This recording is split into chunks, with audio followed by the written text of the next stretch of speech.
Let a few people come in first before I get started.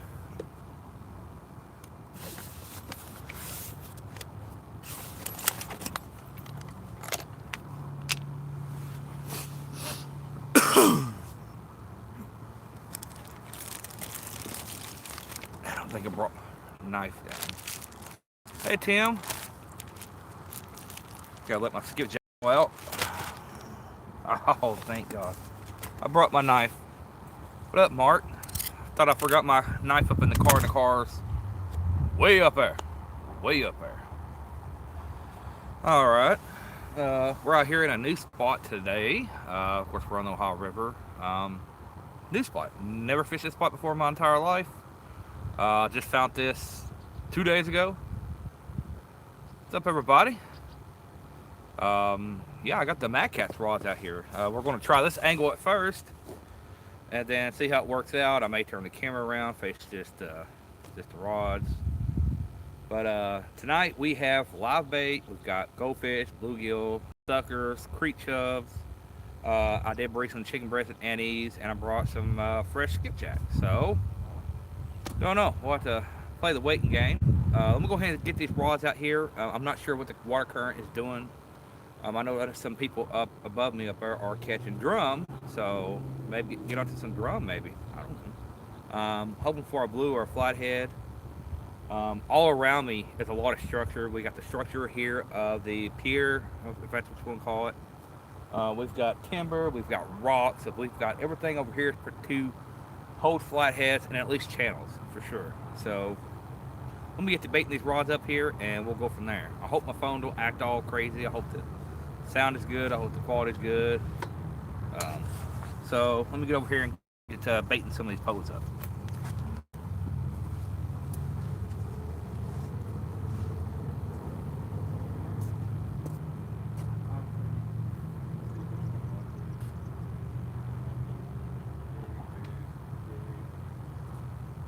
They're off, man.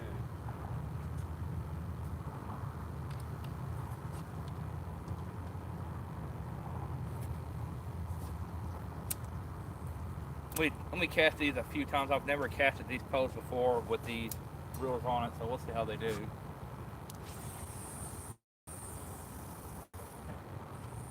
Oh wow, not bad.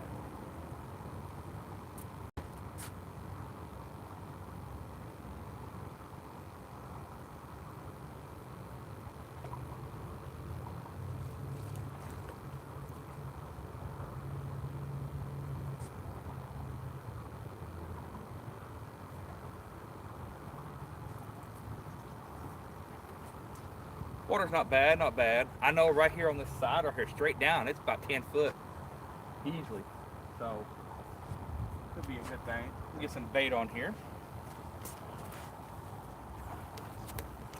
Stole the Wise Palmetto cheese container, and I put my chicken and annies in this because I'm out of Ziploc bags.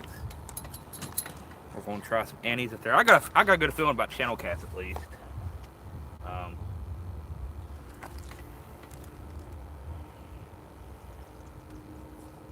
Big old chunk of chicken breast on there. Should have brought me a rag, but I didn't. Sorry, I just backed my pan.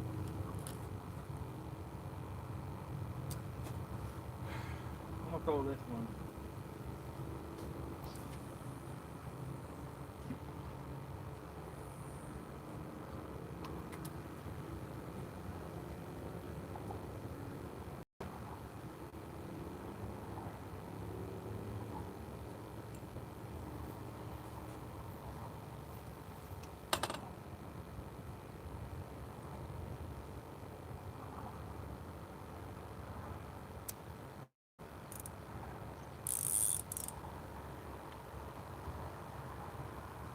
Alright, so I'm gonna try to do the bait clicker setup here. That in there, current's not pulling it real bad, but if I use some bigger baits, it may. So, yeah. I don't want to leave the clicker off of them because if I do,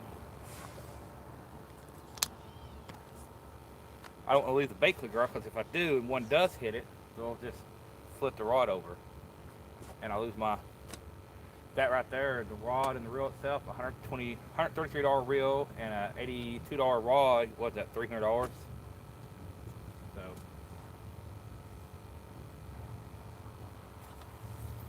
alright, put these other ones set up here. I think I'm gonna go with a goldfish. I need a 4-ounce. 3-ounce.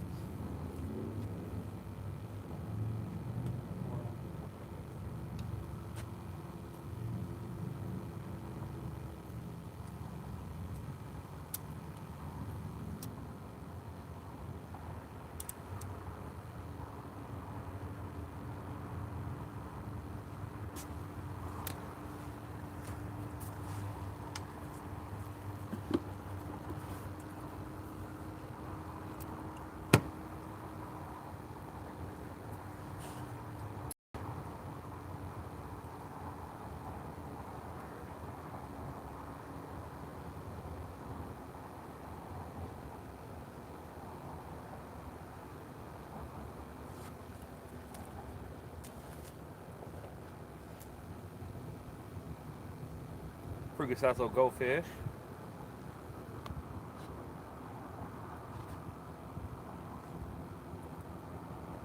Not real sure where to throw this one.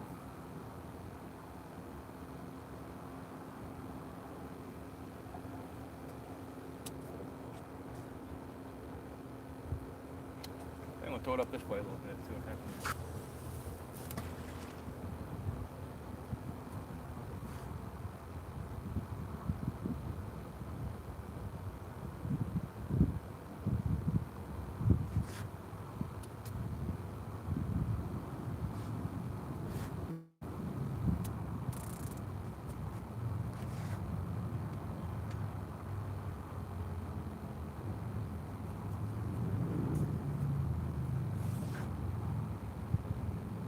Try and get a feel of the place of where to throw what, where.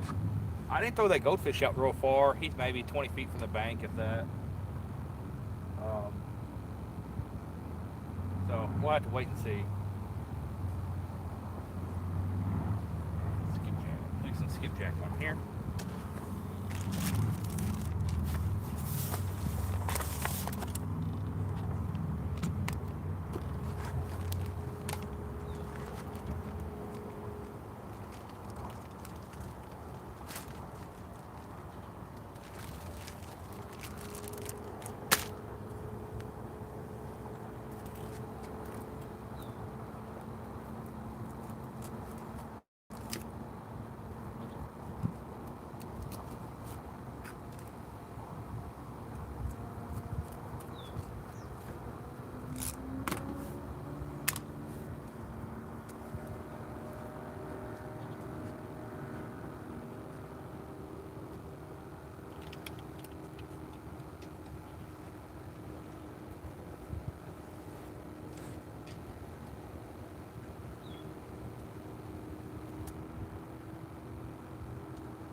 Saw something jump out there. I don't know what it was.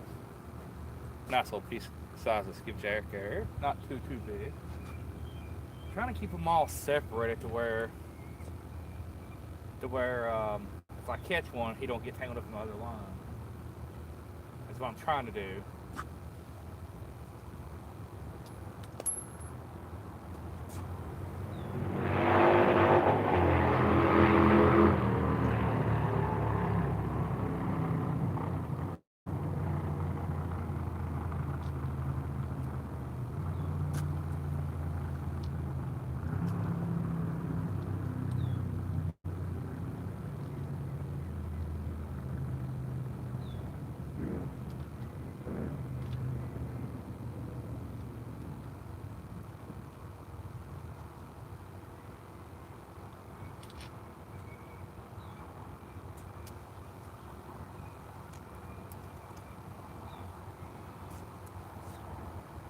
Got some long leaders on today.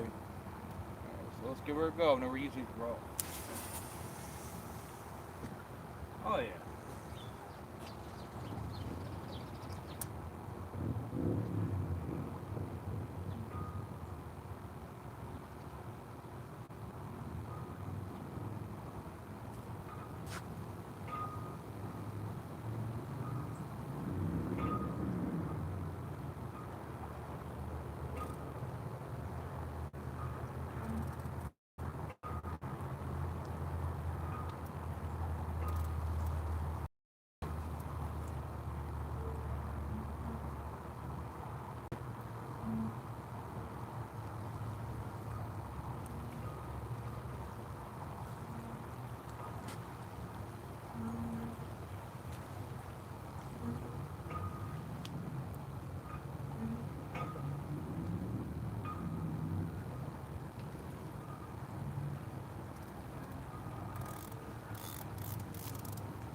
Stick this net.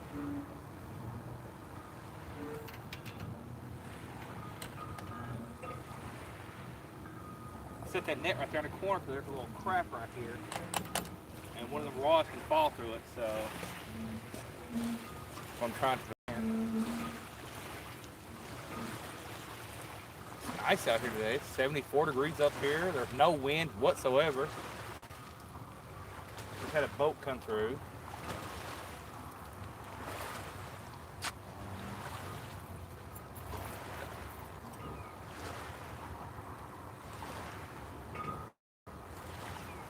So I'm gonna let y'all judge of this net spade I throw out. We've got chicken breast out with the anise. What's up, everybody? We've got chicken breast with anise out. We have a live goldfish, not very far out. Mainly seeing how strong the current is, if I need to pull it in closer, or I can go ahead and just send it. And we've got cut skipjack out there. So I forgot my shad. I didn't bring no shad. I forgot it. So what do y'all want to see thrown out next? You want to see a bluegill, live bluegill, bluegill head, creek chub head, or a sucker head. I don't care to cut up my bait, not one bit. If y'all hear a lot of noise, there's a floating dock right here on the other side of me, and it's bouncing up and down.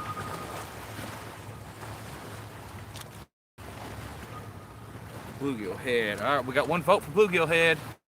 So go say bluegill head. River is up a tiny bit, not bad. I do have to keep an eye on the water levels though, because if this river starts raising up, this pier right here is the first one to go underwater. And it's only probably about, I don't know, about 2 foot down from it right now. Hey, Tiger Muskie. All right, Sogo said bluegill head, so that's what we're going to throw out there next.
That's a little bluegill head, nothing too big, nothing too small.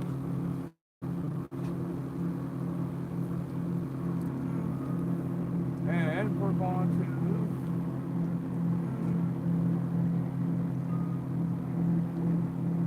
to... Part of me says throw it out this way, up close to the bank, because y'all know how them flatheads are. Another part of me saying launch it out in the middle. I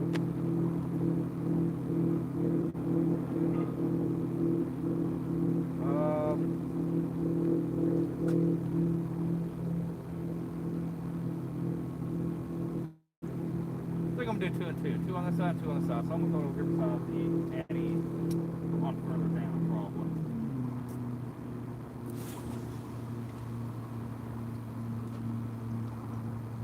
Yep.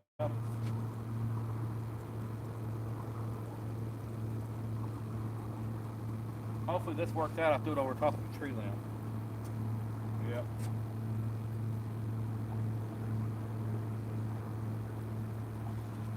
Oh, I got it.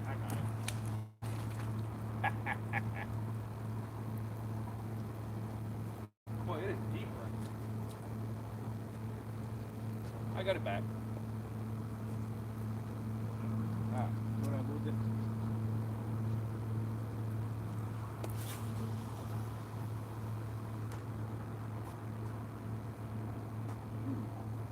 I like it, 30 pound. I think it's a 25 or 30 pound big game on this one. I like it a little bit better. This is a 6,000 Ebu Garcia. He's an oldie. I think it's like a 2001 or 2002 model.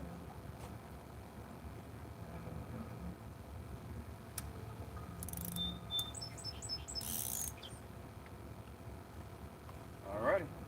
We get this camera all set up here, make sure everything's in the picture. I may have to get myself out of it. I can sort of see it.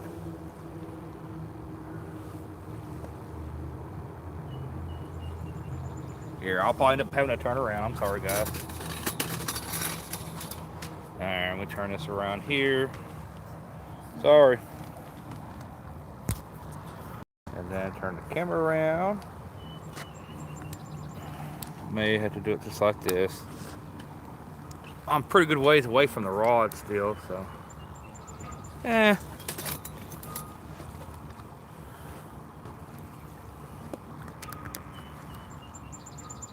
I may have to move them in closer together because y'all can't see all of them.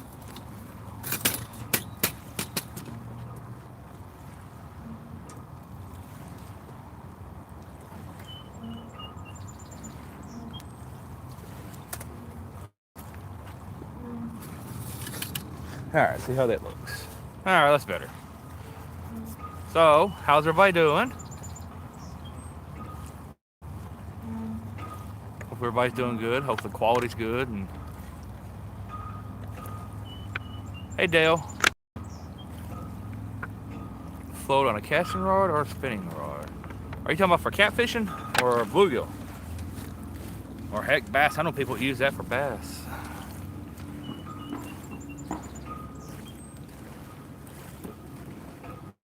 There's a lot of people up here behind me, like 40 or 50 people. That's the only bad thing about bank fishing sometimes because of the public.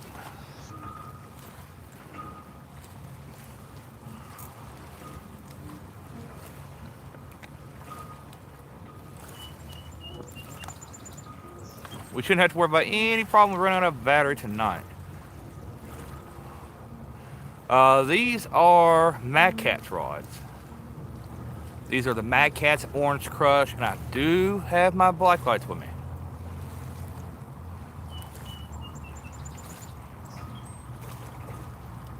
Whichever one casts is better, with that setup, I'd use it. I mean, my Ebus, I can cast just about anything with them. Same with spinning, you know. I guess it kind of depends on the rod. Thank you, Dale. Yes, they are. They're pretty nice.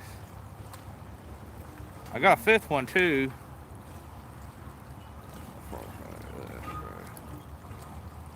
Yeah, that one. This one here is, bluegill head, live goldfish. This one here has skipjack, and this one here has chicken. You know, trying to give them a little menu. And the reason why I have my net there in the middle is because there's a little space there between them bars. And if something happens and I forget to set the clicker, if it slides over, it won't go in between it and lose a rod and reel.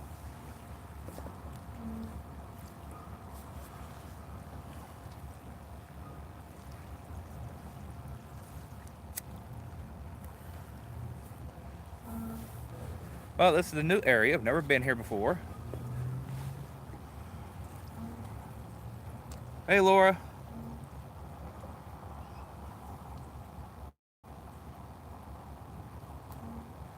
Laura the Explorer. I do have bait clickers on, guys, so you probably will not see much of a rod bending action unless I catch one. Just because I don't want it flipping over the pier here and going in the water. It's about a 10-foot drop right off this pier here. It's pretty deep. Matter of fact, I could probably drop one of them right next to it.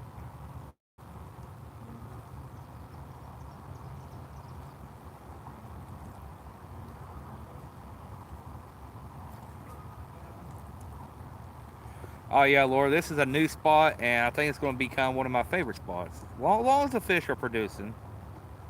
You know, where I normally fish at way on down river, I'm about an hour up river. So we'll see how this spot works. It's supposed to have better fishing up this way.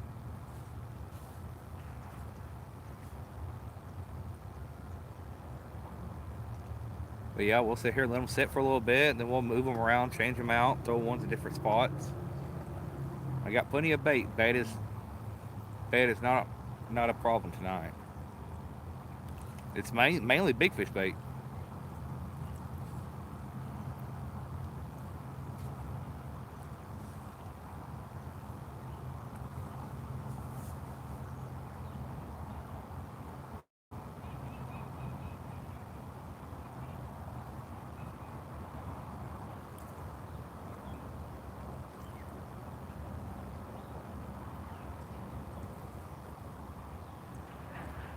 I know I do not see any fresh cut up bait here. I see a bunch of nightcrawler dirt. So I don't know. I brought my little bluegill pole too um, to drop off the side here just to see if anything's hitting.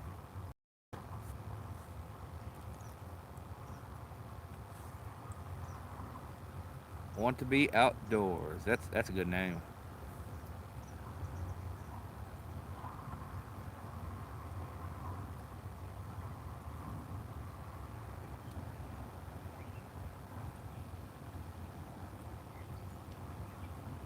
There were some huge fish jumping out in the middle, but I think they might be Asian carp. Could be. Don't hold me to that. I want to try. I'm gonna try my best. I am gonna try my best. I brought 4 rods out because I ain't never fished this spot before, and I didn't know how it would work out. Man, I could have brought almost every one of my rods and been good here. I could have put out 20 rods here, but man, mess if one of the fish takes off and gets hung up in all those. Man, no, thank you. Beautiful out here though.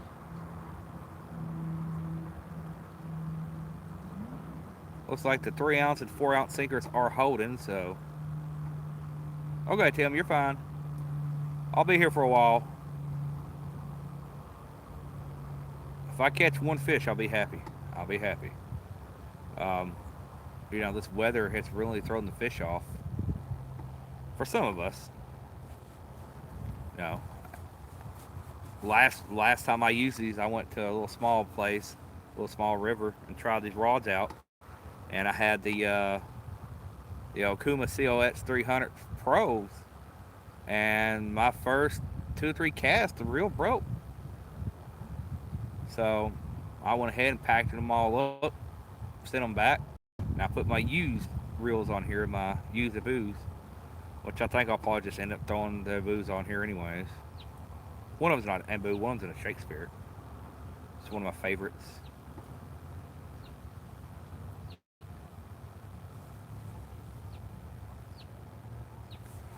Got Mike Costello in the house. Got Sogo, PA Catfish Seeker.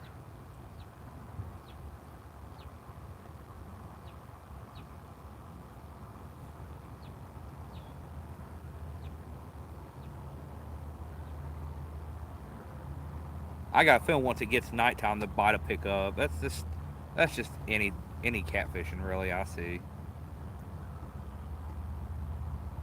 I know some people have good luck during the daytime, but I've always had the best luck. Early morning bite, the first 2 or 3 hours, best bite, and I've had really good luck hour before it goes dark and after dark. So I've got plenty of light. I don't know how long I'm allowed to stay here. I guess all night. Because where I drove up, there wasn't no gate or nothing. I'm hoping where I parked at was okay, because I didn't see no parking signs up there. And I parked up there next to a railroad track.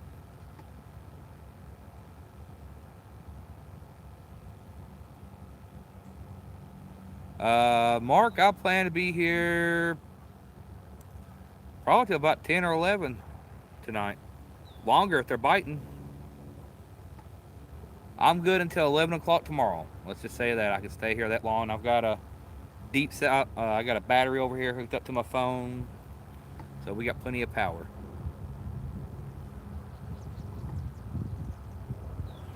It's actually the one Michael Murillo sent me. I'm actually getting to use it finally. Not yet, Mo. We're just getting actually started.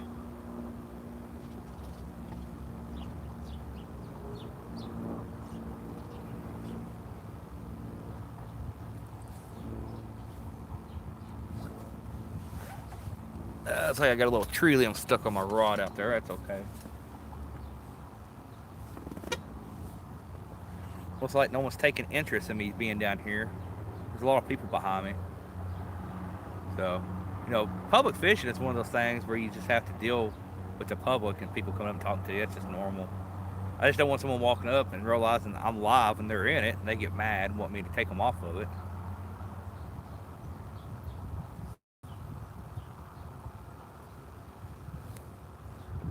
There's Avid.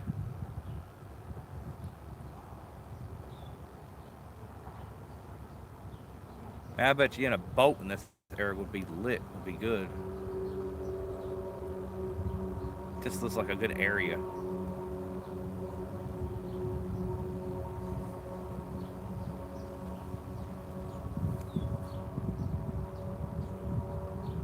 Try to get back going live every weekend, you guys. Weather's starting to do better.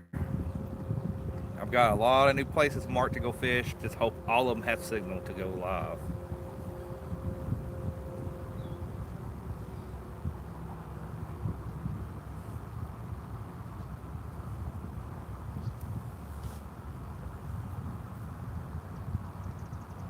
I'm gonna fix up my little bluegill poke here and see if I can't just drop it off to the side over here and see what happens.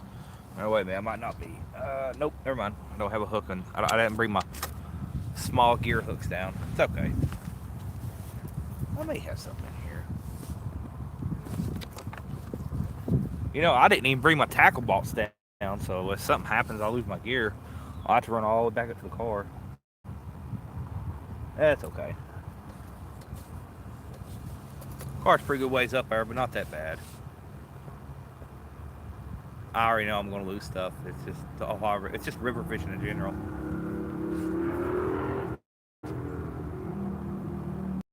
Yeah, I seen that, David. I was driving up here when you messaged me, and when I stopped up something to eat, I was replying back. I stopped at McDonald's and actually got a decent burger for once. Last couple of times I've been fishing and stopped somewhere and got a burger, they've been pretty bad. Got me 2 double cheeseburgers and a large sweet tea to hold me over until later on tonight. Yeah, I've got most of my stuff ready. The only thing I have to do now is buy the groceries, and that's really about it for the trip. Bye, Lori. Have a good one. Uh-oh. Chicken at Annie's, boys. No.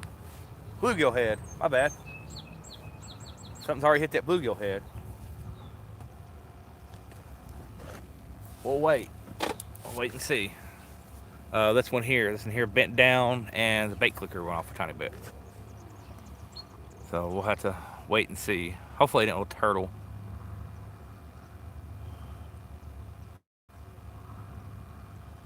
Pretty sure, yeah, it's bluegill head, yeah.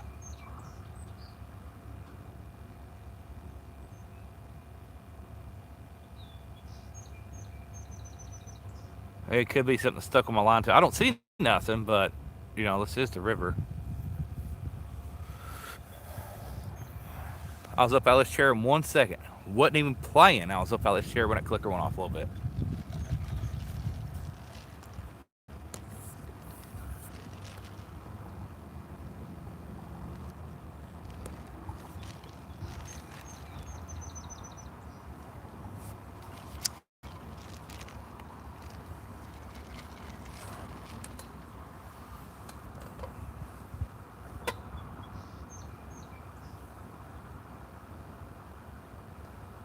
I know sometimes I go a little quiet on here. I don't know if y'all would prefer to hear the birds and stuff going around, or would you rather hear me talking?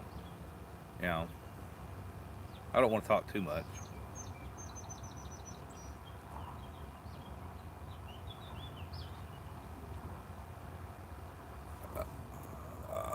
Norm, there will be a drawing for a couple. Yeah, I've had a few people tell me the Kentucky River's starting to wake up a little bit. I can't wait to get started on it. I gotta go buy the tags for my boat. I keep forgetting I gotta buy tags for a stupid thing. Something else I gotta keep buying. I keep forgetting. It's upsetting hooks.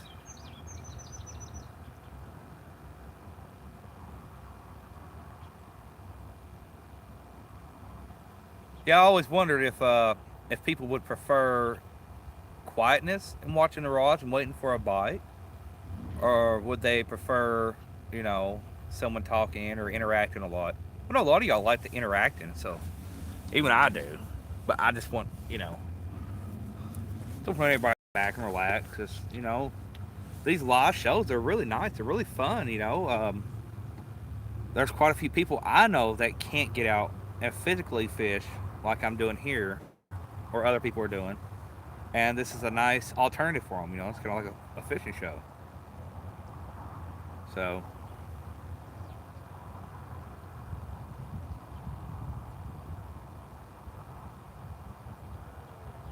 I'll probably check that bluegill head out here in a minute. Something hit it, but he didn't take it.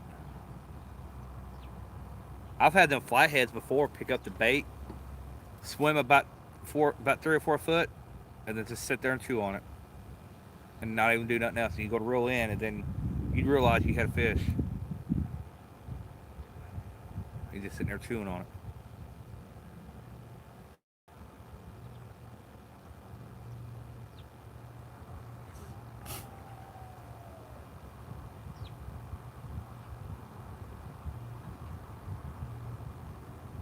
Like, I don't know how Chunky does it with his back to his rods. I feel bad. I feel like I'm gonna miss something if my back's to the back of the rods.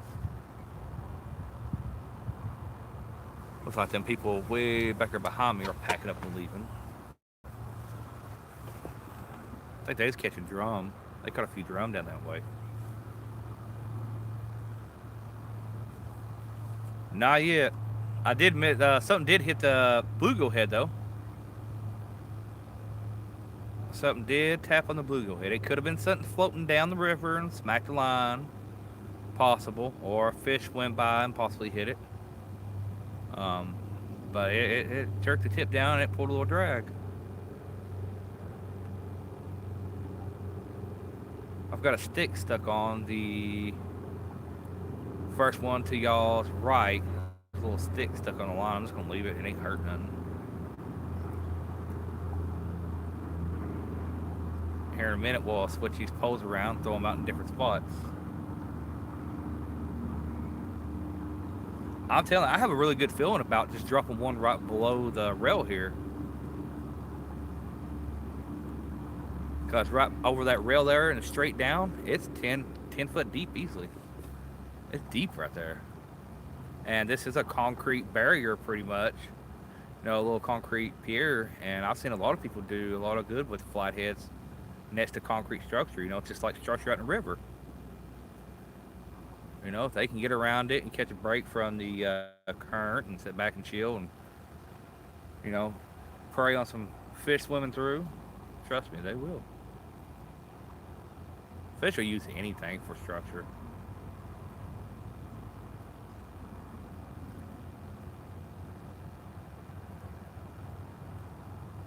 but it's very rocky right here. Very, very rocky area.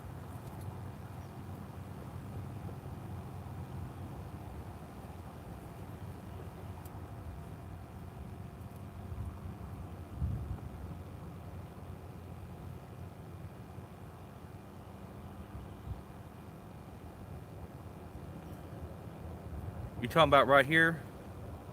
Do you know where I'm at? Or are you talking about some, other places next up here and stuff? Some of y'all may know where I'm at. It's new to me. I've never been here. I found it on Google Maps trying to find new bank fishing areas. Um, you know, and saw it on Google Maps and did some research on it.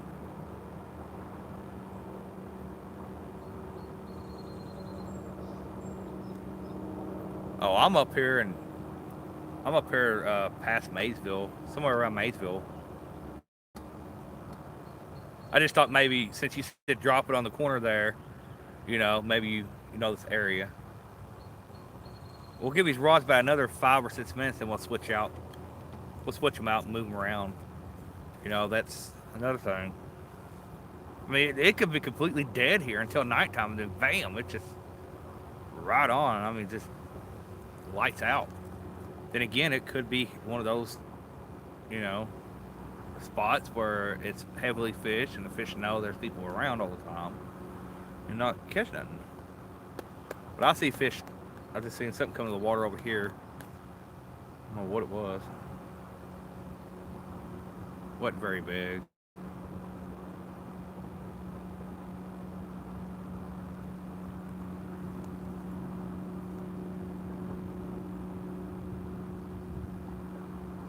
Yeah, bouncing. Yeah, like out right here, right now, I could probably bounce mine off that back of this wall here. It probably would work pretty well if there's any fish in this area, in this general spot. But yeah, I'm gonna have to bring my father-in-law up here. I've been trying to find spots for him to fish on the Ohio River because he's unable to walk very far. I mean, it's a little bit of a walk, but it's all level. Hoping my car don't get towed up there. That would suck. There's no signs of her saying where you can park or where you can't park, so I just parked. I said screw it. I took my bait coolers, got all my bait fish in it, stuck it in the trunk of my car because I didn't want to leave it. I seen some guys castating down the up the over here behind some backwaters. There were some backwaters as I was coming up, and they started casting. I'm like, well, I better put it in there. Yeah, I've heard about that. The Falls of Ohio. I've been wanting to get up in there. Um, I told my wife, I said, well, this is where I'm going, and if this don't work out and I can't fish here, this is the next spot I'm going. And I was gonna work myself all the way down to Ashland. You know, um, sometimes that's what you have to do. You have to go out and search. I wish I knew about this place 2 or 3 years ago or more. This is an awesome little spot. I don't know how it produces fish, but it's a nice little area to sit back, relax, and throw a pole out. Something happens, I decide to start fishing this area more. I'll create something. I'll get me some water hose clamps to use for cars, or some like 200-pound zip tie, 200-pound capacity zip ties, and we'll put some rod holders on these poles here, so that way we don't have to worry about using bait clicker.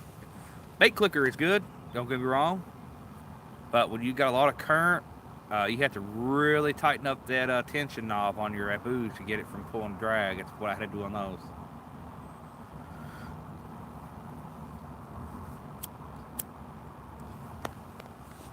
I got a nice little spot here. It's shaded around me, which it ain't really that hot out anyways. But man, it's nice out here. It's beautiful.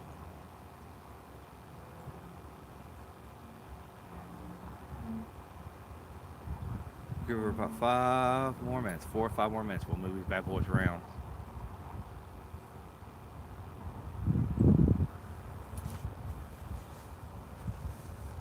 A lot of people. It's supposed to be a pretty little popular area or something. There's a lot of people behind me that's taking pictures and stuff like that. It must be a tourist area.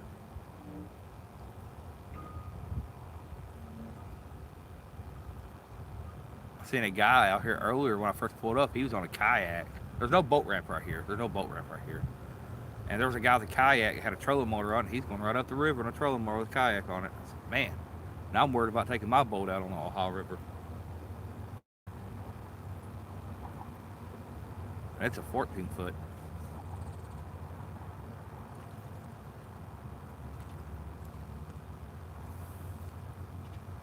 I got a feeling if anything produces a fish, it's going to be over here to my left, because over here is the bank and stuff. So I got a feeling over there might produce the first fish, because I'm a sucker for rocks. I like fishing where there's a lot of rocks, especially bank area with rocks. And corners and necks and bends. I see fish back there jumping where my bait's at. I don't know if it's catfish. Some people will say catfish don't jump or roll. Yeah, they do. They're just like any other fish.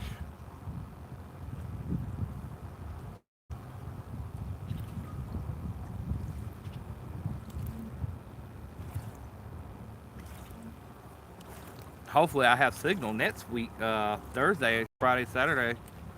You know, hopefully I have signal for y'all and I can give y'all a little ideal lake up there with Avid and Katie and a bunch of other great YouTubers and people. You know, there's going to be some awesome people up there. I know some of y'all that follow Betty and Lyle and Chad and them. Y'all see all the fish they've been catching? Man, they catching some awesome sized channel cats up there. Up there at what's that lake called? I just said it earlier. Crap. Mendota Lake. And they had a good time up there. They're having a blast up there. That's what it's all about. Having a good time, catching some fish, and hanging out with some friends. That's where it's at. Friends and family. Yeah, PB channels. I think every one of them got PB channels up there. My PB is 23, and I guess if I'm going to have to bust it, I'm going to have to go up there to bust it. Because that was just a hiccup in my area.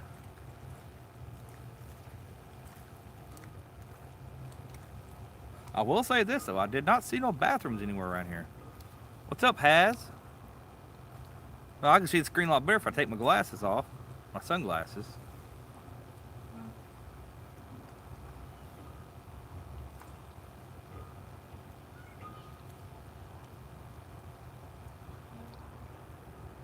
The boat at the river. The Ohio River is pretty big in spots.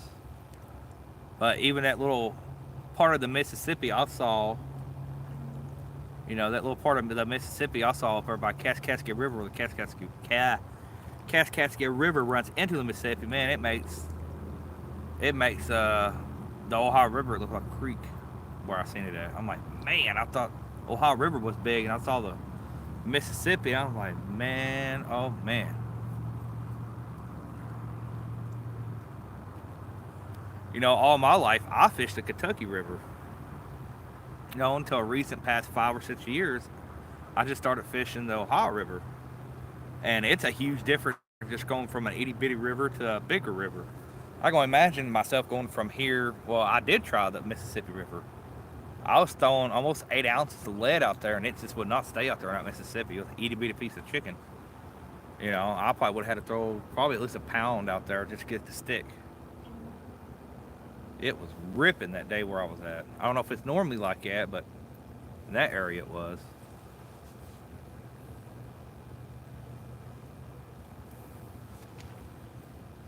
You see a fish jump? I don't know if y'all seen it or not. It might have been an Asian carp or something. I mean, heck, I'll take anything. I don't care. My bait shop is actually selling Asian carp fillets, you know, for fishing. I thought about buying some. I was like, eh. They were wanting like $7 a fillet. I don't know how big they are. I didn't ask.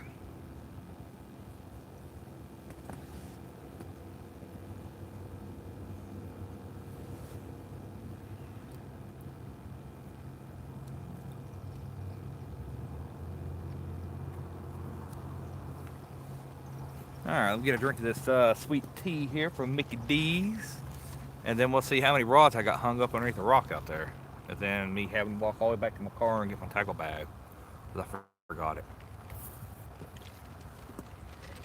Alright. We'll start with the bluegill head first. Oh, man, it's pretty up here. Man, oh, man.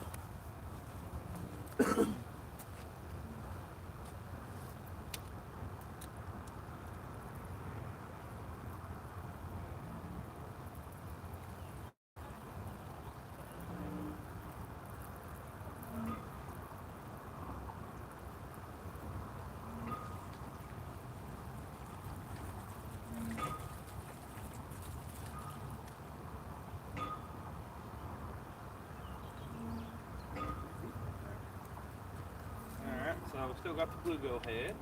I'll throw it back up there here in a minute. Let's get the chicken breast out.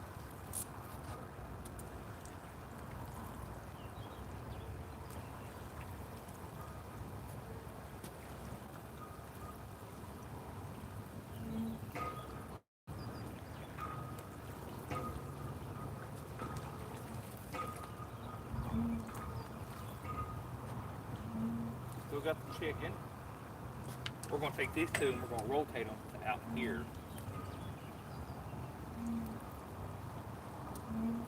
Somebody castaneting up above me.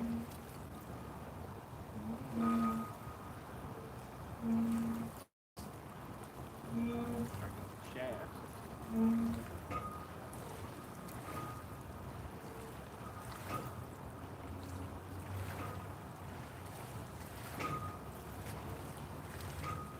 Throw him over and see these rocks.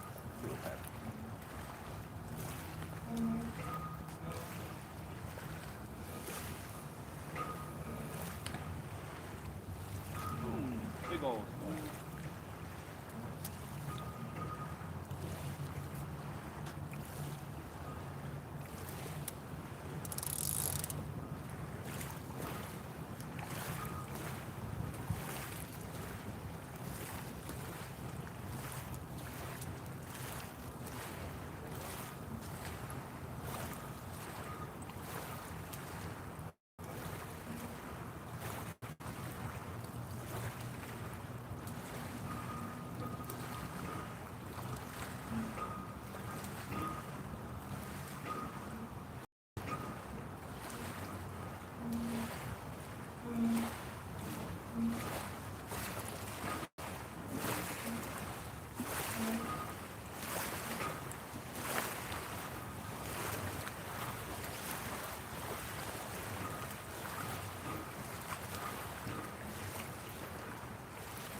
Not yet. Y'all ain't.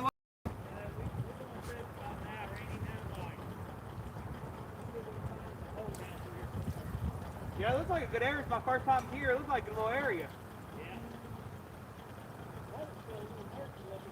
Yeah. It is.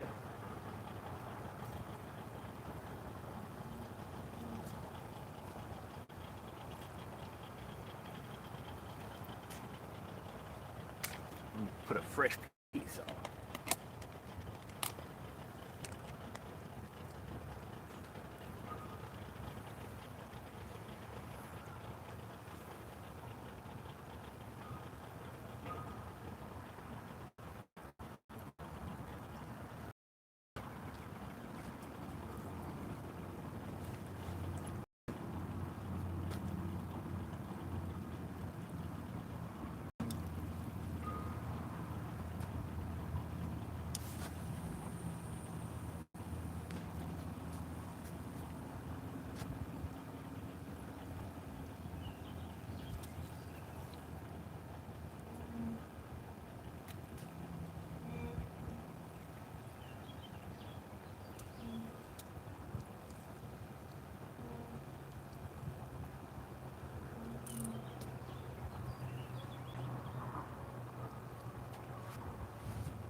Get a spot of current out there that's wanting to take my bait with it.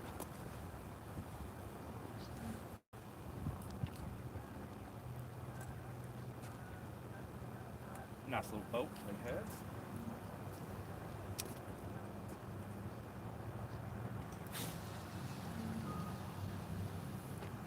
Wow. Oh, 6,000 way up there.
Current's not letting the bluegill head stay on bottom.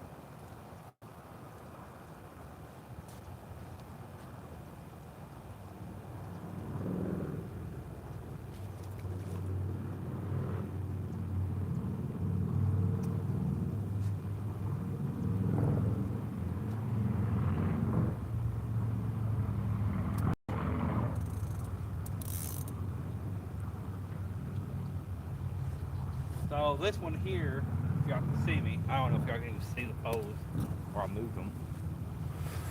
Yeah, you can see them. The first one on the right, yeah, right, is right up next to the pier. I threw the bluegill head way out there. That's just way too much water for that little 4-ounce sinker out there to stay on bottom. You know, when you're throwing way out in this river, you know, you got all that current pulling on your line and the bait you're using, so sometimes it wants to drag it. Maybe I should have used a shorter leader, but that's okay. Well, I see something big out there flopping. I don't know what it was.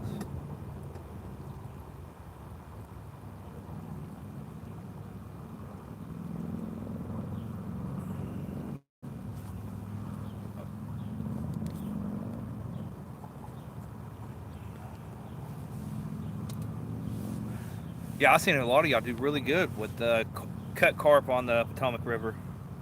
I can't wait to get up there and no, I have no idea what net that is. I've had that thing for crap, I don't know, 13, 14 years. Been a good net. I've got the hydro web at home. That one there is actually a little bit bigger than the hydro web, but it's not as nice. Definitely nowhere near as nice. I forgot what company made that net. Trying to remember. I actually caught that one fishing. It still had the sticker on it. I was bass fishing. I caught it. I think someone was holding a fish in it, and the fish swimed off, drug the net out, and fish got out. Yep, didn't even bite. Caught it bass fishing. Can you believe that?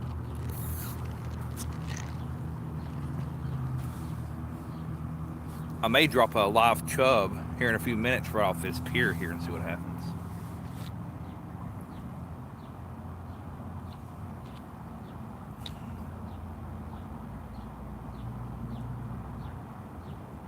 there's a spot up river here I can see that looks like it would be superior to some bank fishing. It looks like a park up that way, way on up the river. Looks like a little park I can see from here on the Kentucky side.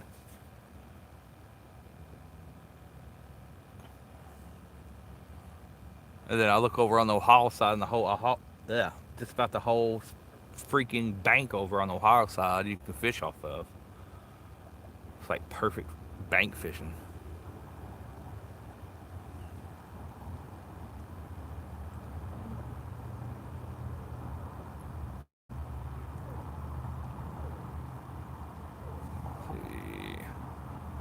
Outdoors with the Dave, or Outdoors with Dave. Doing pretty good. How about you? Out here trying to see if we can't get us on a fish or two. At least that's what I'm hoping for. A guy in a boat said he was here when I pulled up. He's up there fishing by a rock pillar, and say he's been fishing for about an hour and he had a bite yet. And they had shad. Just because you're bank fishing don't mean you're going to do better than the boat, or boat's going to do better than the bank. Don't get me wrong, I'd rather be out on a boat out here, but it's all good.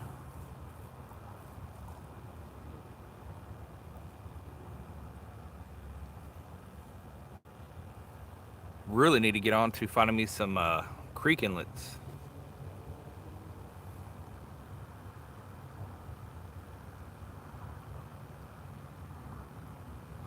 Sea bass fishing. That sounds like fun. There's a lot of fishing I want to do that I haven't done yet. Really wish I had more bigger weights. I think the biggest weight I got is 4 or 5 ounces. I always go unprepared all the time.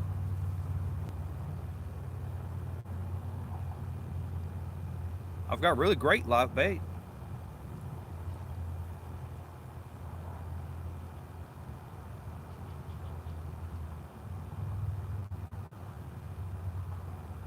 I don't know if this thing's solid concrete underneath of it, or it's just a slab of concrete on steel.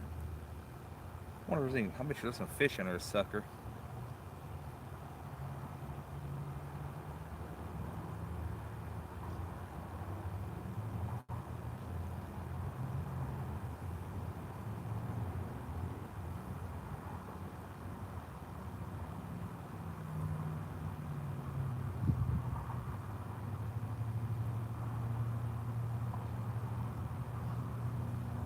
I need to bring some minnows up for one day. I bet you I do some. I bet you I get some fish on those minnows up through here.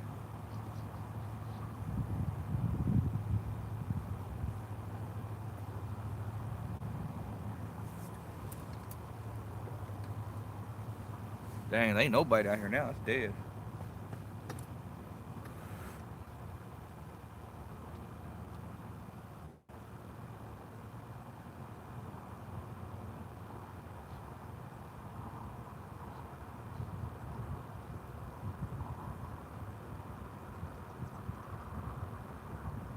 You guys ever get nervous going live in new places you've never fished before around the public?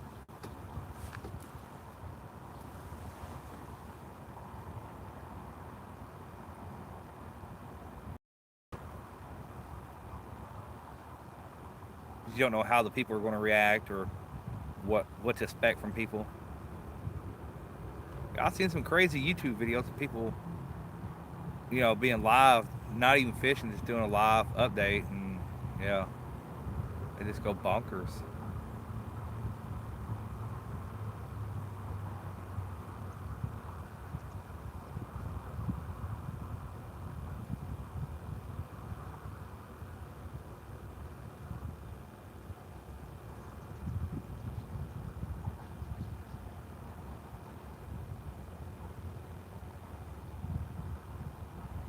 My own catfish.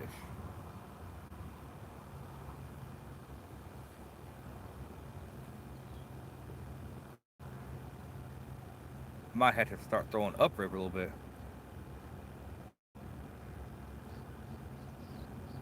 Yeah, dude. I can only imagine in y'all's area. Man, DC is very, very populated. I mean, it's just crazy. I always stress about going to a new area. I'm like, well, are these people going to be cool? Are they going to bug me? Are they going to rob me blind or what? You never know what to expect. Especially in today's world, man. It's crazy.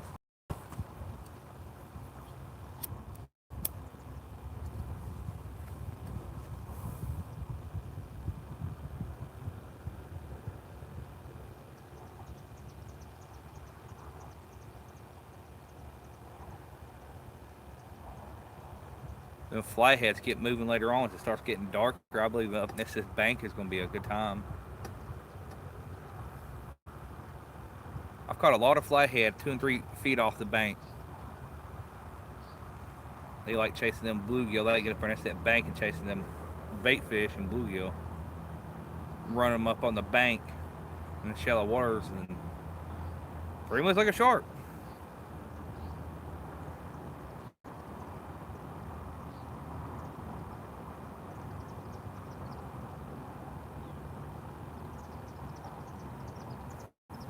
I'm gonna put a live chub on here in a minute on that once get the bluegill head off below the dock here, or pier or whatever the heck this thing is.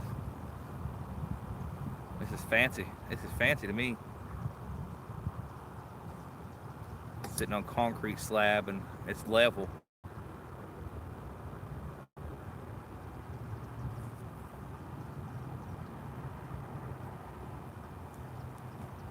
Thought about fishing the thought about fishing Meldal, but I talked with a few guys that's been fishing it up through there and they ain't had much luck here lately. And current is always ripping through there, especially after that dam up there, Meldal and Foster.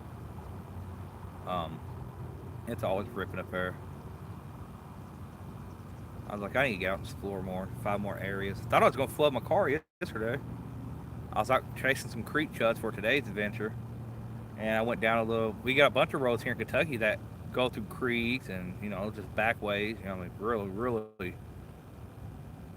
you know, through the mountains roads. And this one area I usually go through, I can go through it in my car, no big deal usually. But the water was down yesterday, and I went through it, and I had water on the hood, and it's coming in all around my doors of my car. My floorboards are still wet. Hey, wifey, what do you think about this spot?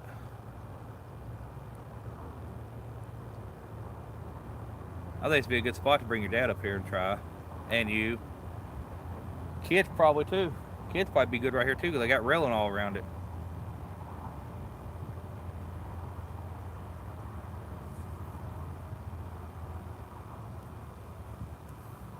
I ain't caught nothing yet. Yeah, I've been dying to get up there fish the Potomac River.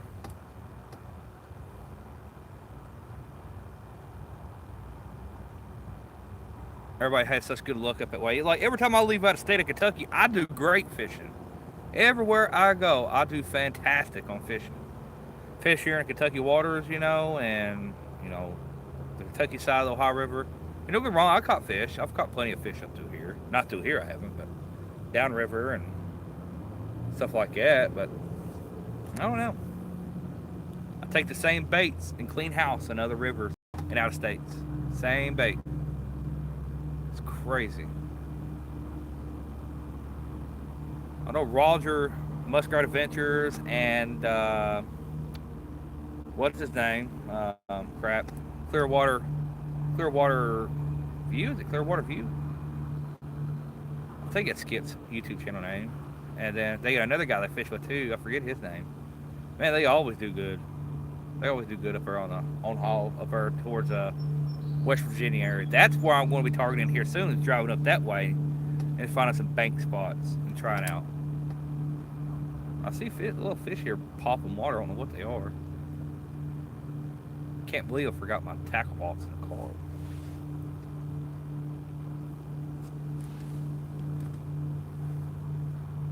I forgot my small bait too in the car. I may roll up and go get them real quick and let y'all sit here and watch my rods, make sure no one jacks them. It ain't that far a walk. It's pretty out here though, man. It's just beautiful. Not that far from home. Not that far, but an hour drive.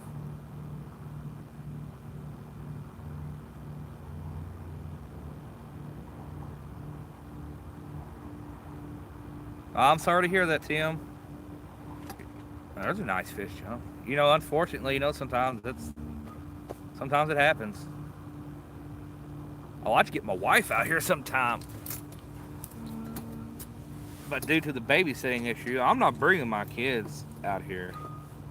You know, um, I love my kids, but I still don't think they're up to par. They're still young. They're still young. They're still in that want to run wild and crazy stage. That's okay. They're kids. But I am putting them in that Muskrat Adventures kids catfishing tournament on YouTube on June the 19th. So we'll see how they do.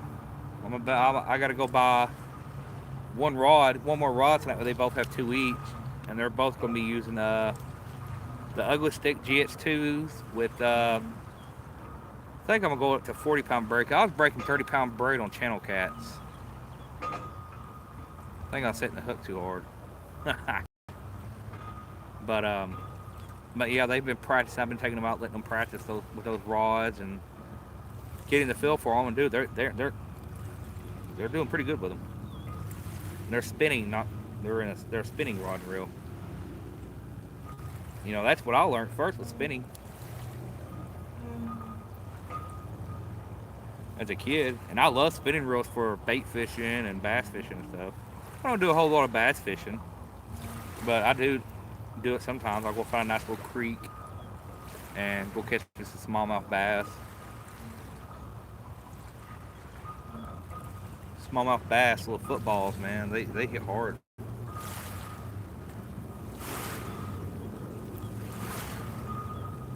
Yeah, I don't know where I parked at is the right spot to be parking at, but I'll park there. I'm sure if it's not a good spot, they'll tell me to move it. But there's no signs, no nothing through there saying can't park here or park there or whatever.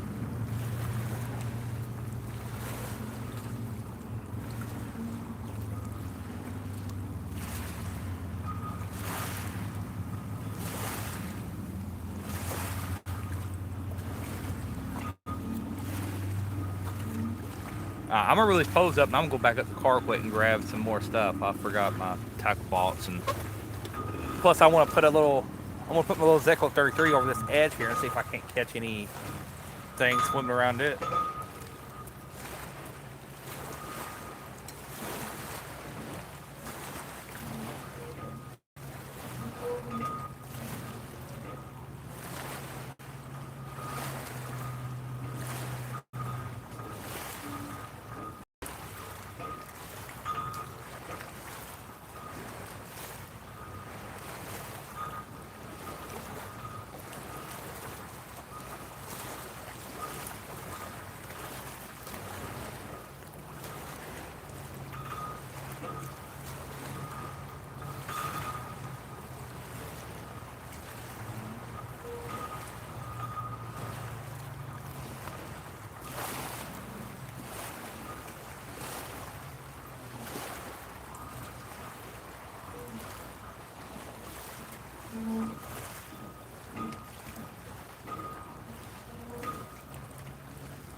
All right, guys, be right back.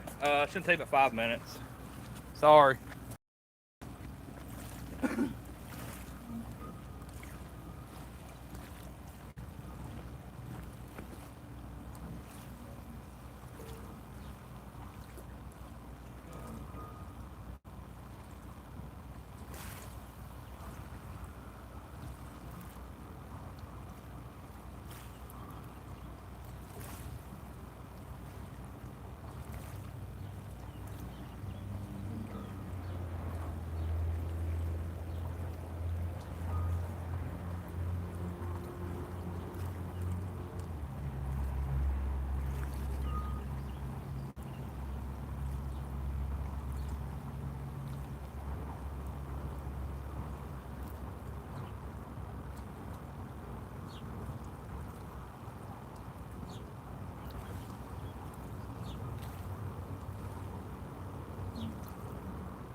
All right, I'm back.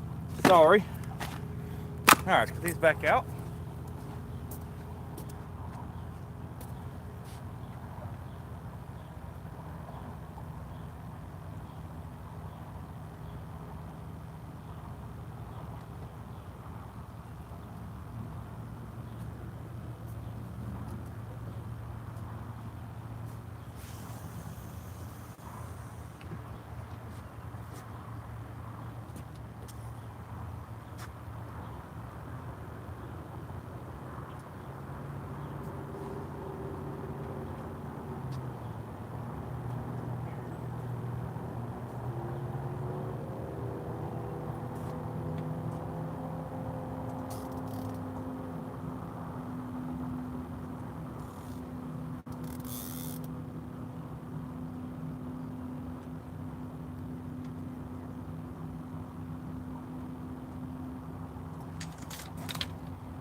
Little chub, nothing real big. I don't have any real big chubs, but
and then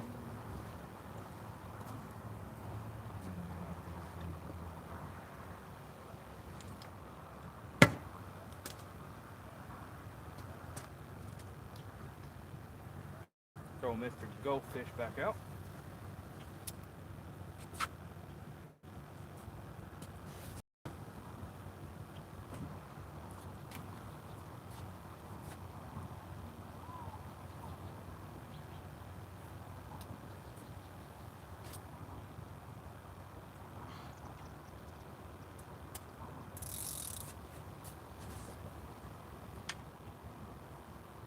Alrighty, there's that.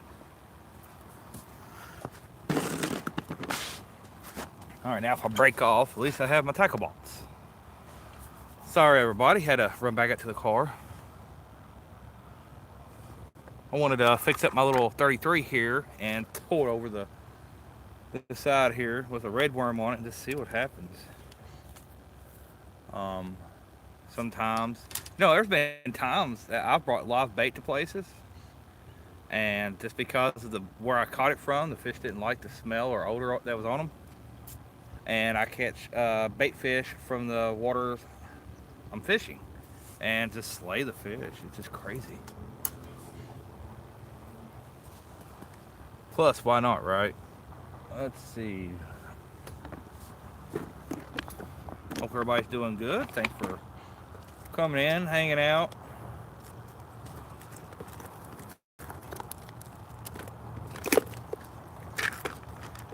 Did I put them back in here? I can't remember if I did or didn't. Yep, there they are. David's Bluegill Buster. I like using these little Dave Buster jigs here for my small bluegill and stuff, and tipping it with a red worm. Oh,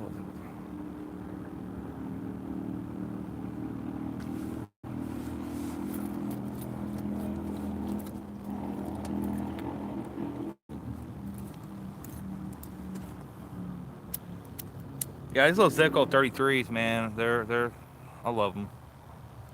A lot of people knock on people for using them, but I don't know why. I mean, it's just a fishing pole.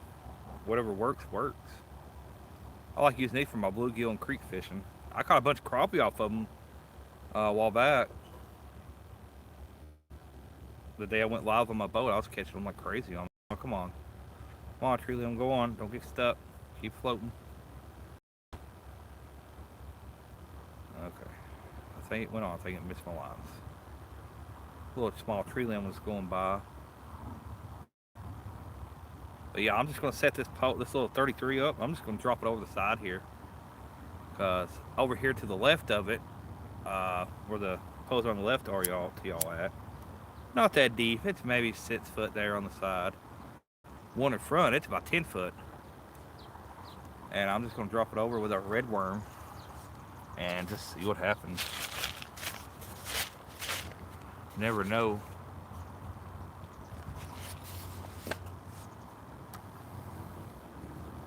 I'm not gonna put a bait clicker on it. I'm just gonna leave it sitting there.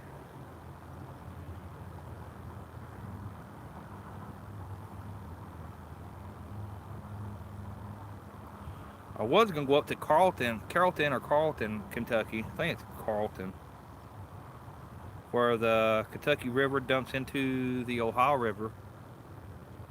I was gonna fish it. If y'all remember, I fished it a while back.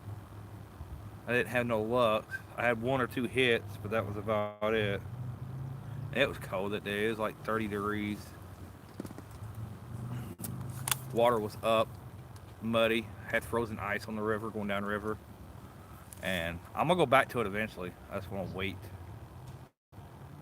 Yeah, I just wanna wait. But here's my little, I don't know if y'all can see it or not. I got it on a little Dave Buster guy, makes them locally. Little hair jigs. And a little red worm. And I'm just gonna drop it off the side here and see what happens.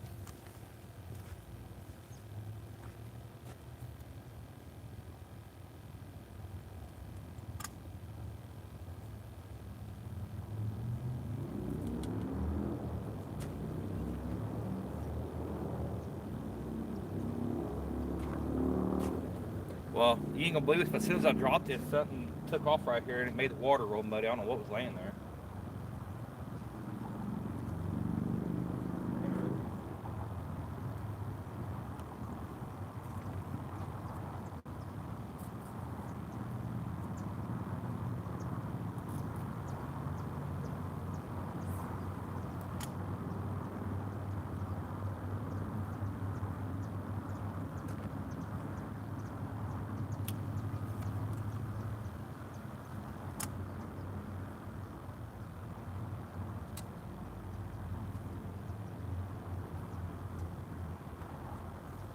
No idea what it was, but he's making some mud.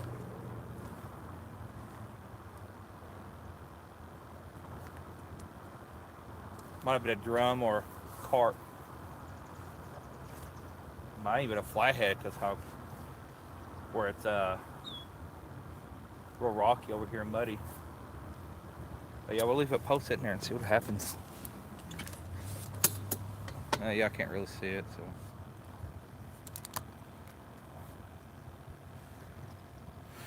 Oh man. Hopefully they pick up around here at nighttime. Oh, got a bite on the little pole already.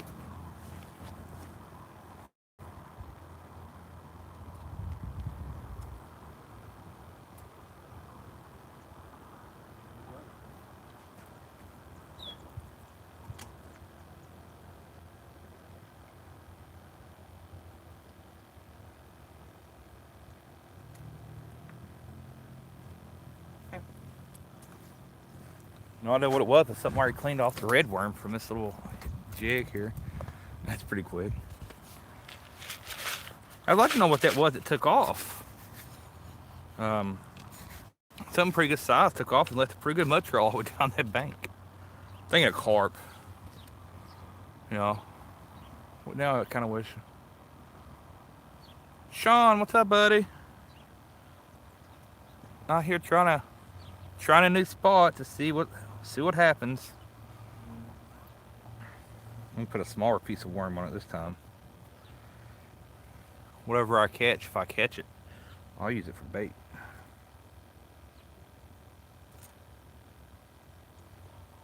I see fish out there jumping. I got a feeling they'll turn on here at nighttime.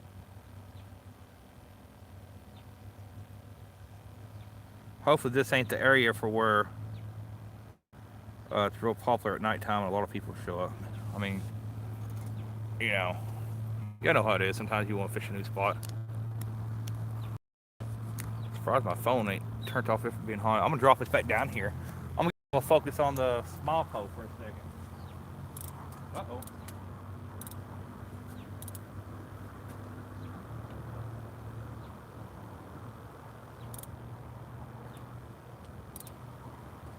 Well, maybe not. I got a bait clicker trying to go off on one of my poles. It could just be the current. The corner pole.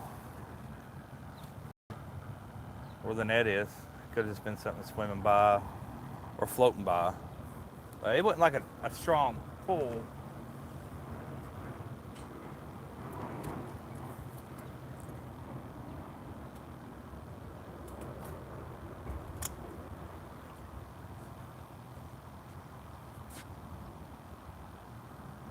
It's always little poles that give me the fit.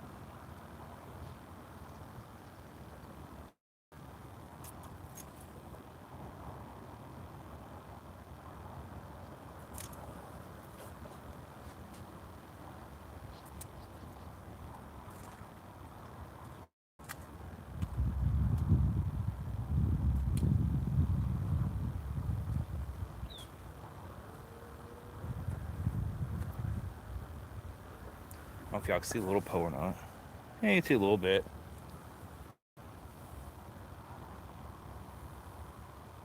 I forgot to add it to the equation since the other ones ain't doing much.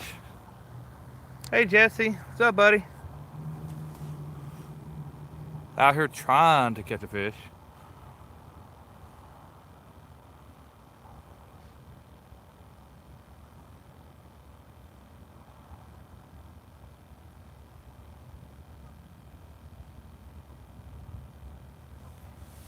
Yeah, I'm just sitting here chilling, waiting for the fish.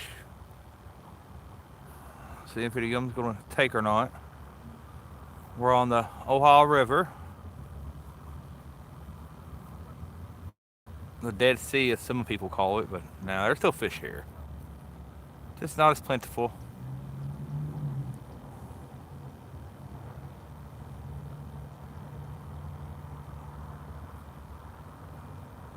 I've seen some guys catch some nice ones around this area, though. I've seen a guy, I don't know if it was north of me or south of me, upriver or downriver. I don't know which way. I think it was downriver.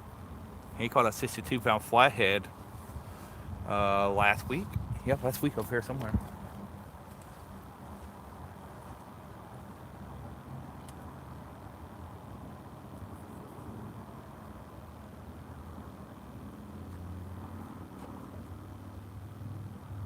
Looks like a little white bass. When I picked this up, look at a little white bass swim off.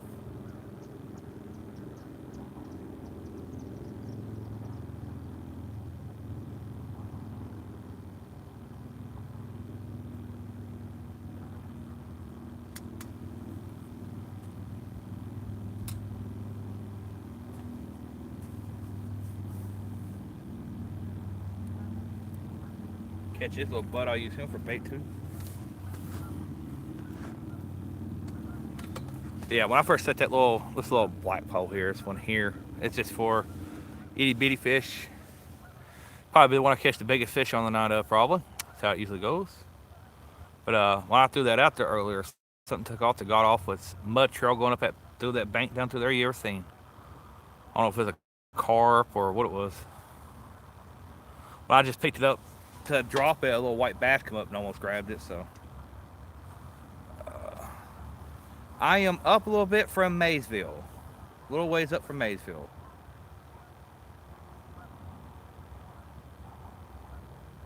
Well, I guess I'm still in the Maysville area. I guess I'm just a little ways up from it.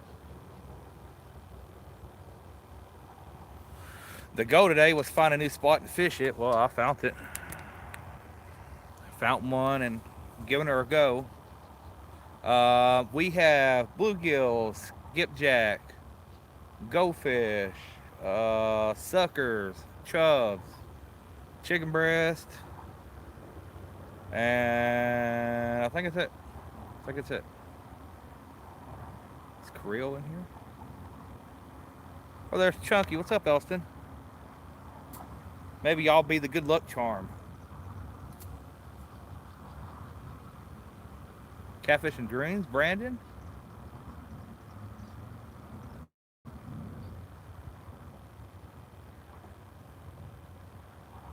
Yeah, I want to come up here and fish a little bit during the daytime, just see what happens during the day. It's Creole. What's up, Creole? Um, they may turn on when it gets nighttime around here.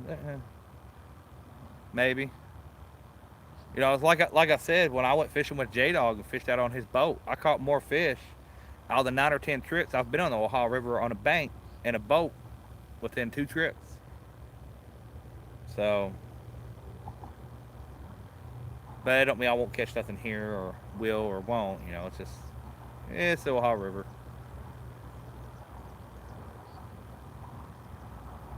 I'm waiting for the boat ramp near me to open up so I can start fishing on the boat on the Kentucky River.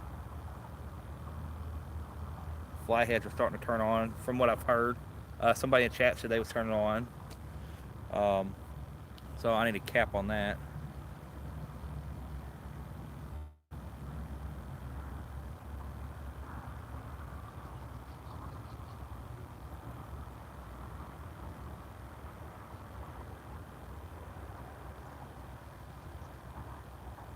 Probably trains out some fresh baits here in a minute. Well, you're fine, Mo. I know the other night was like the first night in a long time that, not the second live stream with Chunky, but the first one.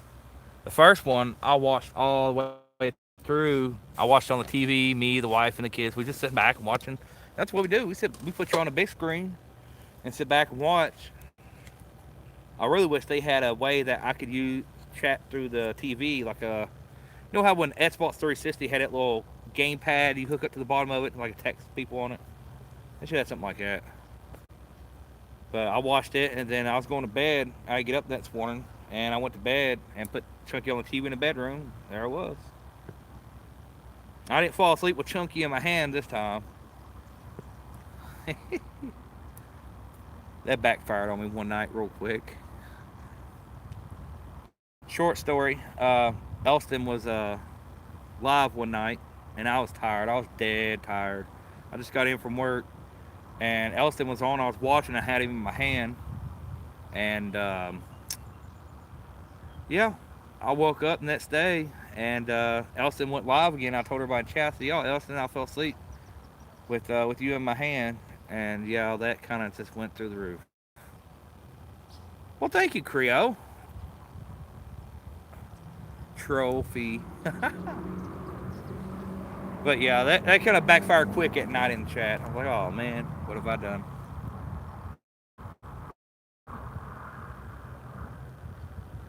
I do have the black light, so we'll get to see how these glow tonight.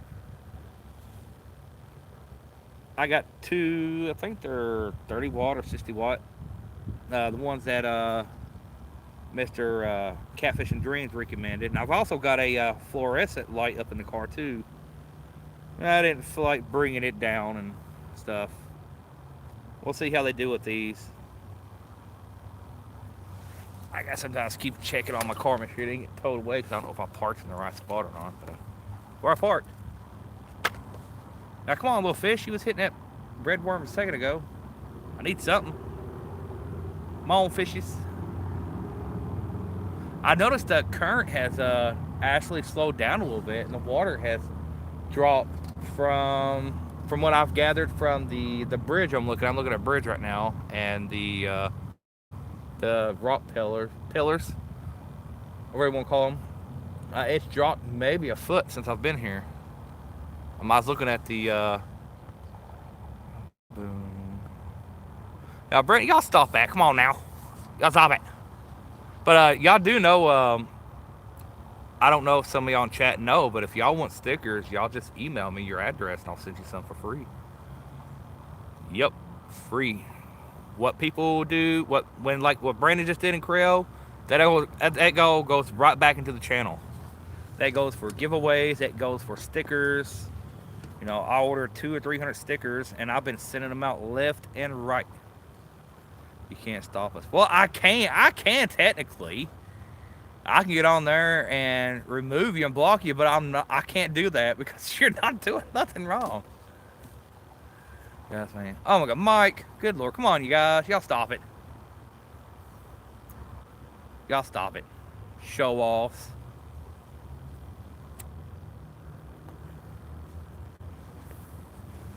But yeah, I tried to turn off the super chats. I don't know if you can turn super chats off. I told Mary, I said everybody's such love. They're such awesome people. And I said, they're always wanting to help out or, you know, do a super chat. And I said, you know, I'm not on here for the money. I'm just on here to relax and meet some awesome people and try to catch a fish. Oh my goodness. Yeah. Y'all are awesome. Y'all just pretty much paid for 1, 2, 3, 4, probably about 3 trips there. And that's all. That'll all go back for me to go fishing somewhere else next weekend. Well, next weekend I'll be fishing with you. Yeah, it's a big boom, big booms.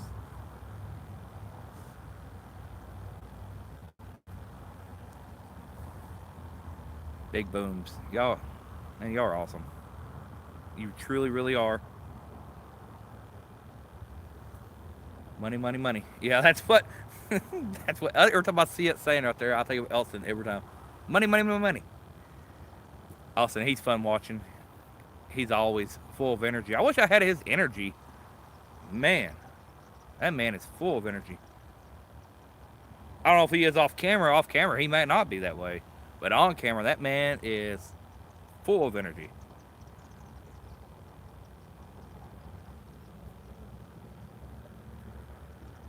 All right, come on, fish. Y'all got to start doing something. I got 25 people watching. Now, you know what's going to be funny is I'll sit here today. Okay, I'll sit here tonight. Fingers crossed I catch at least one fish. Okay, I'll take the same baits to Avid's waters and I'll do great. I'll do great. Mo, man, we got to support the brotherhood because ain't no one else going to do it for us. That is true, Brennan. That is true. Yeah, everything that goes on the channel, it goes. You can ask wife. You can ask my wife. It goes all straight back to the channel and stickers, and I'll do super chats to other people sometime. And yeah, it all goes back to the YouTube community. Like somebody's asked me, hey, how much is your stickers? I said free. They said, oh, come on, I gotta pay you something. I said, nope. I said, if you want to do me a favor in return, watch one of my videos or come in when I'm live and say hi, and your payment's filled. That's it. You know, I mean, I understand if I was doing shirt stuff, you know, yeah, you know, but I don't really want to get into all that. I'll leave it up to Teespring. I've ordered me some shirts for me and the boys to be representing for Roger's kids catfishing tournament. And 2 of them are in my town at the post office, and one of them says it's still got to be printed. I guess they're out of that shirt color, I guess. And Brandon Lodge, you don't need chunky.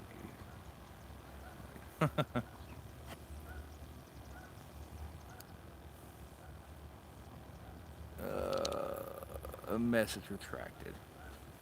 Yeah, I'm kind of glad they got that on there. Sometimes I'll post a comment and it'll be misspelled and be really bad. Really bad, so I have to retract it sometimes. Yeah, I can't wait. I'm really, really hoping the phone's doing well for y'all. I didn't really test my signal out here before I went live. I'll go home sometimes and watch it, and I'm like, man, this video's crappy. because, you know.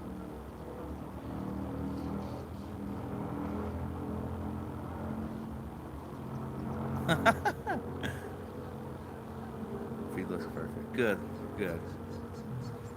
Maurice, you have not missed nothing, my friend. Not a thing, especially fish-wise. Oh, cool. Yeah, it's supposed to do 1080, and sometimes in certain areas it won't let me do 1080 because of signal. You know, Kentucky, we still have problems with internet. People have not able to get internet in Kentucky. I mean, it's pretty bad for internet connection. And I'm right next to a itty bitty small town. I'm really shocked I'm getting signal.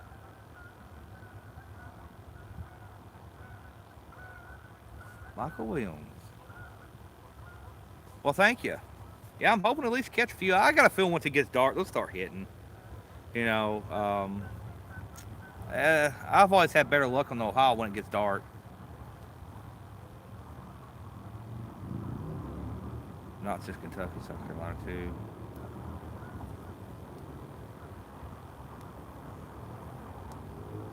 Well, I will tell y'all my first thoughts on these Mad Catz rods. My first thought is they're a little on the heavy side.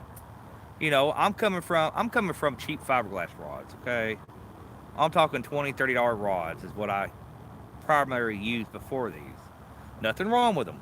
I would never knock a cheap rod because my cheap rod holds my heart because it landed my PB, and that reel is on that rod right there. Not the rod itself, but the reel is on it. I wanted to treat myself to something nice and just want to see how it would do. The rods are a little heavy, they are, but before I had them Akuma Classic 300 Pros, I think that's what they're called, COS or CL 300 Pros. They was nice reels, but that one broke first trip, and I had one I ain't even used it. I took out the box and it had the same issue, so I returned them, took off my booze on my other rods. You know, I really like keeping a rod to a certain real. You know, I'm just weird like that. I really didn't want to put these used ones on these new rods. I wanted to get new reels first, but I went ahead and put them on them. And let me tell you right now, it's a game changer going from the big round CL 300 or whatever they was to these little smaller Ebu 6500s. One's a 6000. That one's a 6000, and it really balances out really well with the rod. And these are only 7'6", medium heavies, and I can launch them pretty good. I do feel like I may need to drop down and line size because I got 40 pound on 1, 2, 3. I can get out there a pretty good ways, but I start getting thin on line. Y'all know how it is. Thicker line means less line.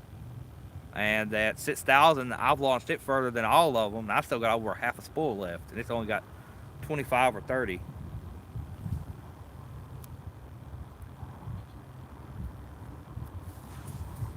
Man, that's a beautiful area up through here.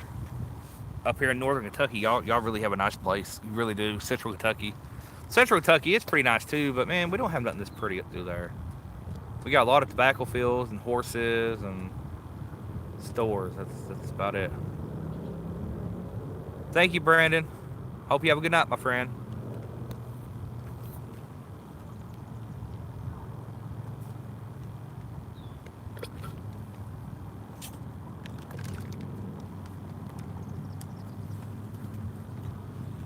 Yeah, I'm gonna check this little pole out. I'd like to catch a little white bass and cut up or something. I think I'm allowed to. I don't know. Pretty sure they're fair game.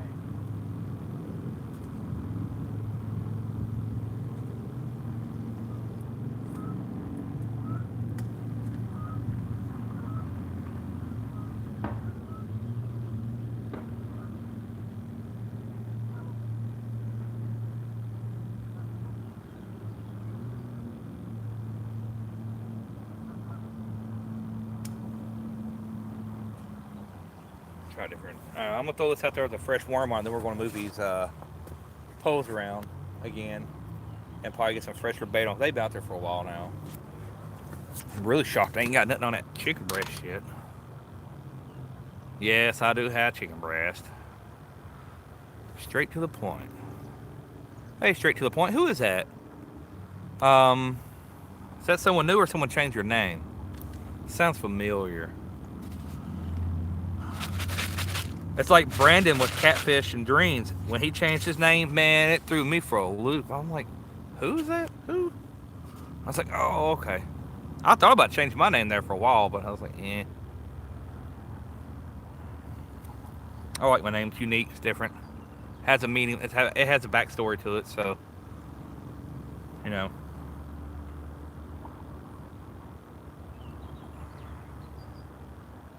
I put a whole red worm on this little jig here and see what happens. I'm just trying to see if I can't catch another little piece of bait here. Maybe the bait from this water will do better than the bait I caught the bait from. That's weird how they do that sometimes. Yeah.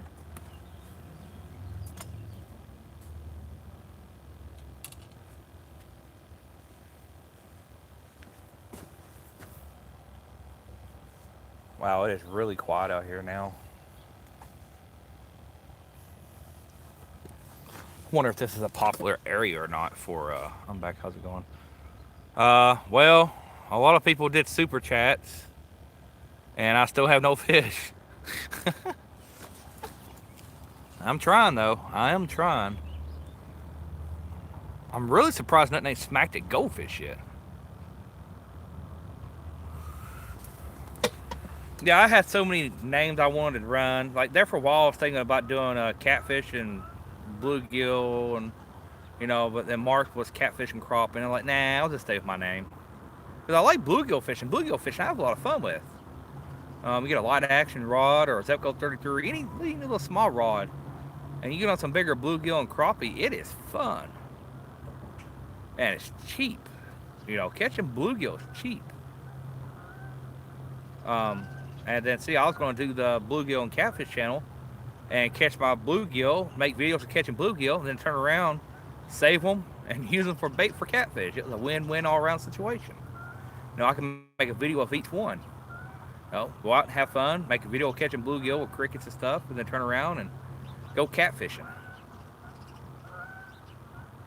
What happened to I'm not going to lie. Oh, it's still there, Tim. Not going to lie, I was going to change it. I was going to change my name, but I had too many people tell me don't do it, so everybody liked the catfish headhunters. There you go, Tim.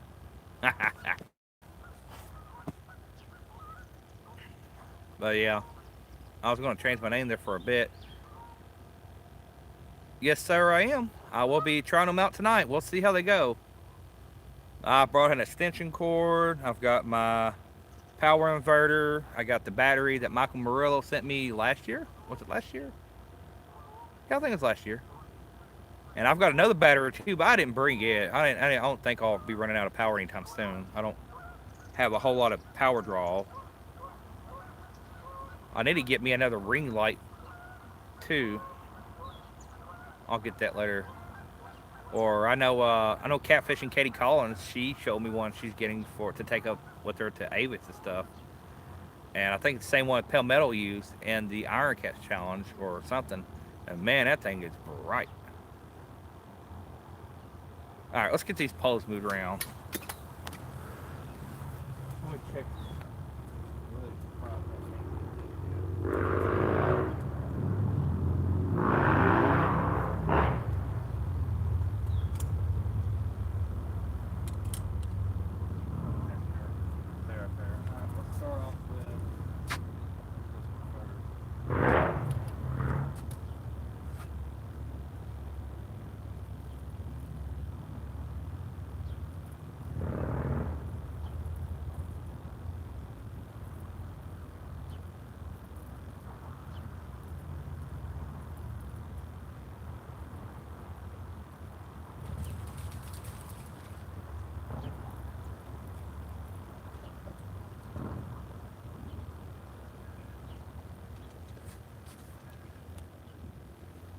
Go fish down. Go fish down.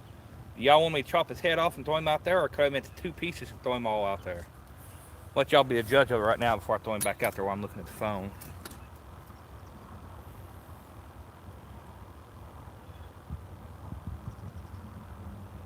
Yeah, these poles, they really pop. I mean, they are just crazy. Cut him up. All right, Ava said cut him up. That's what I'm going to do. That water is pretty cold, you guys. I was not expecting the Ohio River to be that cool. It may be a all cut bait type night.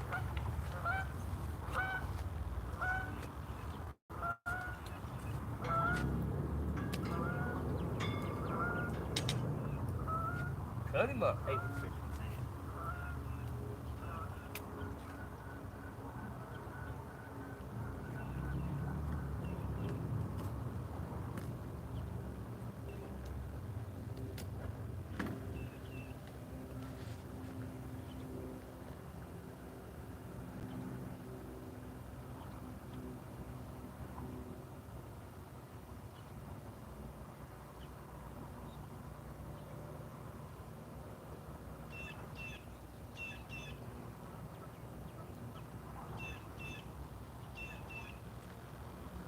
all right, we got us a goldfish head out there. Real bloody, bloody little fish.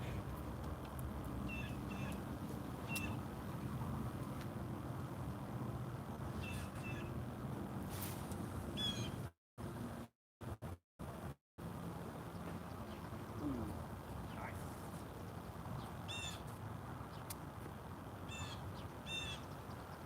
Hold it for a second till it sinks. And there it is.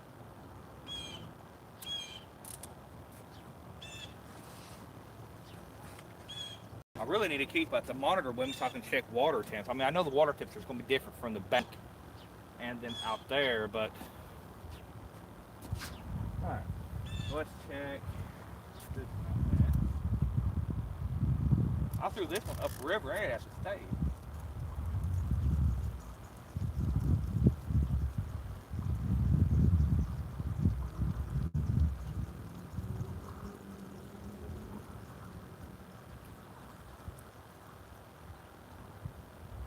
Old piece of skipjack. I'm going to swap out to a bigger and better piece. Yeah, that water, it's pretty cold. Pretty cold.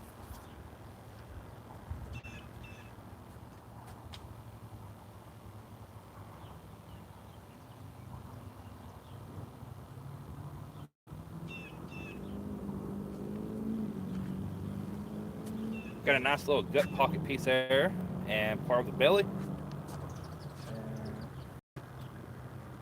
We'll throw this in again upriver just a little bit further out. I'm trying to stay away from that current. I know it sounds horrible, but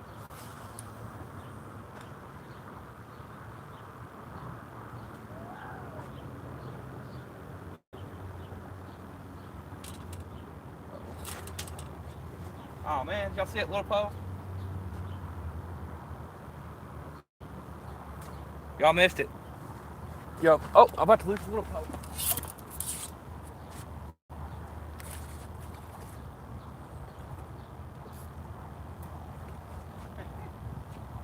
About lost a little Zepco. Look there. About lost a little Zepco to this little fish. I think it's a white bass. I gotta make sure it's not a striped bass. Yeah, it's not a striped bass. It's definitely not a striped bass because his lines are broken there. Hopefully you have to see that. About lost a little 33 over it. Fresh bait.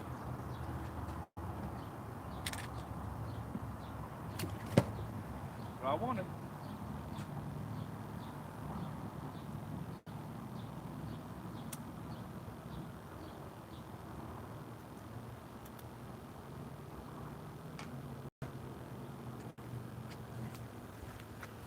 See what y'all's view looks like.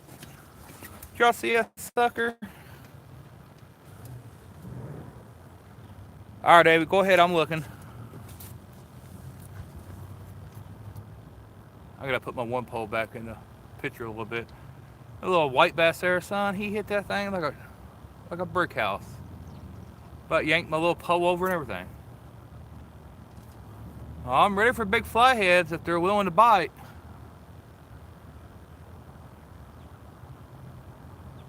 I've got a few tricks up my sleeve for flathead fishing on lakes, and we'll see if it pays off.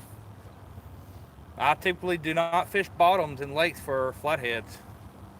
Just to let you know, so if you see me using a big floater or something, that'd be why. I don't usually use, I don't like fishing bottom for flatheads in lakes. Not yet, Joe. But we just got some fresh white bass I'm going to cut up here in a minute.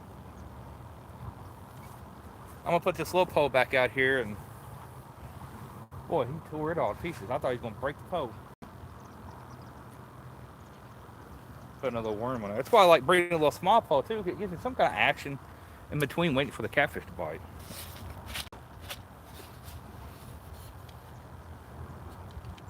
Oh, he tore it up. I gotta look at him better though to make sure he is a white bass and not a striped bass. Pretty sure it's not a striped bass. His stripes are broken in the back. His lateral lines are broken in the back, so I don't think he's a striped bass. He did, boy. He buried it.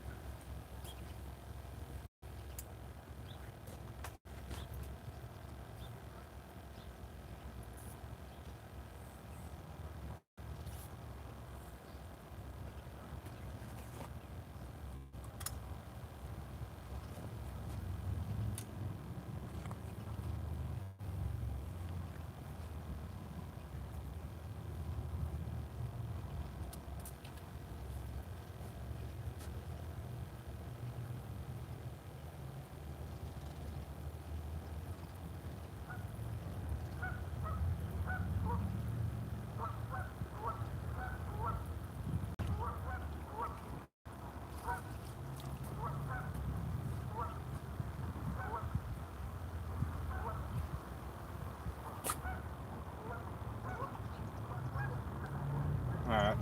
I'm gonna put a fresh piece of chicken on this one. This is for me. It ain't done no good yet.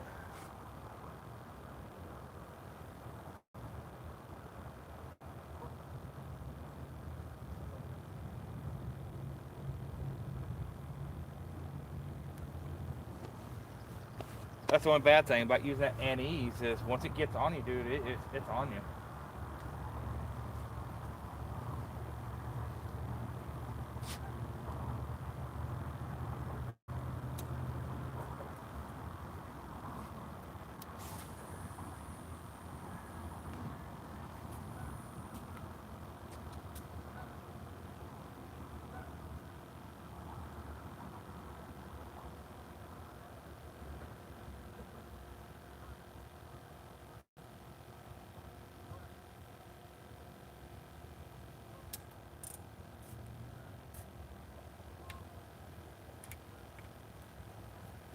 All right, one more rod.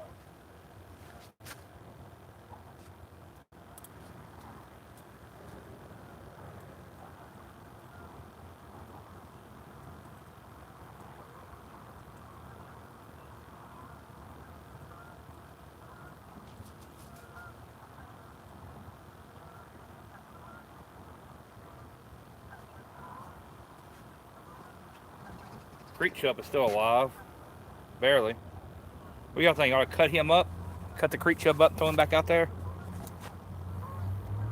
I mean, he's alive, but he ain't doing no good alive out there. Uh-oh, where's my little pup?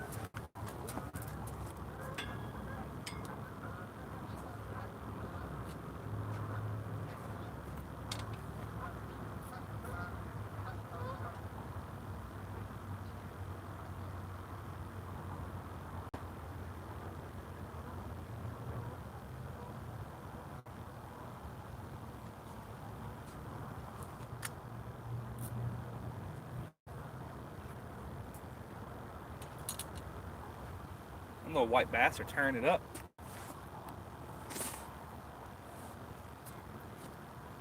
Might hang into a good in there eventually. All right, so you want me to cut the chub up? Let me go through this chat real quick. See what y'all said. Use the head. Okay. Y'all keep an eye on that little black pole there. This little one right there. So you see the tip of it right there. Keep an eye on that for me.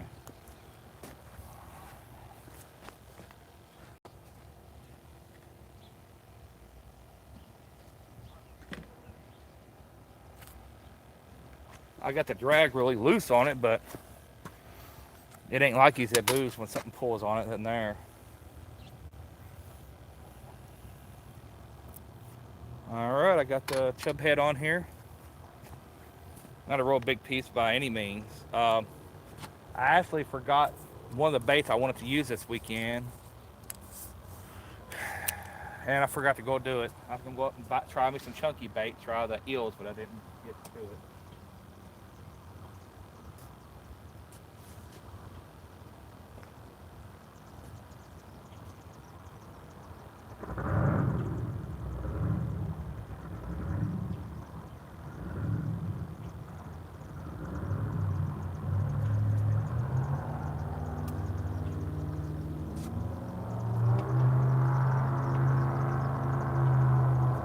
That boat sounds good.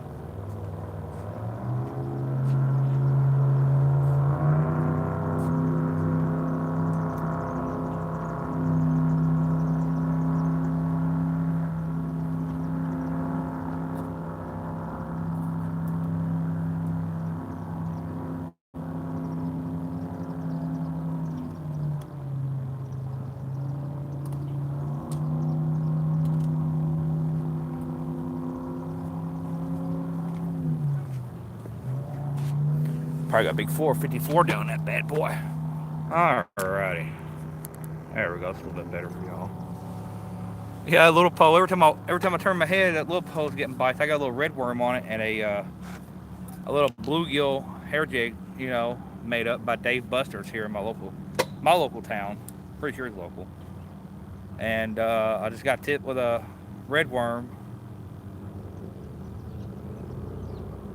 and I just smashing it. I gotta be careful because there's a big drum through here too, and I may catch a big old drum at little pole, and that'd be a fun fight. I think it has like 8 or 10 pound line on it. I'm not sure what's on it. We are baited out, moved, all fresh bait. But yeah, cold as that water is, I think it's a good move going to the cut pieces. We had a lot of bluegill out there, didn't get nothing. I've had everything out there in the bite yet. Yeah, I may not be hitting the honey where they're hanging out or around about, but they're out there. We just gotta wait for them. You're fine, Tim. Yeah, I heard about that, Joe. Make sure it's right when I have my glasses on. Joe Jones, yeah. Yeah, I know. I've heard people tell me about that, but I've never seen one in my entire life caught out of the Kentucky River. And I have fished since I was itty bitty. Oh, there's something chasing minnows out there about 5 foot past my red worm out there. I just gotta be careful and make sure I don't lose that little pole.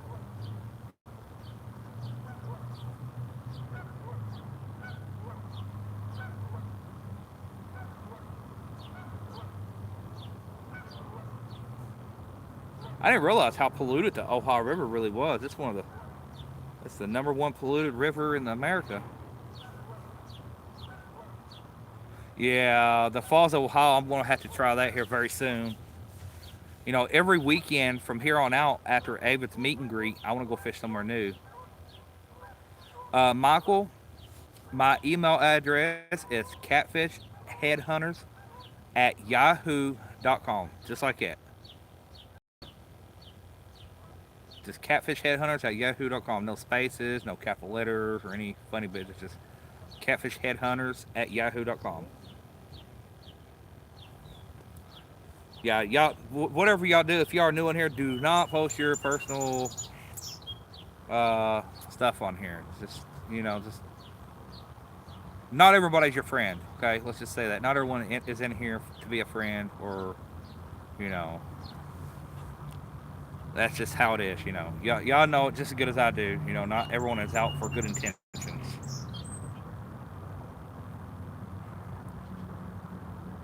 Try lock system Kentucky River when you get. Okay. Yeah, I want to do some. I want to do a lot of Kentucky River fishing. I live literally 10 minutes from the Kentucky River, and I've got 2 or 3 ramps. One of them's closed until September because of all the flooding we had. It totally wiped out that whole little state park area. And then this other one, they're cleaning up the mud mess. I'm waiting for them to finish that up, and then it should be going good here soon. My Chrysler outboard, it still runs, but I was having issues with it, so I just went and took it off. I'm gonna go tiller handle. I want to go tiller. I don't like the sitting up front of the boat while driving the field. No, I just don't like it. I accidentally go down through there and hit something that stops me dead, stops me. I'm going right over. So I'm gonna go with a tiller in the back, tiller handle. I see them everywhere for $400 and $500 for like. I don't think I need anything big. Seen a dish. Wow. Yeah, dude, there's monsters in the Kentucky River. Just nobody fishes it. Nobody.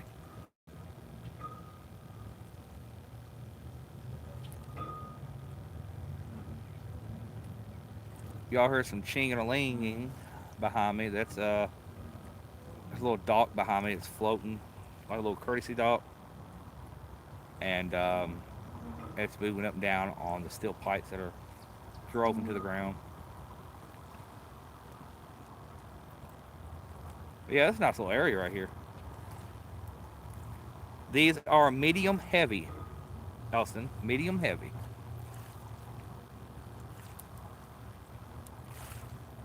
Have not caught a fish on them yet. It may take me a trip or two to catch a fish on them. Y'all know how it is with the new rod stuff. I even put clear. I went ahead and added 50-pound big game clear for my leader lines, just so that way if the green was causing me to miss a few fish because maybe they could see it in daytime, maybe doubtful, but just a thought. Pretty sure it's not what it is. It's just where I'm fishing. What up, Mad Catter? How you doing, buddy?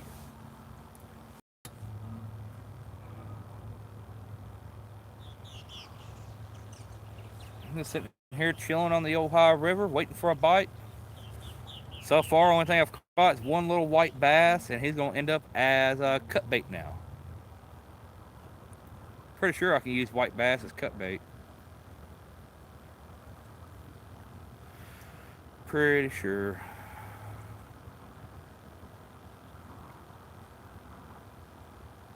I do have bait clickers on all my rods, just for the fact that I don't feel like having to get out there and fish for my rods if one hits them, and it pulls it over that bar there.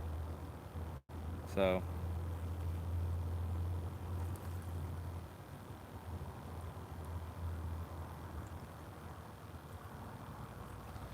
oh man, he gonna be tired. He just got home from Mendado.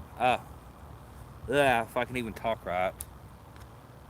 Mendota Lake, and then he's gonna come up there, and we're all gonna meet up there at Wren Lake. That's gonna be fun. I can't wait.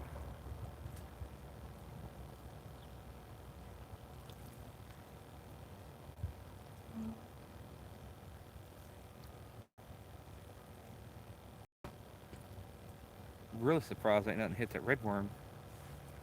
Probably had to reel it off the bottom. That's how he hit it last time.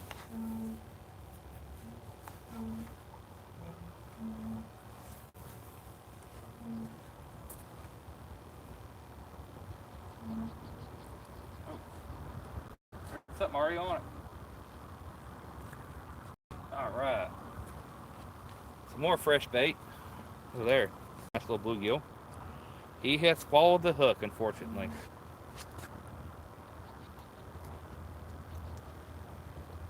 Sorry, little guy. Didn't even know you was even on there.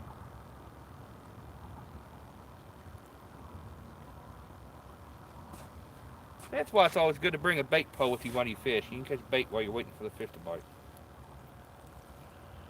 This little guy's not gonna live very long. He's got some blood on him. It's alright, he'll be cut bait. Put him over here in the bait cooler.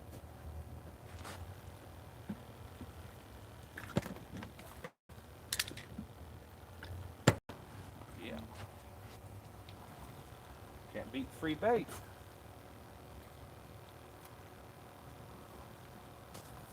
I went to check on it and he was on there.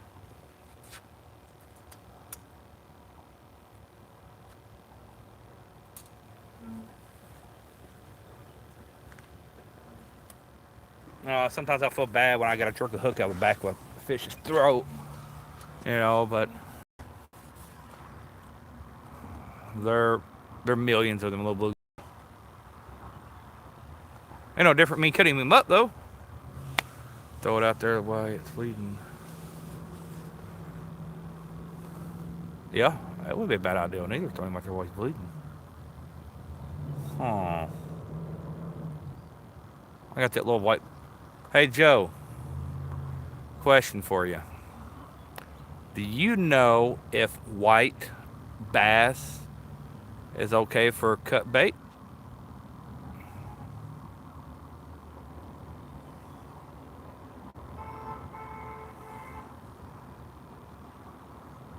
I do not want to cut this fish up if it's not okay.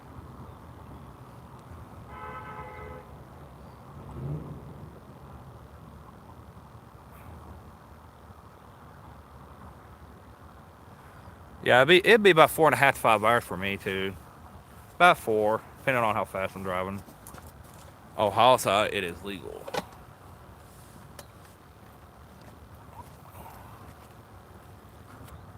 Oh, really? What's the legal size of them white bass?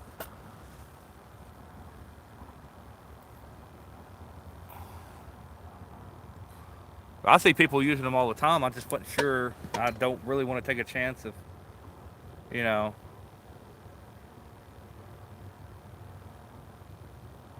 Yeah, that's what I thought too. I'm not real sure. I usually keep my book with me, but I don't.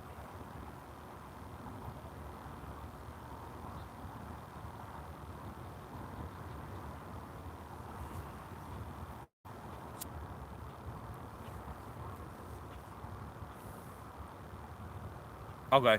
Yeah, I don't think there's a size limit on white bass in Kentucky. I don't think. Now, don't hold me to that. I don't. I'm not real sure. I don't keep nothing for the Ohio River to eat. I ain't eating another lake, this river. Yeah, I was doing some research and I did not know that the Ohio River was the number one uh, polluted river in America. I'm like, yeah. I mean, don't get me wrong. It would take a lot of fish for you eating fish all every day, 365 days a year, for it to even affect you. But still, you know, I mean, we eat stuff from the grocery stores. It's just as bad for us as it comes out of this water. Trust me.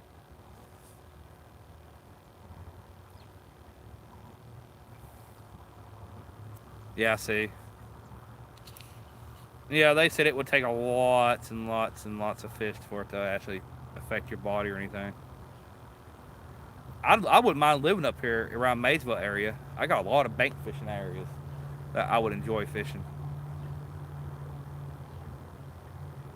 I didn't think it would.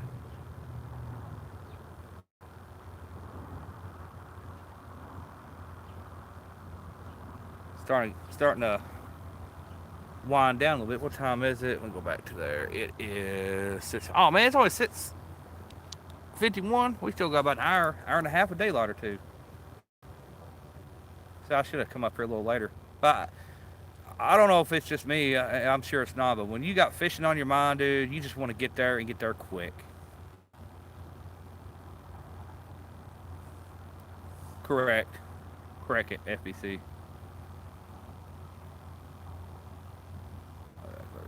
All right. See you later, wifey. I think that's wifey. Yeah, that's wifey.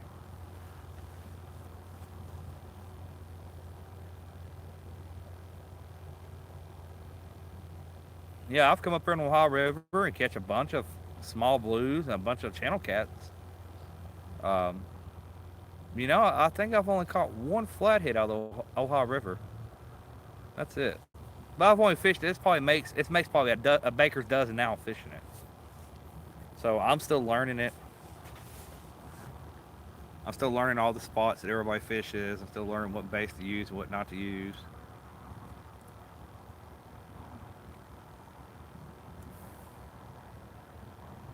You never know. I could not be casting out far enough to where they're actually at. I could be fishing too far out from where they're at. They could be right up next to the bank. It's just how fishing is. It's a guessing game. Usually, What's up, Hayes? How you doing, buddy? There's Kayak Mike in here. What is up? No, I ain't had the first. I'm catching little fish with my bluegill pole to the side over here. That's about it. I'm hoping when it starts to get dark, they'll start moving around a little bit, and I'll have better luck. I've always had best luck on the Wahoo at nighttime. You know, for catfish, that is. I can catch all the other species during the day. Drum, crappie, bass. I ain't never caught a walleye yet out of here. Or sauger, or whatever they catch up here on the Ohio River. I've never caught one of those yet. I didn't bring no chicken liver because them little white bass, dude, I can't keep them off my hook when I use it. Look for you. Kentucky white bass and hybrid are in the same category, no minimum size. Cool. Thank you, fishing with, is that squirrel? Yeah, squirrel. Thanks, squirrel. Little bite in a bit. Oh, Hayes, I'm excited, buddy. I can't wait to meet everybody, meet you, get to meet everybody. Oh, it's going to be a blast. I cannot wait. Thank you, Joe Jones. Thank you all for looking that up for me. I really, really do appreciate it. I really do. I usually keep a little book with me. I did have it in this wagon, but last time I used it, it got wet, and I threw it away because the little book got wet. It's nice to have one on. But yeah, it's pretty out here right now. It's starting to cool off a little bit. It wasn't real hot. Just waiting on a bite. That's just how it goes. Really wish I had a boat out here though. Bet you I might do okay on a boat. I might get skunked. That's the next little thing I got to update on my boat is to get a better fish finder. The two I have, they work pretty good, but they're not real in depth as I want it to be. Hayes, today what I have on these, as you remember, I had the Okumas on here. They didn't work out. One of them broke. So didn't take a chance, sent them all back. They didn't do too well on these rods. I did not like them. They just threw it off balance. I have 3 Abus on them. 2 are 6500 C3s. One's an older C3, and then one's an old Shakespeare SKP 2000. It's an older Shakespeare, and they are just like perfect for these rods. The rods are a little heavier than what I'm used to because I'm used to the cheap fiberglass rods. Okay, you know, like I said before, you know, I've always used the cheap fiberglass rods. Nothing wrong with them, not one bit. It's just that's what I've always been used to. And yeah, they're nice rods. I put them Abus on there, and man, it's a whole different ball game than having that real big reel on there. It balances itself out a lot better now. Before, when you lift it up, all the weight was on the butt end of it, and now you feel it's pretty much about evened out.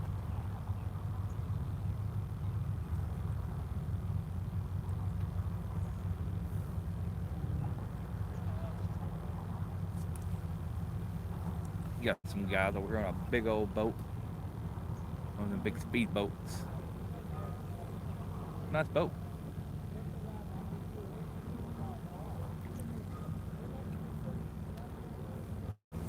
Getting a bite on a little pole.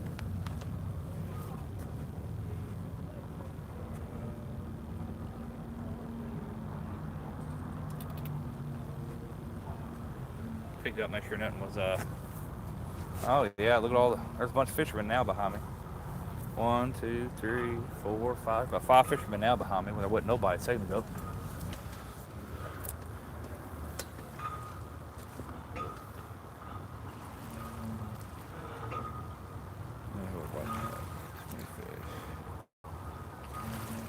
Anything with a krill in it can touch them, so they're a game fish, therefore. Yep, I'll probably just throw it back. I'd rather take my chances with what bait I have than getting a big fat ticket. That's all I need right before my trip.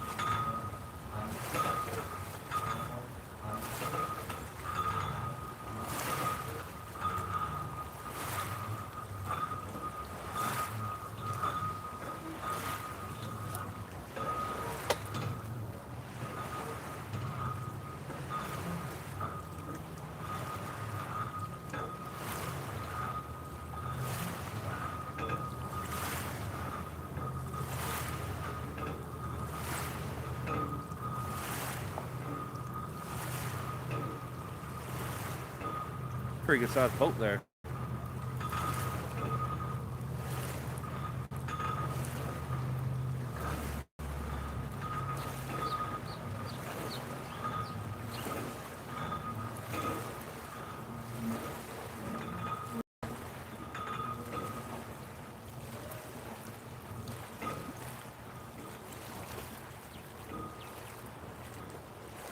Next time I'll make sure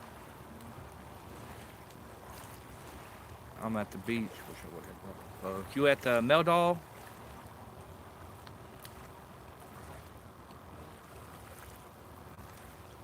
I think that might be what he's talking about.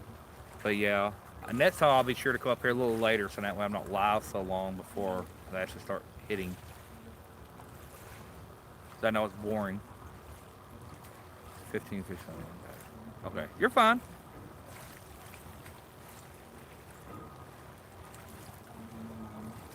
Yeah, I like to go down there on Salt River where they catch those white bass when they do the white bass run. Man, you talking about some fun.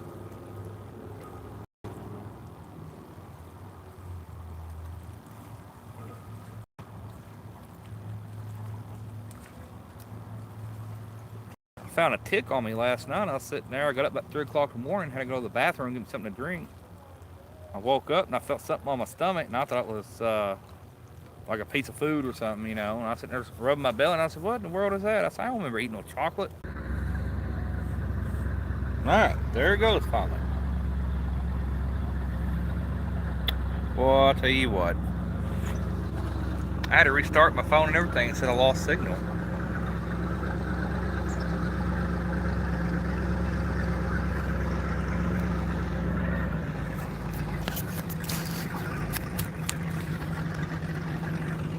Sorry guys and girls, I have no idea what happened there.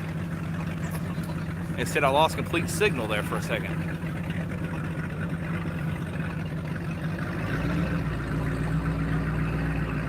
That was weird. It said I lost signal. I restarted my phone, turned it back on, and it said, "Would you like to resume?" I hit resume, and here we are. I had full signal though. Hopefully it's working good. Anyway, let me know.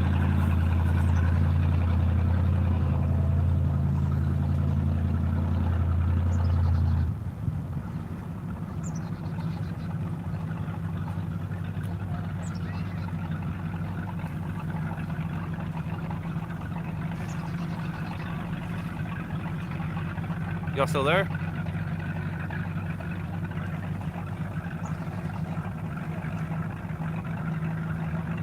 Okay, thank you, David. Yeah, I don't know what happened. It just went. Are you fishing Ohio? Yes, I am, Squirrel. I am on the Ohio River. It's beautiful out here right now. I didn't even check. See, I don't think it's supposed to rain tonight. Looking like it back towards that way a little bit.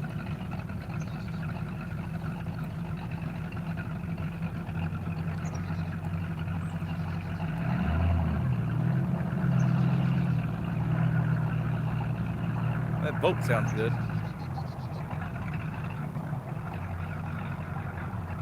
Sorry about that, guys and girls. It just said connection lost, but it said I had a full bar. So whatever. But we're back.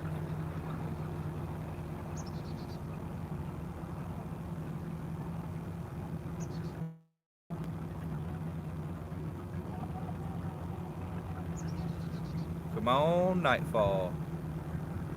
Maybe that'll help out the bite.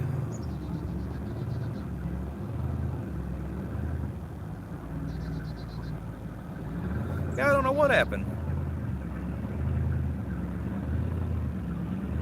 Technology for you in the old internet and YouTube.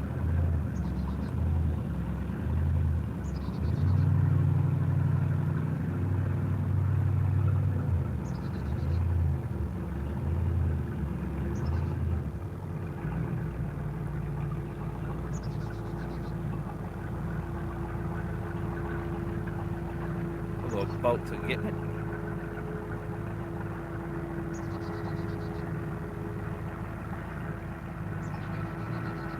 Ain't gonna be doing those some catfishing. Got some big old nets hanging up on the side of the boat.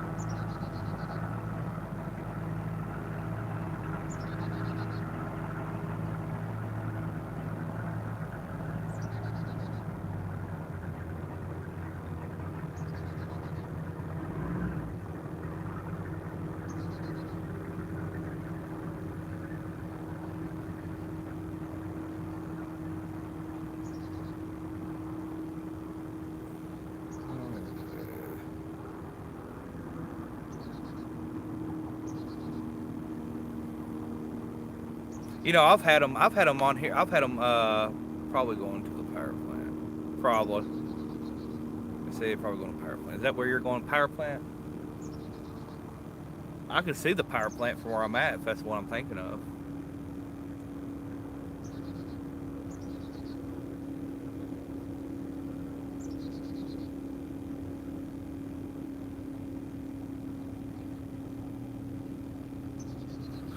Come on, fishies. Oh, okay. Yeah.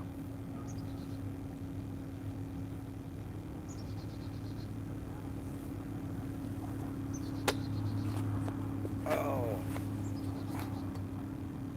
Give these poles a few more minutes and we'll move them again. Change out some more baits.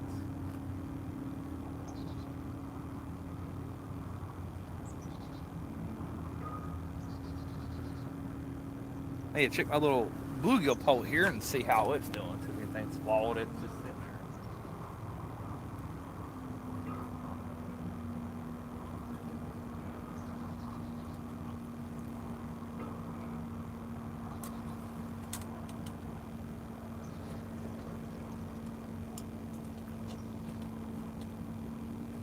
Drop it over here on the other side. Okay.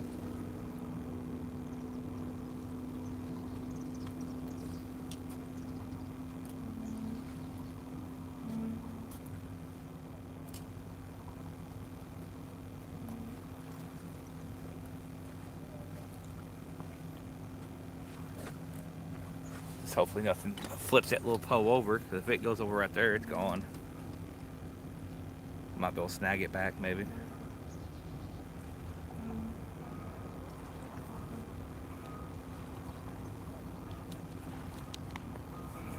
Sun's still on the setting. It's going to be a little bit longer. Thank you, Squirrel. You got a boy catfishing. What's up? Yeah, these are Mad Cat's orange crush rods. I'm hoping the camera does its justice, but man, they are bright. I mean, they just pop. I know when I went live, I used the Wise phone to go live in the backyard to show them off, and I don't know what it is, but just sometimes the cameras don't do justice for the rod's colors. As you know, I'm kind of going with a color theme here. It's why my new logo's got orange on it. You got the orange crush rod. You got the orange boat.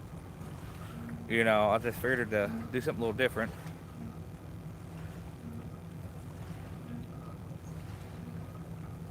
I've been looking for some. I actually thought about throwing on the catfish special orange.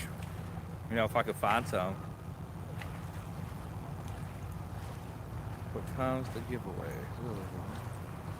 So, sunfish assassin. Yeah, assassins.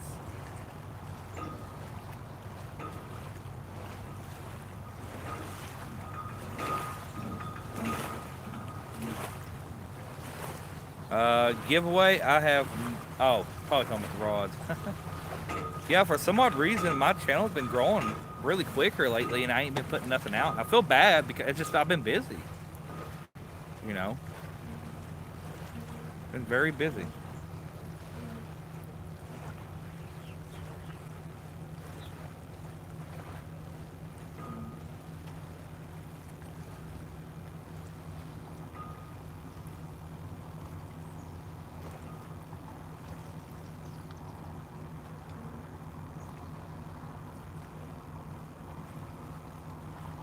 Come on, fishies.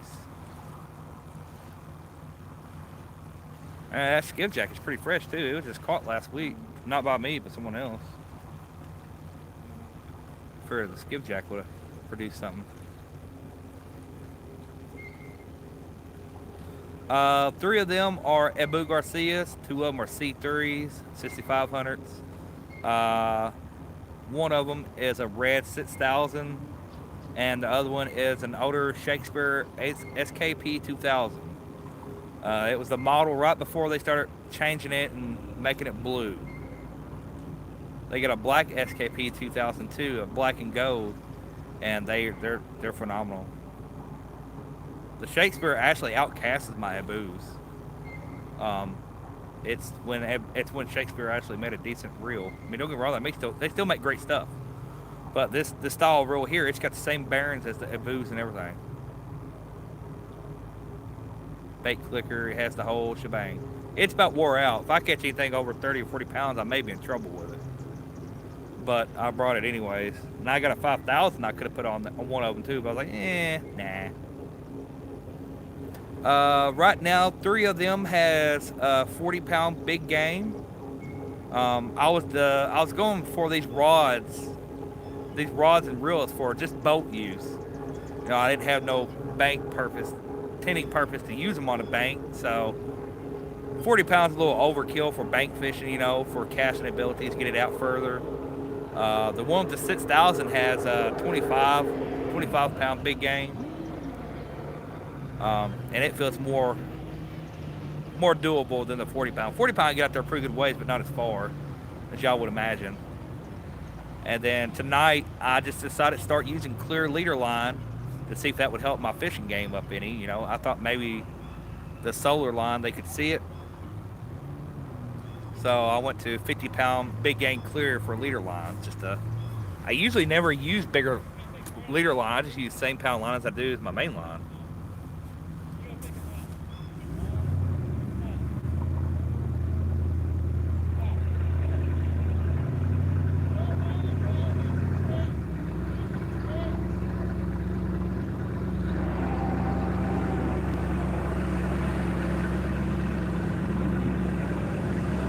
Jet ski guy having fun over here.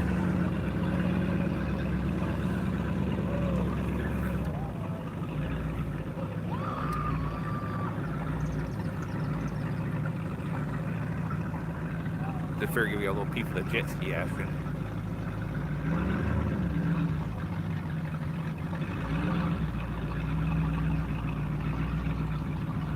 He was doing donuts in it.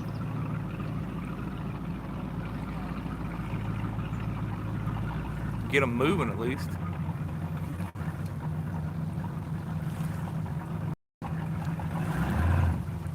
Then we got a big Mer Cruiser.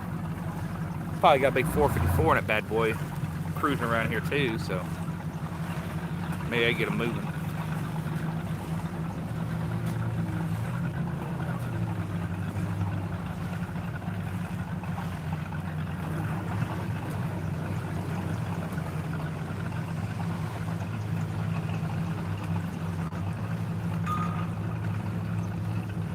You guys ever see where the Sea-Doo is making a jet ski aimed for fishing? That's pretty cool. I mean, you can probably only fish one person off of it.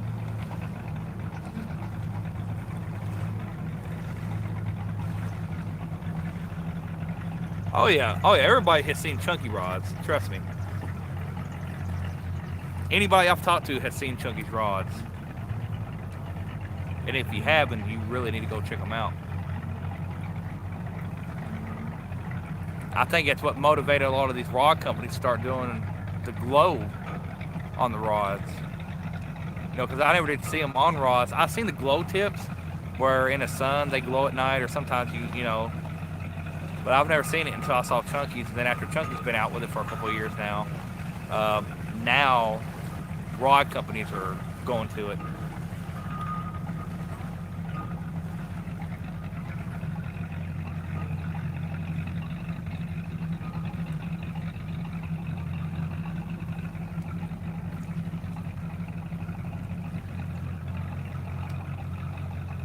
Come on, fish. Come on now.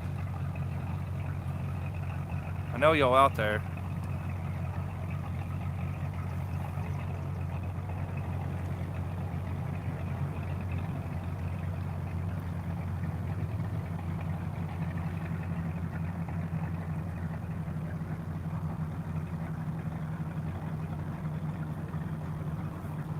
I agree. I wasn't gonna. I painted one rod. Chunky told how Chunky told us what color to use. It turned out pretty good. I used a cheap Walmart Tiger Pole, and it turned out really good. But I was like, nah, I'll wait. And then I seen these Mad Cats were glowing. I said, you know what? I said, I'm gonna go for it. I am gonna go for it, and I did. So I bought five of them. Yeah, I bought five of them because I'm gonna use one of them for a giveaway later on. Don't know when, but you know,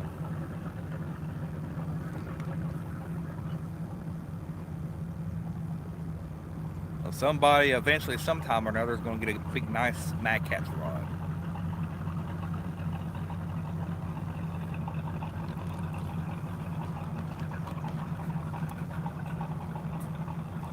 I thought for sure one of them was gonna be broke. I thought for sure one of them was gonna be broke. Um, because when they sent them, they had all five of them in one small tube. I'm like, man, one of them's gonna be broke. One of them's gonna be missing an eye. I'm gonna have to deal with return and this and that. But no, they wouldn't. They all came with the Mad Cat's rod sleeves to protect them and everything. I got a hat coming too. I'm supposed to have a Mad Cat's Crush hat. That's why I wanted to wait until I went live to have my hat too, But I ain't got no emails. I've been trying to reach them, and they haven't really reached back with me here lately over the hat. I mean, it ain't no big deal. They told me it'd be on back order, and it would be back in stock on the 15th of April, and it's May now, and I still ain't got it or heard anything about it. I'll contact them again later. Maybe he hasn't seen the email or nothing. I don't know. Ain't no big deal. It's just a hat. But I like my hats. I love hats. I'll tell Mary's loving the house. If I can get her out of it, her days off. Her days off. She likes sitting at home and relaxing. We got a new house and all new furniture. We got it's a whole ball game changer. I mean, if anybody's out there wanting to do better and want something new, I say go for it. Go for it. It makes you feel better about yourself. Even new furniture, a new car, new truck, new fishing gear, anything that'll make you feel better, make it feel like it's worthwhile working for. Go for it. Even I feel better after having a new house and new rods and stuff. It makes me feel better about myself. It makes me feel like I'm actually working for something. I'm working towards keeping my family healthy and going. But it's a good feeling. And I know some of y'all can't work, and that's okay. That's fine. We're all different. You can't help what happens. You know.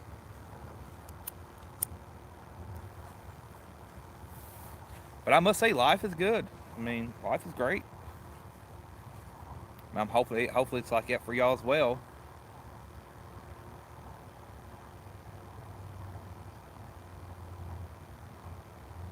Yep.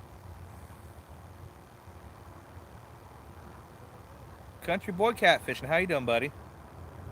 I know you're gonna be up there too, ain't you? Up there at Avid's Meet and Greet. Pretty sure you're gonna be up there too.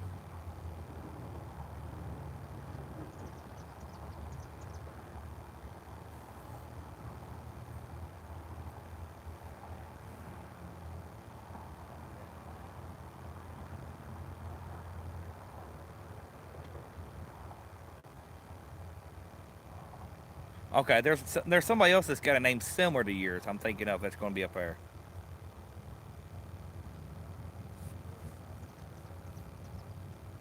I can't remember his name right off the bat, but it's similar to yours, and he's gonna be up there. Good thing I brought my hoodie with me because it's gonna be chilly down here tonight. I bet you around this cold water. It's not real cold, but it's cool.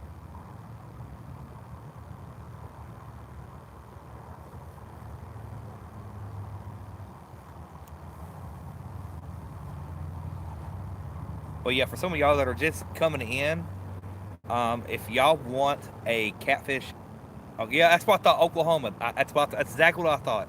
Using Oklahoma. Yeah, that'd be a pretty good long drive. It'd be quite a bit of a drive. Yeah, there's another one. I can't remember if it's Kentucky Country Boy catfishing, but I know it has country catfishing in it. I can't remember the rest of it. Can't remember the rest of it, but he's supposed to be coming up there. But What was I saying? But yeah, anybody that just come in and you're wanting a Catfish Headhunter sticker, it looks exactly like. You can actually see the stickers on my Instagram and on Facebook, and it looks exactly just. And they're beautiful. They're awesome. They're free. They are absolutely free. Just contact me through Instagram, Facebook, Catfish Headhunters at yahoo.com. Send me your information, and I'll get them mailed out to you. Um, they My post, you got to give my post office a little time. They're a little on the slow side of shipping things, especially if you're doing it letter style. So, I think it took like 4 days to get from my house to Ohio, but it took 2 days to get from my house to Tennessee through the post office. I don't understand it. I don't really know.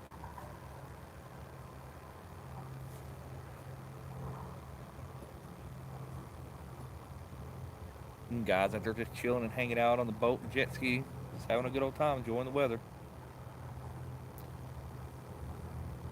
Did I ever mention how expensive boats are?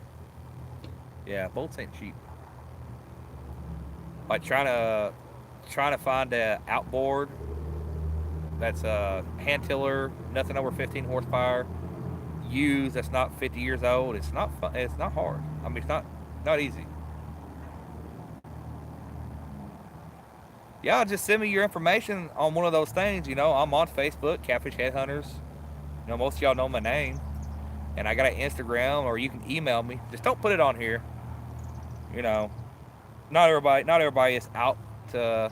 We're not going there, but you know, YouTube is a fun platform. It is, but there's also some bad apples out there. We'll just leave it at that. Squirrel, I am waiting for my boat ramps to open. One of them is under construction because of all the flooding we had. And then another one is about to be open. They're clearing the mud right now. It's supposed to be open this weekend. I was supposed to be on my boat today, was to go. And it didn't happen. And I was going to reveal the Mad Cat's rods on the boat and my new Mad Cat's rod hat. My hat didn't get here on time. And my shirts didn't get here on time. And boat ramps ain't open.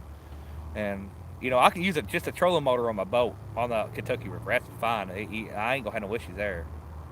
Um, but before I can get out here on it, I don't think I'm gonna be out in it. I want to fish backwaters off the Ohio on it, like the Licking River and some other small rivers that come off the Ohio River on it. And then next year I'm going to be shooting for a bigger boat. I like to keep that little orange one for small rivers and lakes to fish on, and I want to get a big boat, like an 18 or 20 foot for the Ohio River, just to be safe. Because I've been out on it, J Dog had a pretty good sized boat on it, and even then it felt intimidating, and the water was ripping.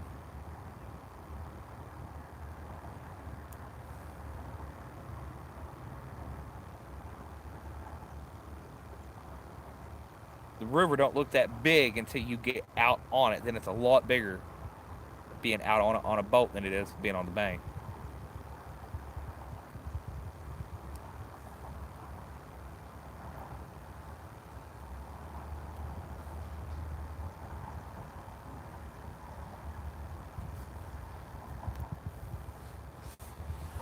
Yeah, even I know somebody was talking about Streamlabs. I was going to try Streamlabs, but I really liked the StreamYard. StreamYard was pretty good to me. Um, of course, you had to pay more for to get the 1080p, but I thought 720 was okay. Um, I may get back to doing the live shows. If I do, it'd be Tuesday nights after Muskrat or before, because that seems like you got Stacy.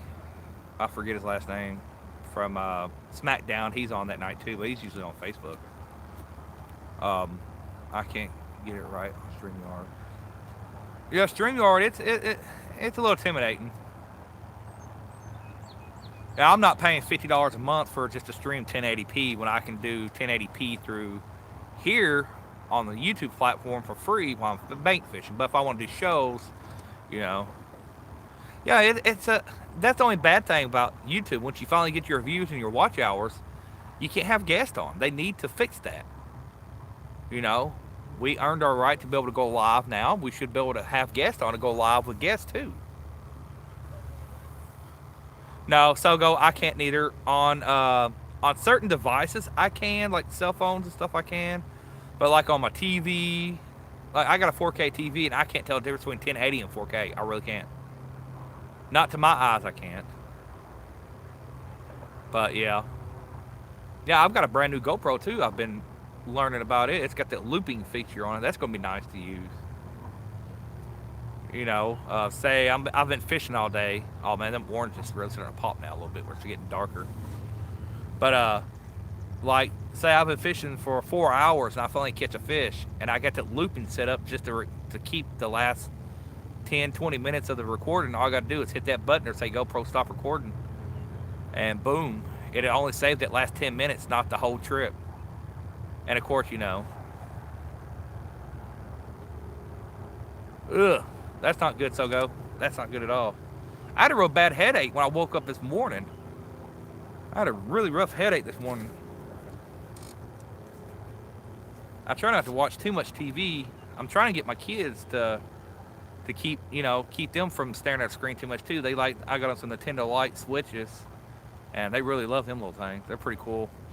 And I try to remind them, hey, you know, get off of it sometimes. Go do something. Go outside, play, get your eyes off of it, because you're going to regret it one day staring at that device all day with your eyes.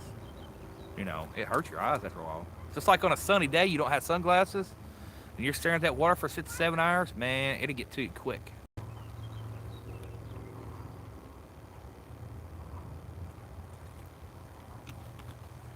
All right, let's move some posts. I think the water has dropped a couple more inches because I can see the water level on the pillar, and I can see it's dropped just a tad bit more. I know the current is not as strong, so maybe later on tonight they'll start moving around. That's what I'm hoping for. It feels good out here right now, though. Oh, get up and move around, get my big butt up moving.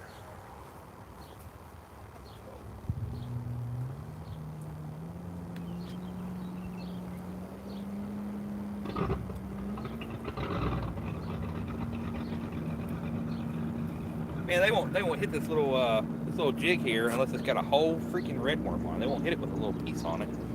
Picky button fish.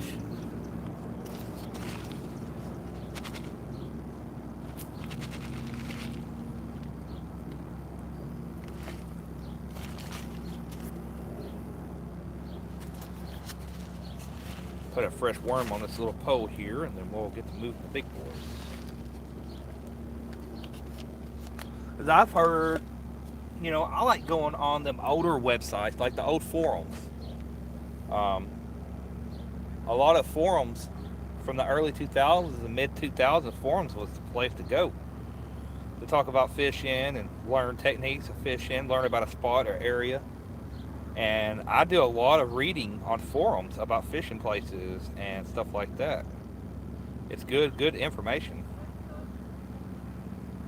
And I've read that some people in this area through the forum has caught skipjack here before. You know, not like loads and loads, but just a few.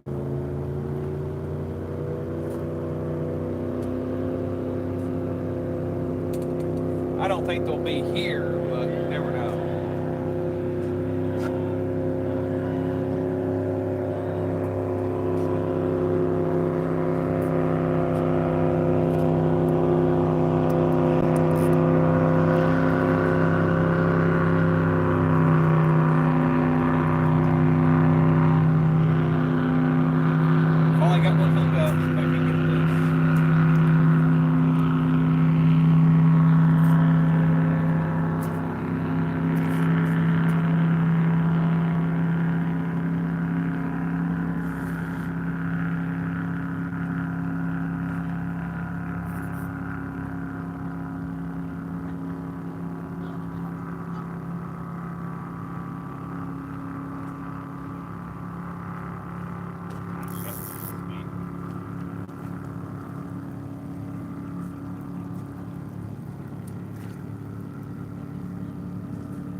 Didn't break off, but it did chew up my leader line just a tad. Oh, excuse me. We got some people coming up here on the walk. We'll go with another piece of skipjack on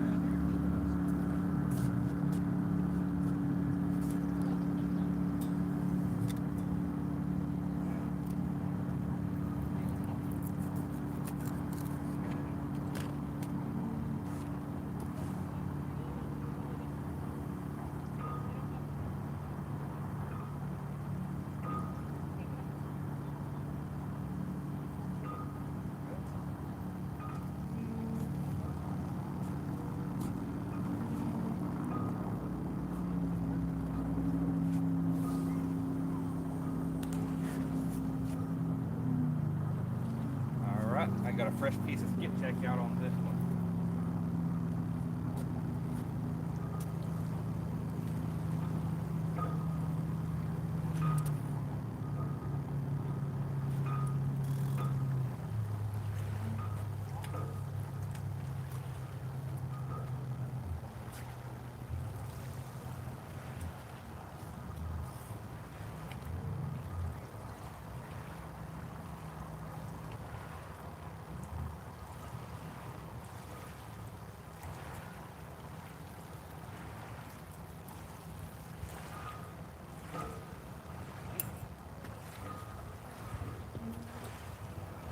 Fish just ain't hitting nothing, man.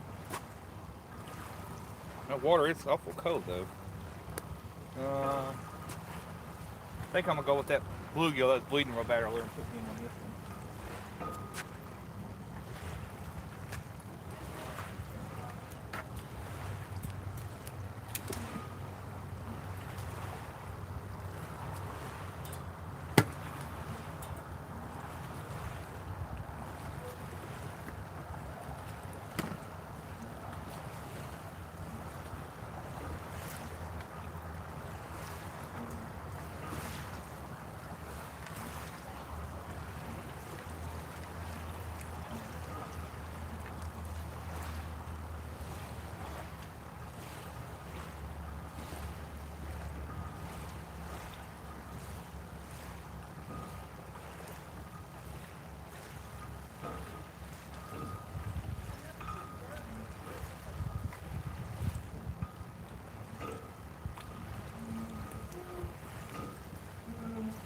Nice little bluegill head. Scales off. This one here, I believe I'm gonna throw upriver again.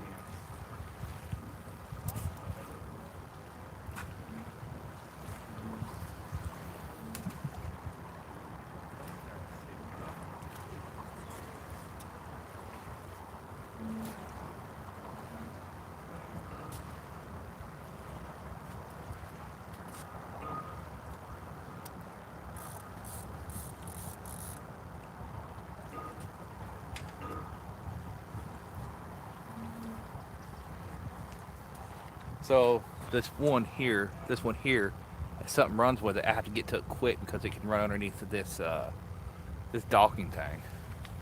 That's one that's got the bluegill head. You got bluegill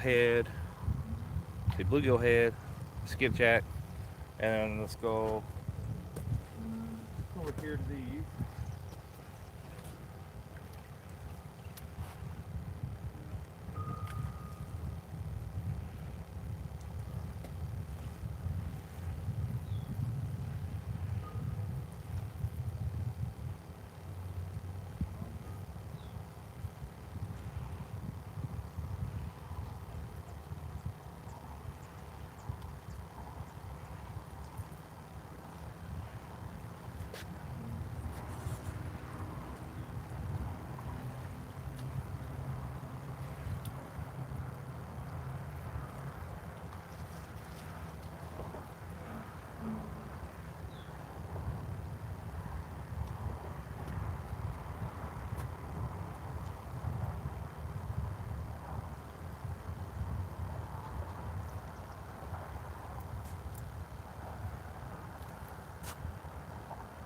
Man, trying to get this chicken off his hook. It's not want to come off.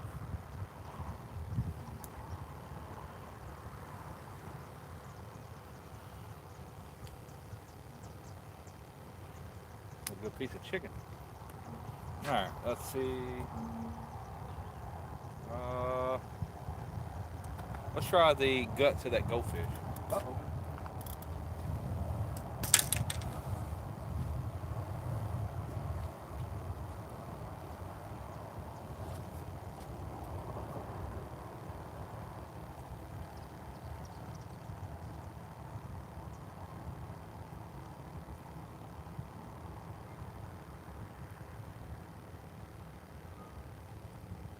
Have to wait and see. Bait clicker was getting pulled. Could have been current or something getting stuck in it as it's going down the river. Well, see, that's on skipjack there if it is something.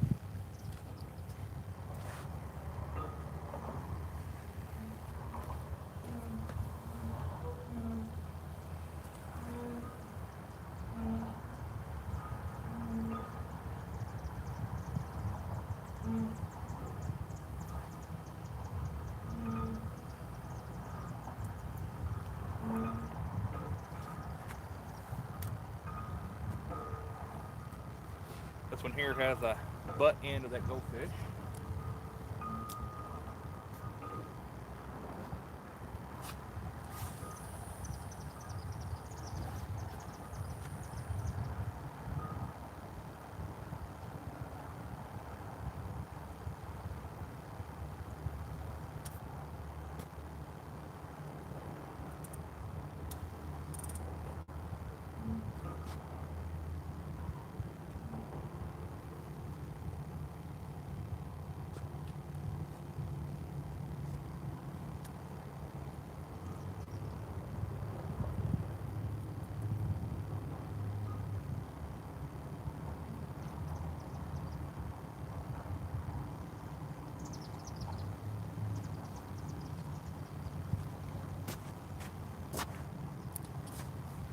Alright, come loose a little bit.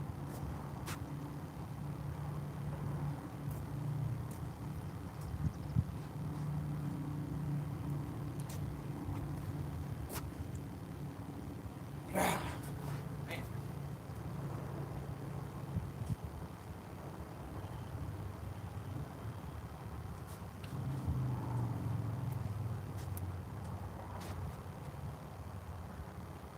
Oh, whatever it is, it's moving now.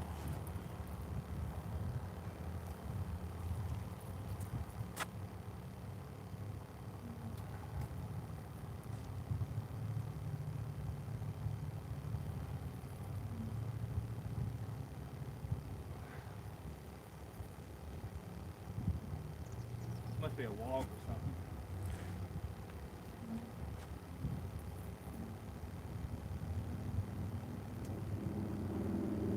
Dragging something.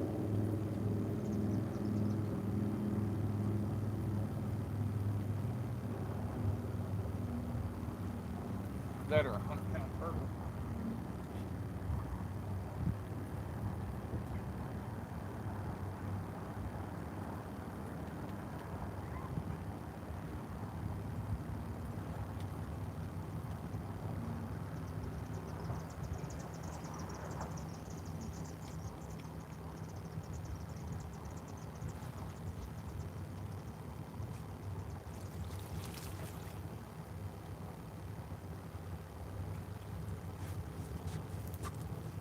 There we go. Biggest catch of the day. Oh wow. I broke it off of trees, what it broke.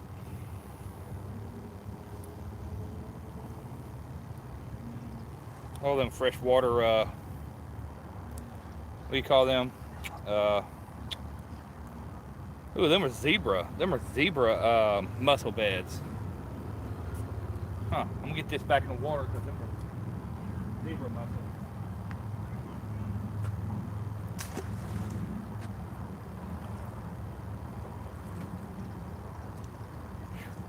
Man, what a workout. I tell you though, that 40-pound big game line, it's no joke. It takes a lot to break it. I put everything in that rod and that line and it didn't break. It broke off whatever was on it. So, alright, let's see. What am I going to put on this one?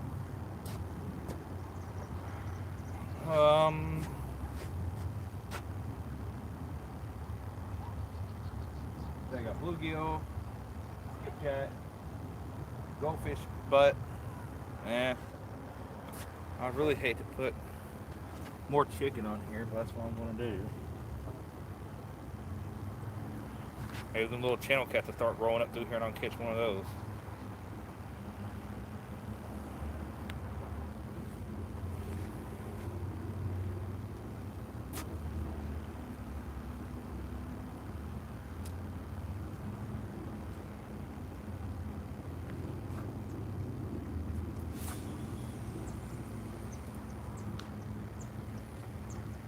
Man, I like these rods.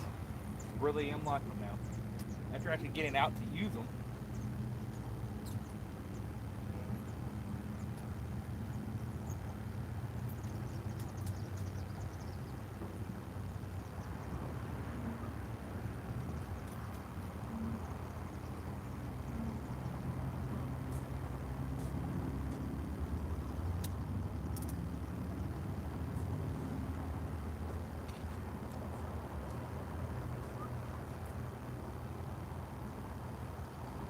put this on a little floater and let it float around over here. Something eat that worm. I missed it. Man, I hope that's not rain back that way. I see something like a cloud way back there. It's like rain coming down. All right, now I'm back. But y'all seen I was hung up with 20 pound line on the little Walmart Shakespeare, and I had it bent double one time. It didn't break. But it might be. Zebra muscle bad or bad? I don't know. I don't know, Carl.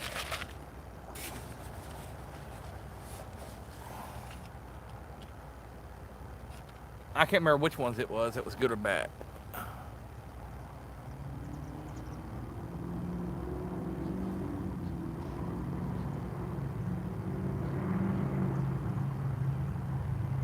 Yeah, I couldn't remember if it was a zebra. Yeah, but the oh. Oh well. Should have pulled them off there and used them for bait then. No, because then it might have got my ass. Excuse my language, but it might have got my butt.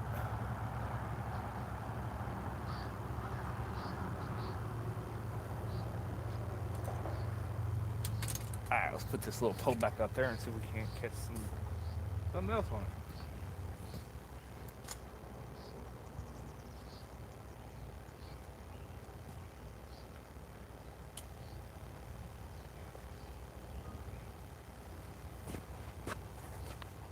I have people right here and they fish. They don't fish very long.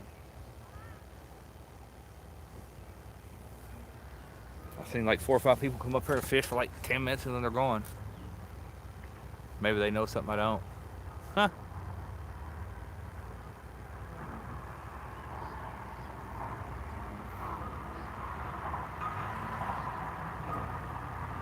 Yeah, that's crazy.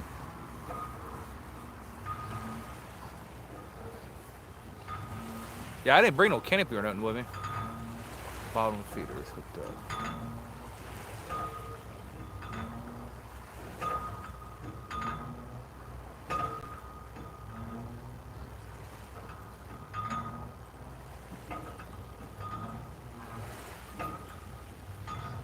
I guess I need to educate myself a little bit more about what's invasive and what's not.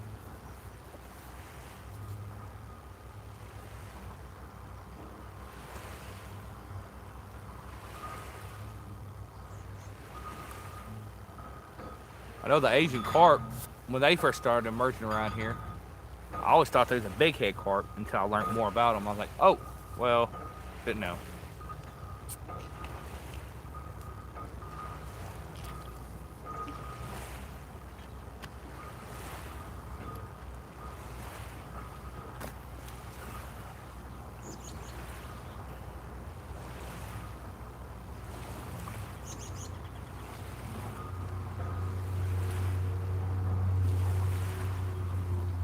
But yeah, I found this spot here. This is a new spot for me. I've never fished here before. I'm slowly working my way up to the West Virginia area. That's what I'm doing. Of course, next weekend I won't be doing any Ohio River fishing. I'll be at Wren Lake.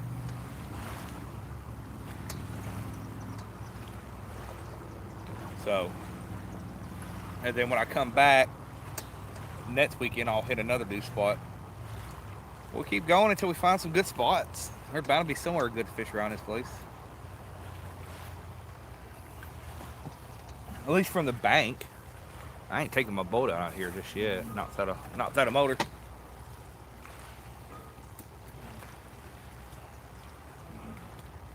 Joe, is it supposed to rain? Joe?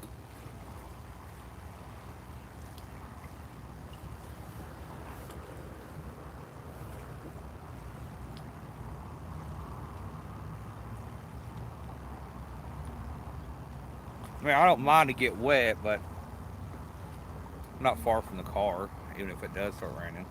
I just don't want to be out here on this little platform when it starts raising. They start raising the water up to accommodate for the more water coming. Something hitting the little bluegill pole. I saw it bouncing, and y'all can't even see it. It's not even in the camera. Sorry.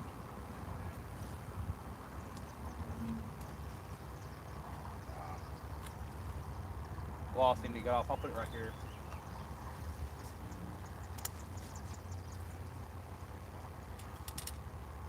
Drop a little bit further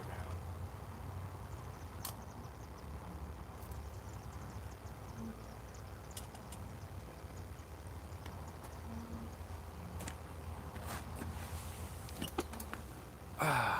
Let me go through the comments here, see what Joe said. Hey Joe, what time's that storm supposed to roll in? I know they like to follow this Ohio River a lot. Them storms do.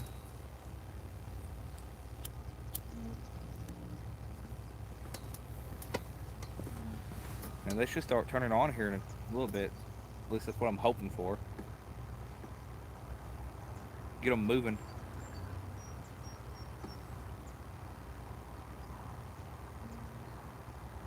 You know, it always rains when I go live. Every freaking time I go live, it just about rains on me. I got a canopy just for that. I just don't never bring it. I looked at the weather and it wasn't supposed to rain. But it may have changed. You know how the weather, it changes.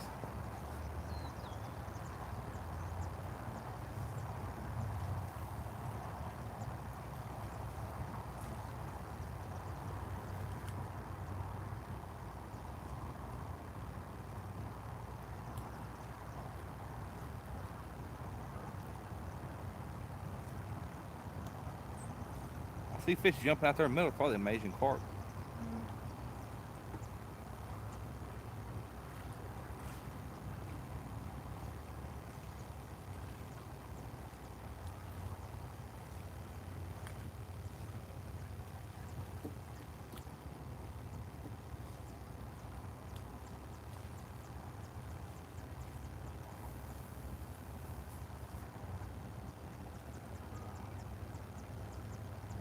But yeah, this is pretty much how the fishing is on the Ohio River from the bank.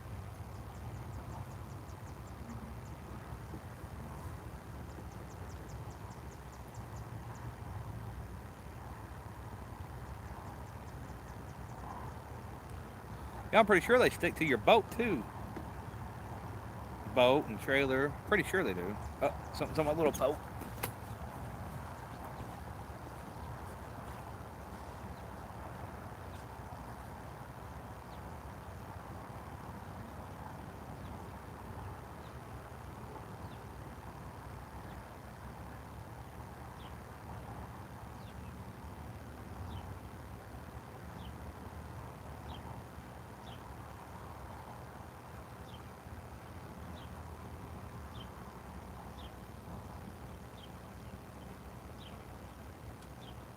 Was a little white bass. I picked it up and he's following it. I see there he is hitting on it now. He'd be a little right there.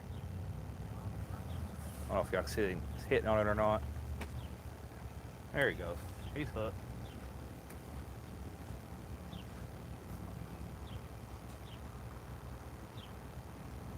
Oop.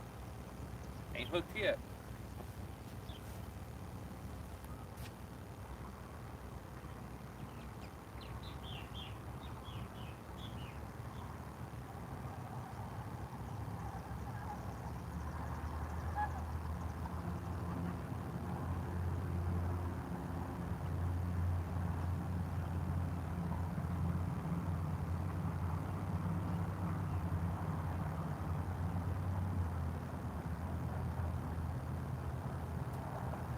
As soon as I sit down and start hitting it.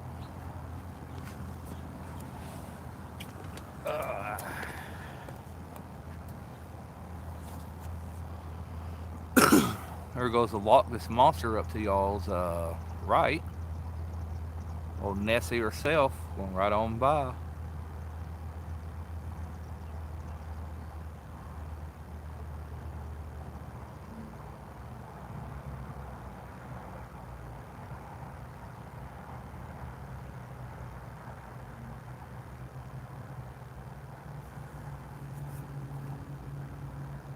Yeah, they're pretty strict here in Kentucky about certain stuff.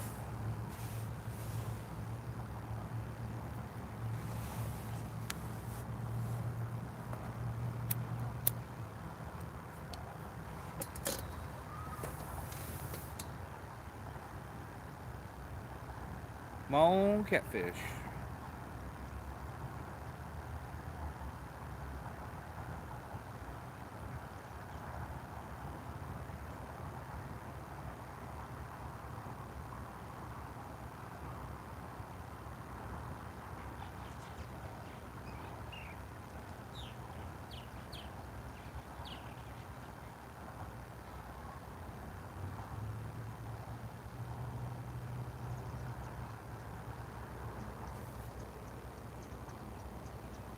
I believe it. They'll ride them.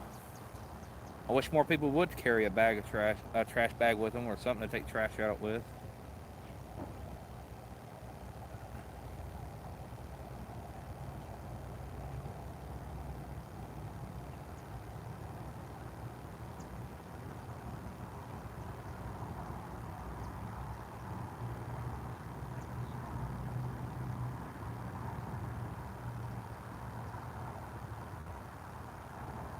There goes somebody's flip flop onto your right.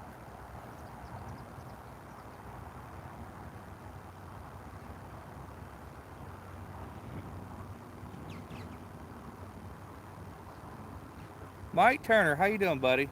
Doing pretty good.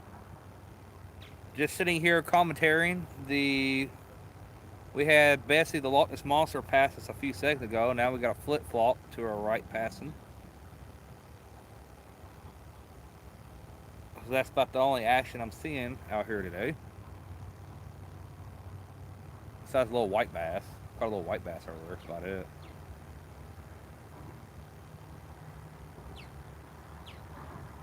Water has a little mud tint to it. Not bad, but you can definitely tell there's some muddy water coming in somewhere from upstream. You see where it's mixing.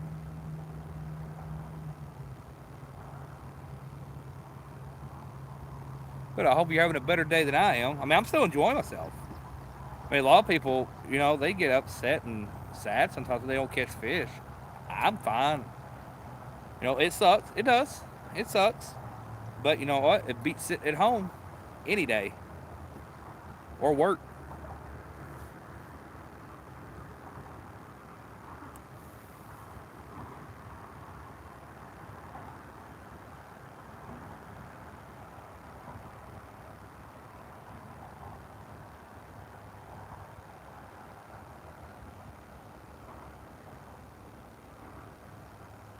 And we got a red leaf or a red flower passing to our right coming up.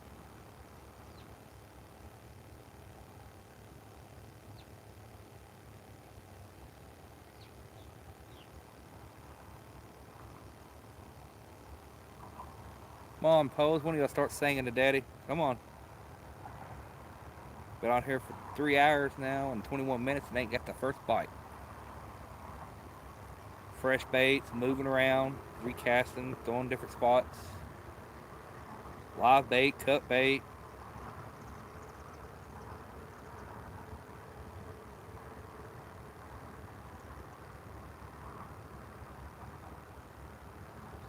Probably schooled up out there where I can't freaking reach them, probably. From the bank. There was a guy out here fishing earlier. He didn't have no luck, he said. They had shad. Laid over casting in shad over here.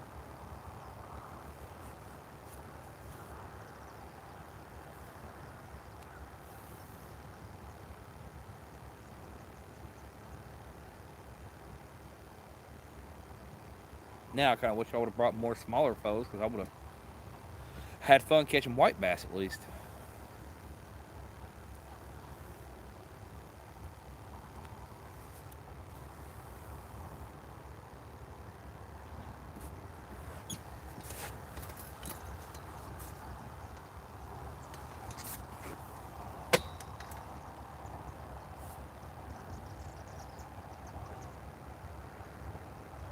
Still nice out though, regardless.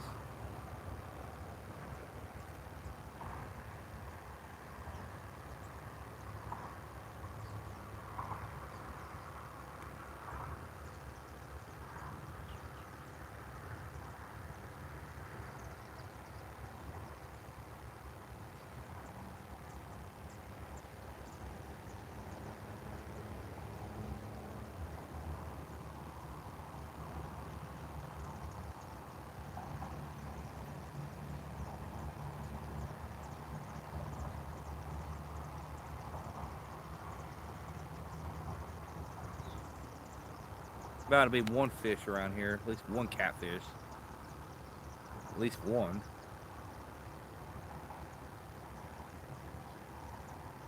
I don't know, the water's pretty cool. A lot cooler than I thought it was.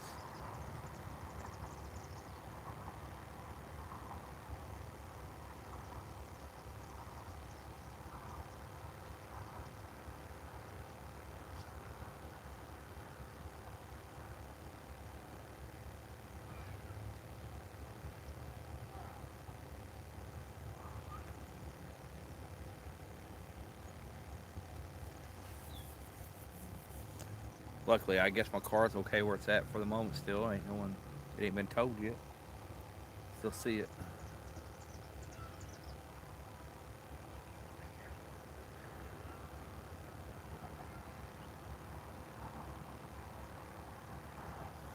Yeah, I'm not sure how I'm going to do them black lights. I think I just may lay them here on the ground facing the rods and then go from there. Once it gets dark enough to. If I don't get rained out first.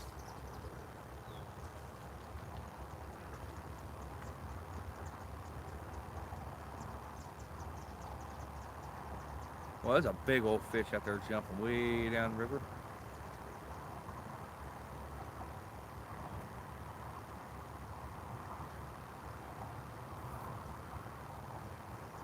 But yeah, Ren Lake's got some white bass in it too. I may catch me a few of those and clean them up and eat them.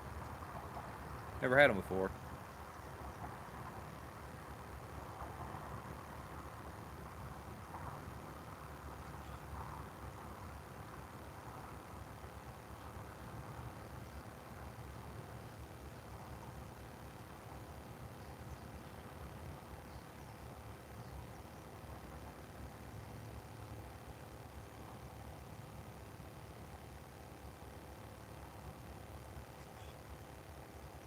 I think my little fish done gave up too.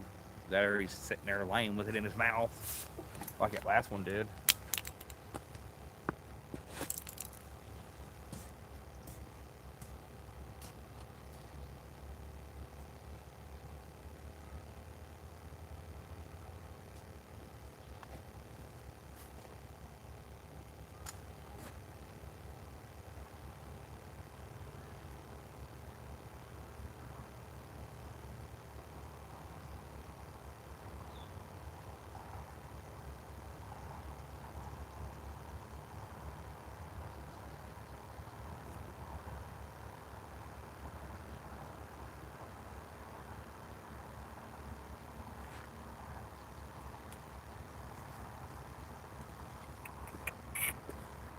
Put a little red worm on here. I don't have deep fish right here beside it. Not real deep.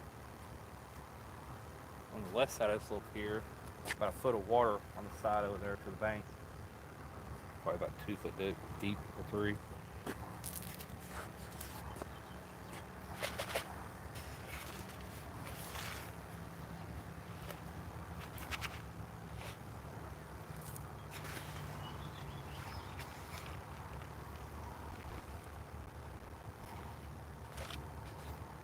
Hey, maybe I gotta put a real small hook and throw it out there with some red worms, big glob of red worms on it.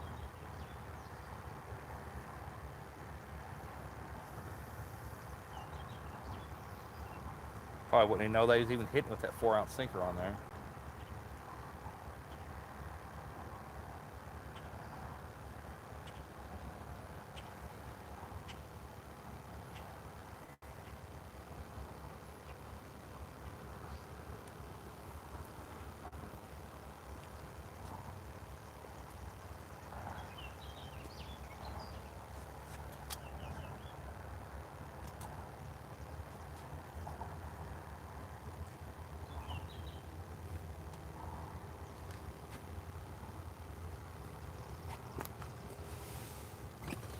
Oh.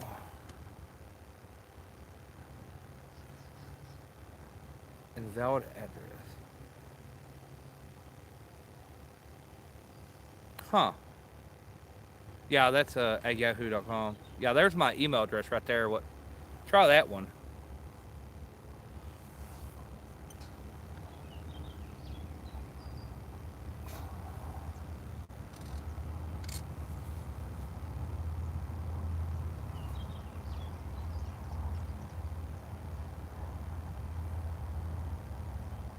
I may have said it wrong earlier. I could have said it wrong. It's possible, knowing me.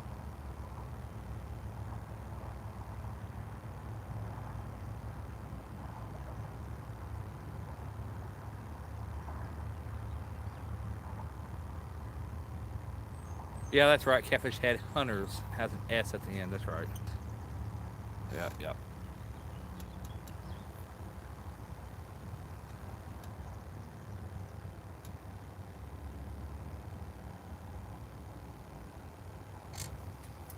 Yeah, I keep forgetting I got an S at the end of mine.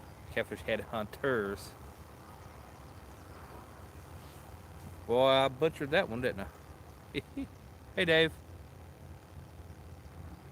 Hey, Dan. A little slow for the most being, but we're still optimistic of hopefully catching at least one. Now we're just waiting for it to get a little darker. Maybe they'll turn on. I've had some good baits out. I've had week old skipjack out there that wasn't caught but last week. Um, I've had goldfish. I've had creek chubs, live and cut up. Bluegill live and cut up. Goldfish live and cut up. Um, I think I put a sucker out there. I'm not sure. I don't ever have no luck on suckers, anyways.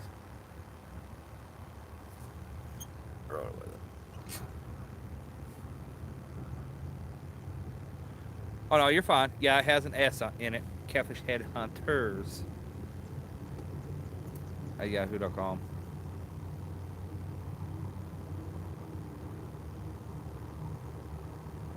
Yeah, I keep forgetting I put that S in there.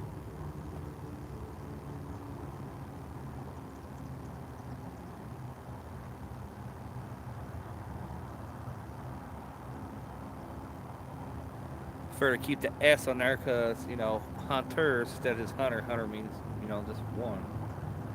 And I figured do hunters because my boys are eventually going to be with me doing this more.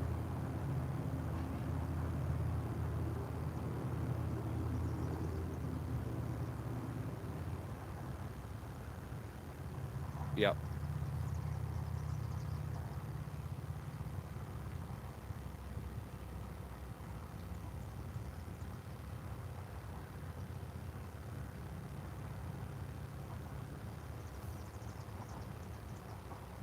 Come on, little fish, take the red worm.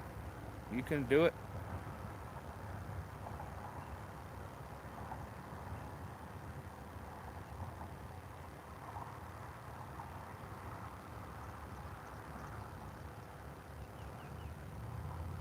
Yeah, I was really expecting a decent little day up here, actually. I figured it'd be a pretty good day to fish. I mean, it probably is. It's always a good day to fish. Every day's a good day to fish if you're out, if you can fish. And so I don't think they're moving around a whole lot just yet. Not like I would want them to be.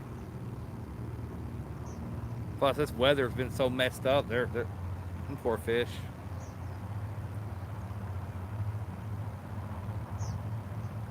What up, Art? It's a one-ton fishing club.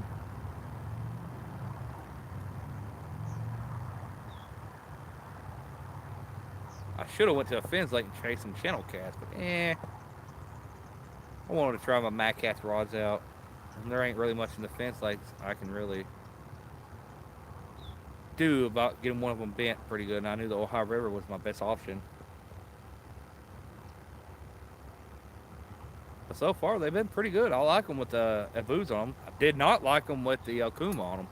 The Okuma just threw the whole rod off. Now it's got them smaller Abus on there, man, and it just rocks them. Does really well with them compared to them. Yeah, the car's still up there.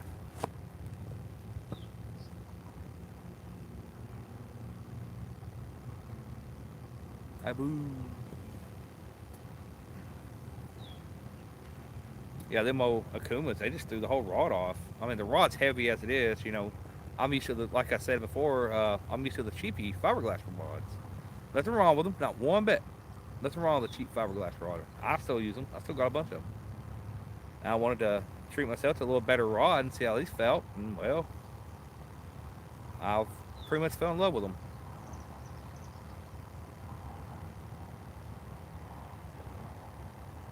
on, little fishy. Give me some kind of action. See something over hitting out a little pole, but he ain't took it yet. There he is. Take it. Take it. I just got to suspend it off the bottom of the red worm. Let's see if anything would hit it right there. Caught a white bass and a bluegill so far from there, so probably my only pole I catch fish on. Yes, them are the orange crush rods. I got a hat to match it too, but I haven't got it yet. Not yet.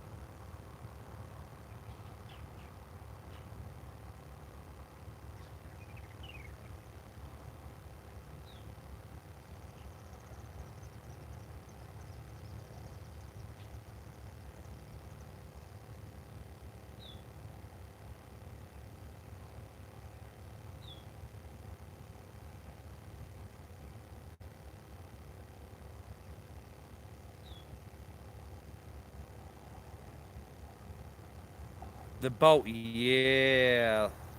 I seen him posting that on there. Them things are sharp. I think they're a little bit brighter than mine when they're lit up with a black light. They are very bright, very vivid.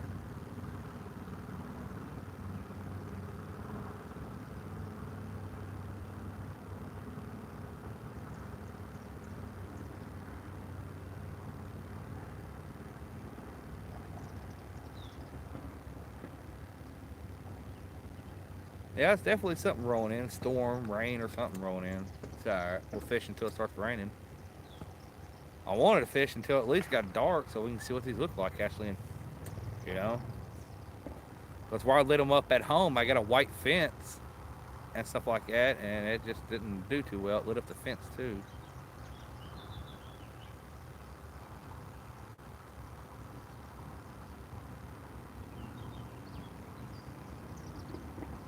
Not one fish. I'm trying for anything that's biting. I've had live bait out, cut bait. It's just not working out today. But it may change.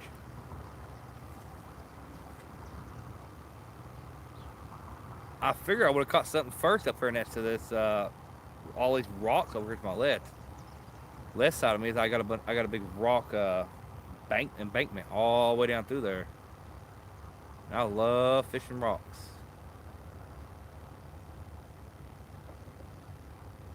Them rocks hold heat underneath that water. Especially if the sun's hitting through.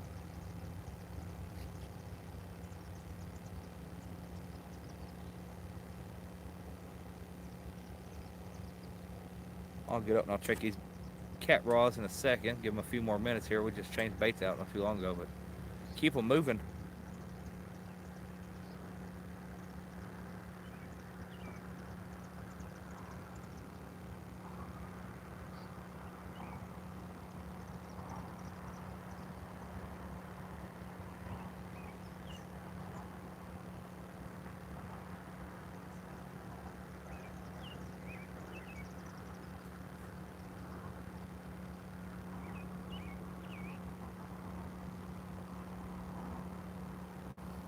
I can't be on this thing when it starts raining anyways, because as soon as it starts, that water starts rising up. It's only about a foot down from the pier I'm fishing on right now, so any added water will bring it right up over top of it.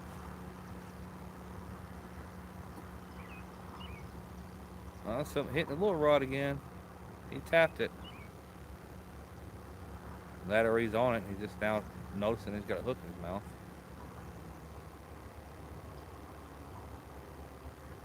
I'm sitting here looking at the Ohio side of where I'm at right now, man. They got plenty of bank assets over there. Just from right here, though.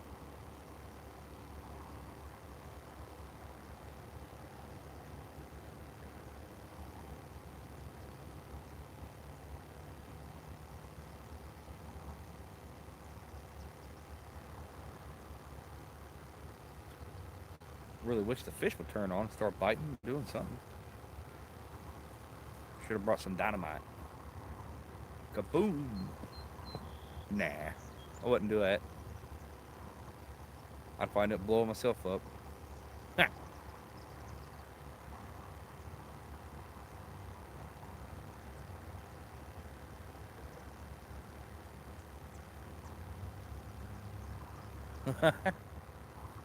Almost went for a swim, huh? I always tend to find those rocks that are very slippery. Very slippery.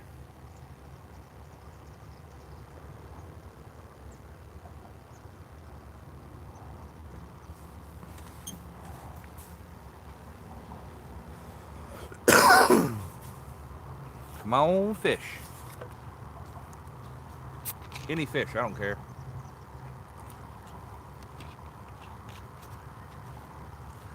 Like I said before, my little rod would probably end up catching the most fish on it, my little bluegill pole, and that's what's going on.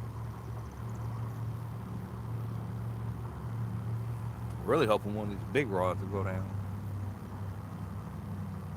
I'm gonna check that little rod. It's bouncing.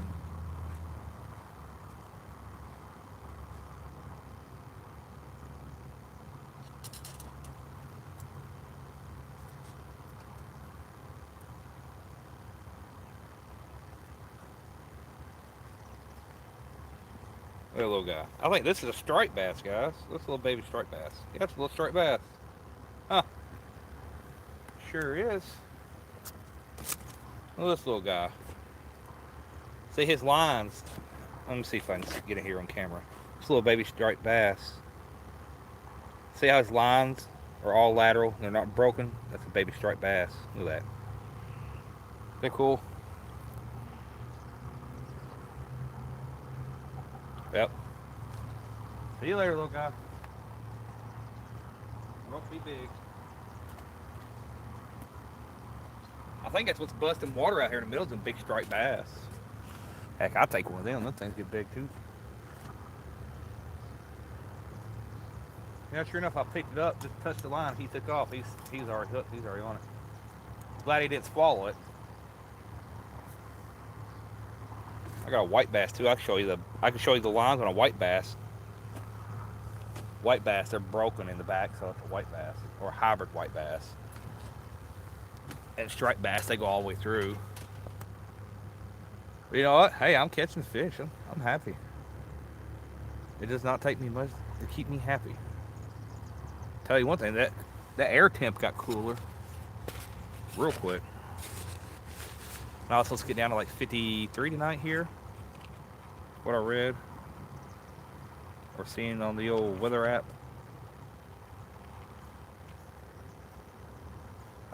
It is pretty small. I don't know what size it is. I know it's itty bitty though.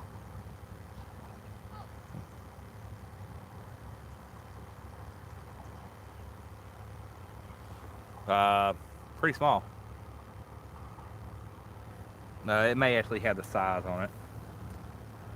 Probably about a size 1, maybe smaller. You know, it's this little jig here is intended for bluegill, so that should give you a good idea. But yeah, I love using these little hair jigs. I got some little skunks here too I can throw on there. Yeah, I can see the. I don't know if y'all can see it or not. Y'all can see them clouds rolling in back that way. You can see the shelving. Come on out, get focused. There we go. I wish there's a way I can turn the auto adjust on here off and on, but I can't. Only thing I have control over is the flash and the mute. But that might be what's busting the top up there, some big striped bass.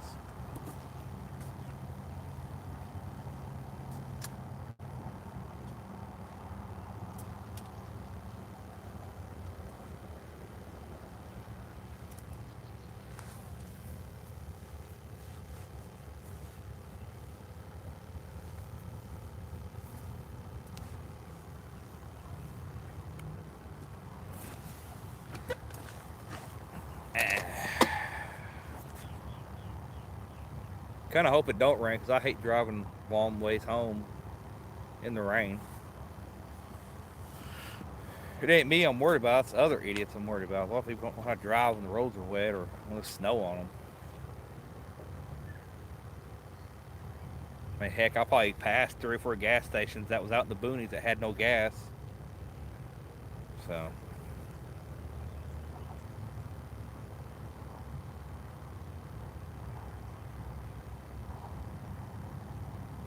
little Poe getting some action. I don't know if y'all can see that tip or not. You can't see it moving in the thing. Maybe something will bend it over.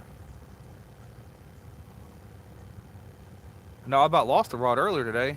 I had it sitting over there, that little white bass that I caught earlier. He about pulled that whole pole over. Yeah, this is in Kentucky or around Maysville area. Kentucky side.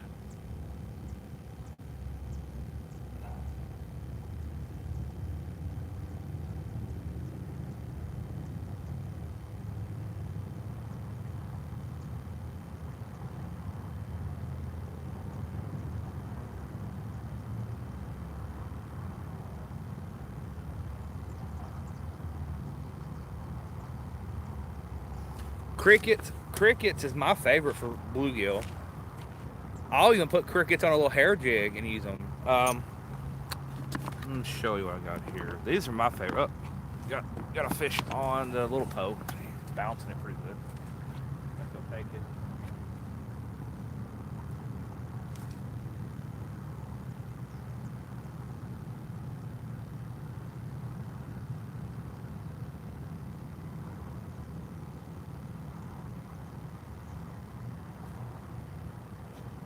I'll pull up on the lines to see if I can feel him on it.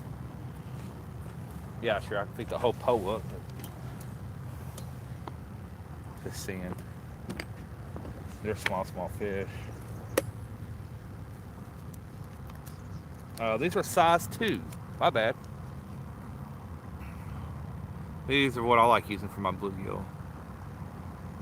Davis Bluegill Busters. There's this information and stuff. These are size 2. He and makes these and sells them. I think it's like, yeah, $3.75 for 3 of them. It's $1 each. That's not bad. They work pretty good. And then these here are one of my favorites. These are my favorite. I love putting crickets on these. That's what I caught on my big bluegill that was in my bait cooler, my bait freezer. I think I just got a bite on one of my Poes. We'll see though. These are my favorite.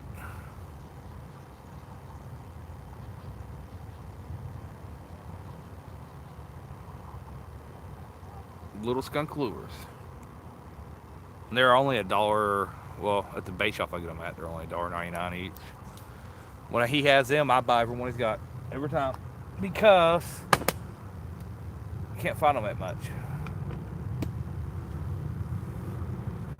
And I put a cricket on either one. You know, I like bluegill fishing. Bluegill fishing's fun. I'm gonna go buy me some of the ultralight rods from Walmart by Shakespeare, the ugly sticks. My father-in-law went and got one. And man, you talking about fun catching bluegill on that little rod. I'm like, yep, I'm gonna have to go get me 2 of those so I can go do some bluegill fishing.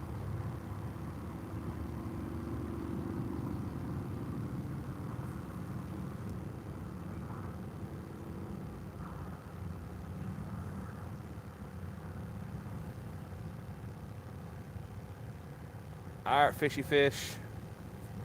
Starting to get dark, starting to wind down a little bit. It's time for y'all to get your butts in gear and get them whiskers. They're looking for food.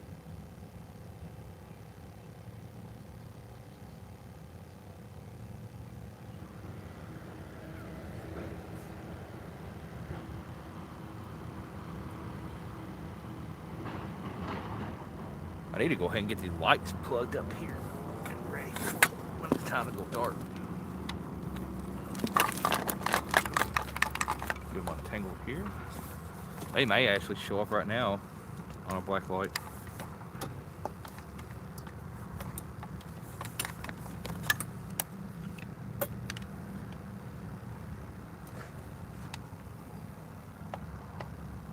I'll probably have to adjust the lighting, I'm sure.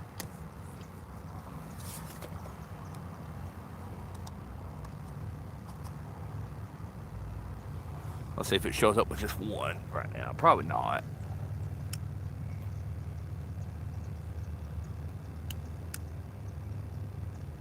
No, not really. I didn't think it would. But I will pull it closer to where I can't see that.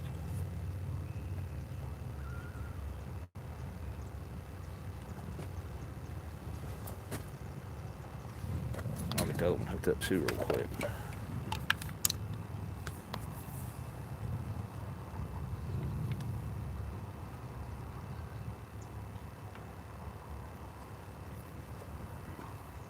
I can put them closer if I need to, because I brought an extension cord too.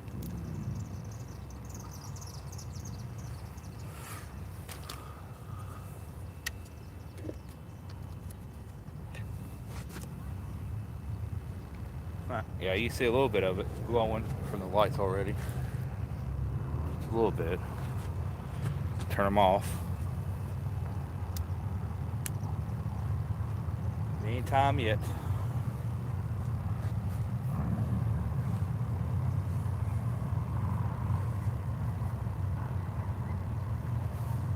Alright, let's check these poles out.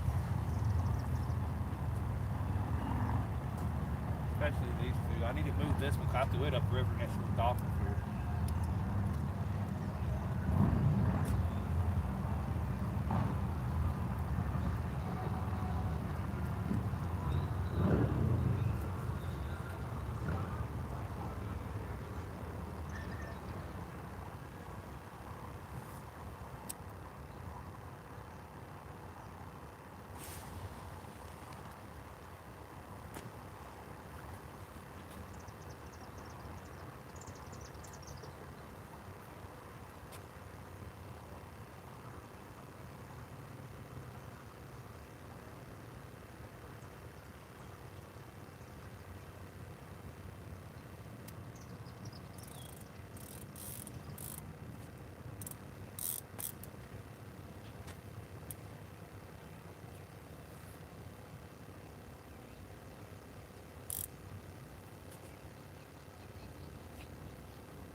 I like using the black hair jigs in muddy water. Supposedly the fish can see better with darker colors in muddier water conditions, so that's why I'm using the black one. Oh yeah. Yeah, I've had a good time. I don't always have to catch fish to have fun. Or big fish. It does help though. It does help to catch them. Adds a little bit more fun to the whole day. But you know what? It's all good.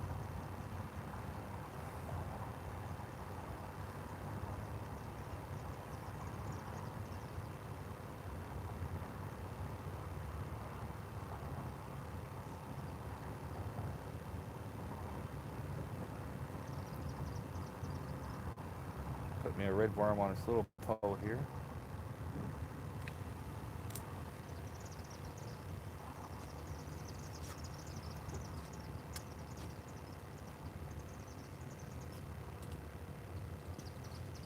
I notice they like it suspended off the bottom instead of all the way on the bottom. And little fish, I'm fishing there underneath, like a ledge.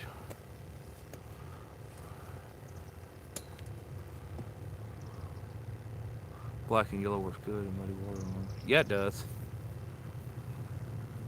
Yeah, me and my dad, we used to farm pond fish back when we used to work on the farms. We had access to farm ponds. And this one rubber worm, it was black. Oh, something's hitting the little pup already. Take it. Must not be very big. It's hitting the little bluegill pole, not the catfish pole.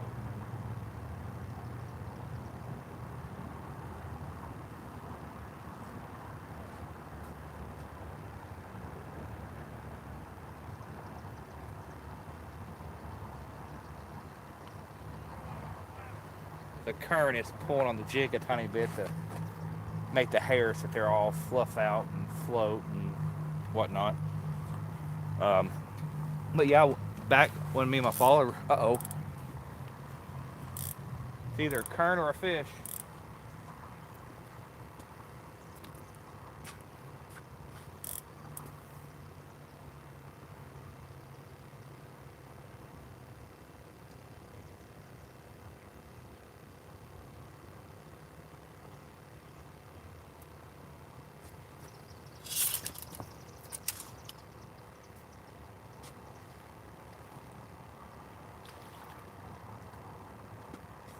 About lost my pole.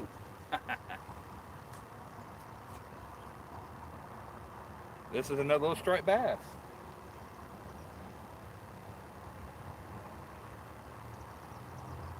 Look at me flare them gills up there, trying to make himself look bigger. I lost that sucker, didn't I?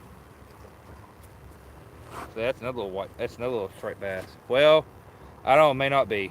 Maybe a hybrid. But either way, the fish.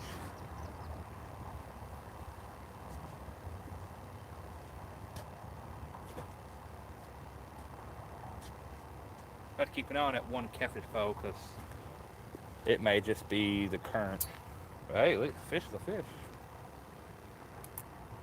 So that's why I don't want to keep the big poles locked down tight, because heck, a 5-pound channel cat in this current would drag that pole right off that rail. Little fish.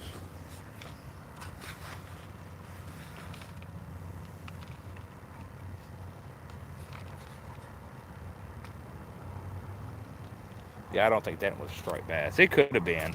Maybe when he got older, his lines might have fixed up. But I don't know.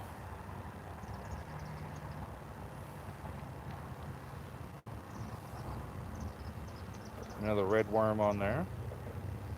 I catch a lot of creek chubs on these little jigs too, you guys. That's why I caught my creek chubs on. Creek chubs, bluegill, warmouth, rock bass. You name it. Tip it with a red worm, cricket. Have fun. No bobber. I don't like using bobbers a whole lot unless I'm crappie fishing.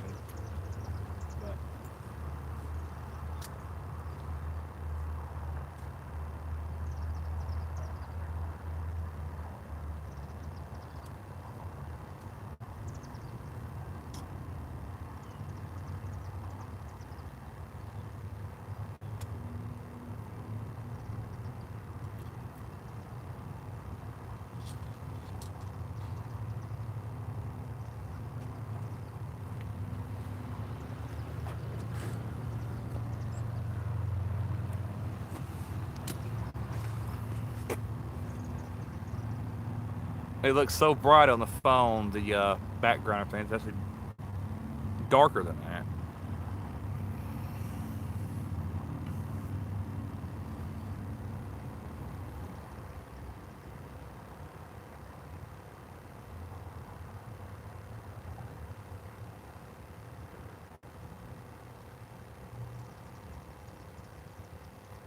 But yeah, back to me and my dad's story when we used to fish farm ponds. We used to use a 6-inch rubber worm or a 12-inch that was a black body and had like a gold, not a gold, but a green yellowish tail on it. It's kind of like a chartreuse color. Man, them pond bass would go nuts over it. I see more fish rolling now. I see a little ripple back there. I don't know what that was, but that's close to where I'm throwing at. Never know.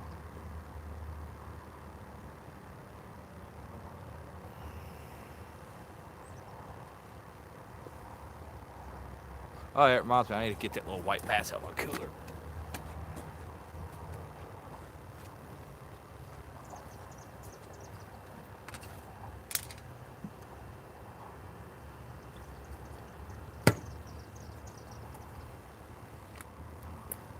Easy, I'm gonna let you go. Easy. Mouth. And see, that's a white bass there. See, all these lines are all mismatched and going up. That's what I had in my cooler.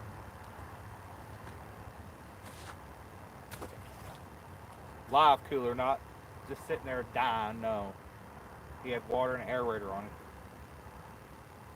Oh, there goes a little Poe again.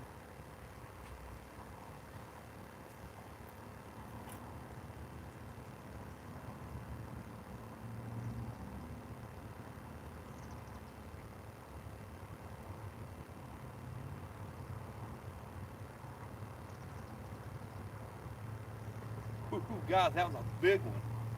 Like, I'm not even joking, probably 4 or 5 pound range.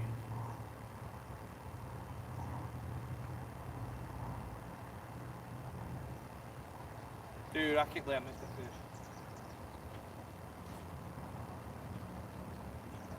Like, I'm not even joking, that's about 4 or 5 pound, either white or striped bass. And I pulled it up, he's following it, and he saw me and it spooked him.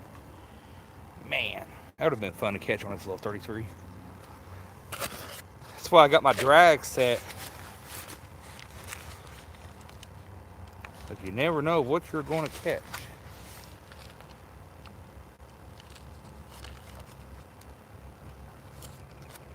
I got more worms up in the carpet. I need to go get them.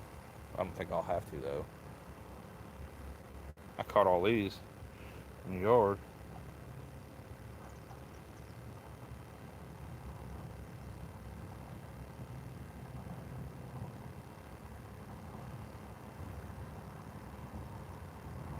Well, that's a decent sized fish, whatever it was. Pretty sure it was a little white bass or whatever.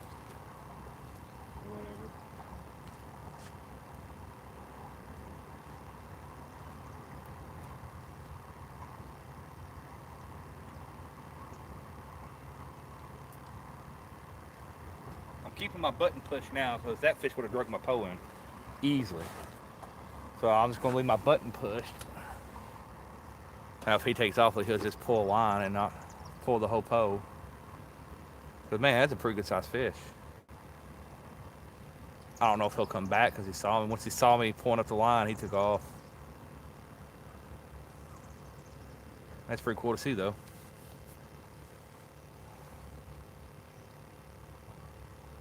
Like, I really wish I had some of my Mr. Twister's white 3-inch grub worms. Something's hitting it now over there. I'm just waiting for it to pull some line out. That way I know he's got it in his mouth. So they're just mainly chewing on the red worm on it. That's a good little hit.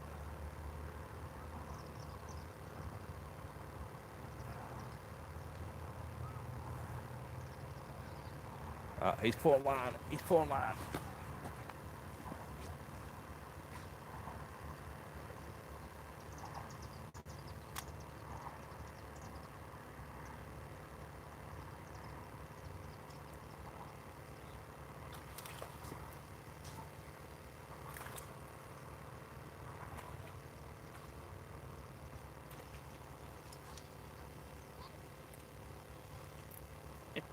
They're getting bigger.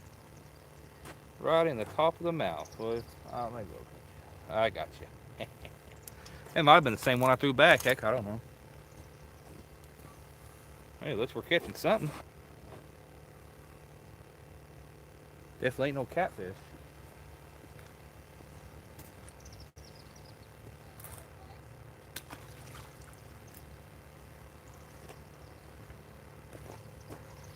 Ooh, this bridge is going to be lit up. That's going to be cool. Wish I can get that in the live stream.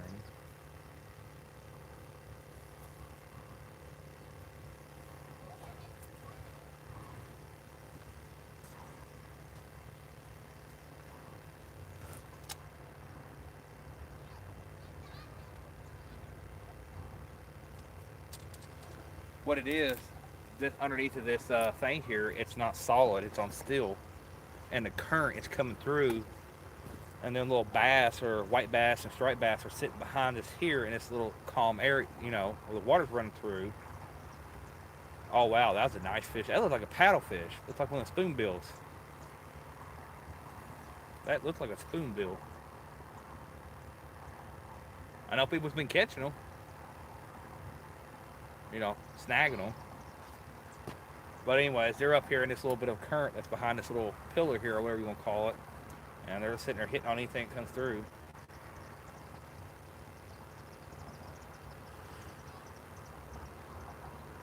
Looks like the old 33 saved the day.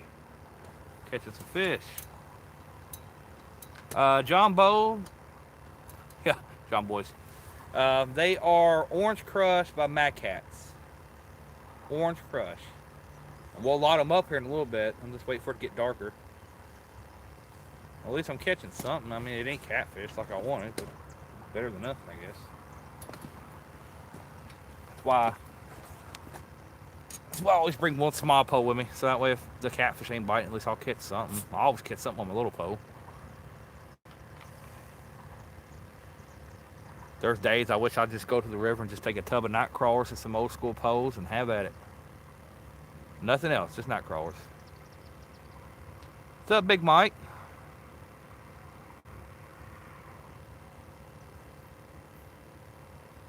Hoping the catfish start moving around. Pretty sure that was a spoonbill I seen out there on top of that water do a flop. He had that tail like a spoonbill. Unless it's just a blue. Well, I'm pretty sure it was a spoonbill.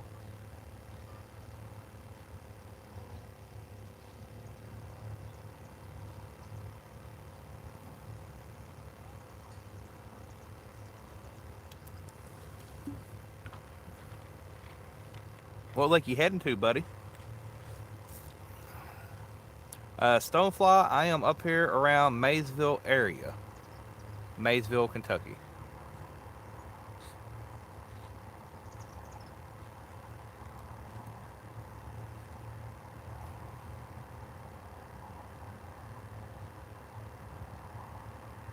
I heard that's a good lake to fish. Chickamauga, Maga. I can't pronounce stuff. I ain't gonna lie, I'll butcher it.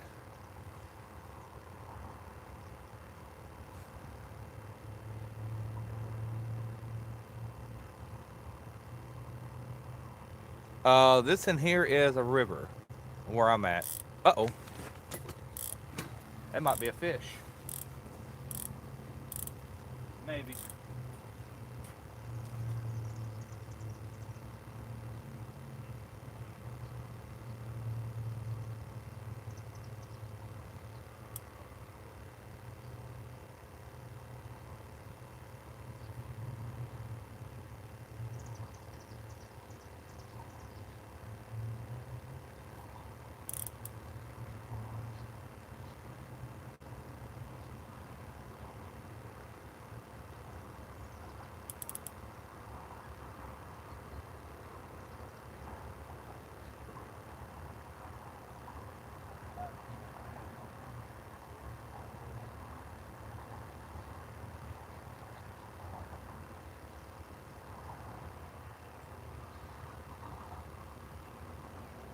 Nope, just a current.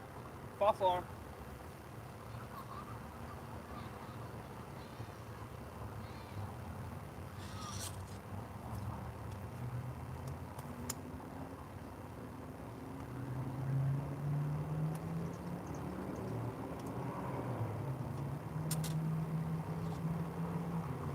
They do not like that red worm on the bottom. They like it about a foot off the bottom there, then they'll hit it.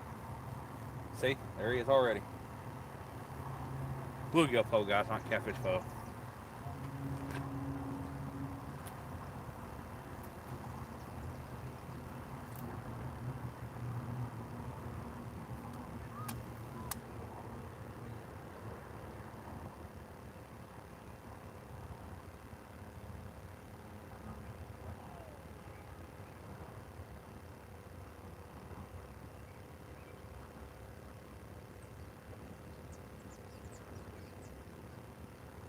Got my red worm. Yeah, they won't hit it if it's all the way on the bottom. It's got to be a couple inches to a foot off the bottom, then they'll smash it. Red worm. Yeah, the camera is making it look lighter than what it is. It's really not that. You know, that's what it normally looks like. You know, kind of dark. Well, even this camera's not doing it right. It's a little bit darker than what it's letting on to be.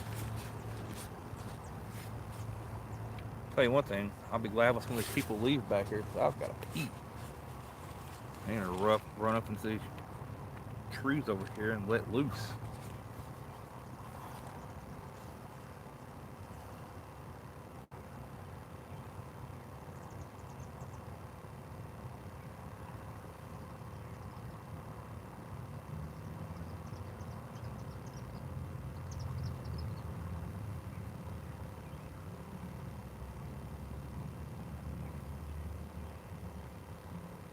Once it gets a little bit darker, we'll move the poles again and see what happens. Hopefully we'll get one after it gets all the way dark.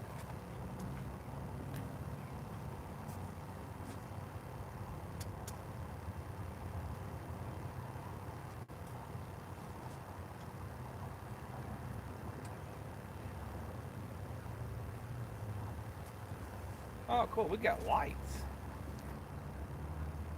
That's really cool. I like this place. Check this out. I got lights behind me.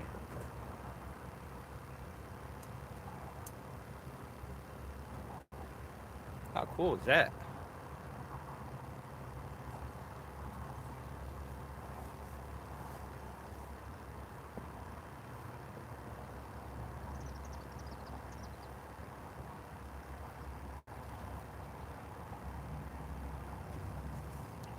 Oh, I see a little bass bus water right here. They're chasing some kind of minnows or something here by where my bait is at, my little pole.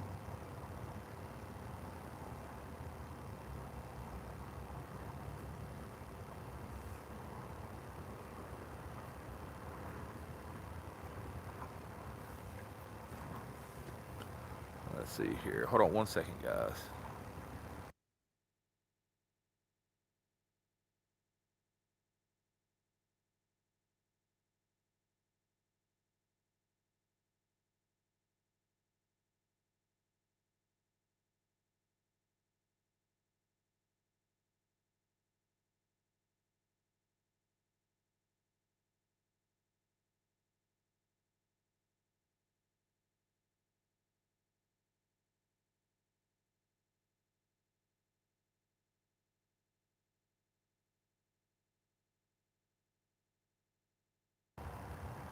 Okay, I'm back.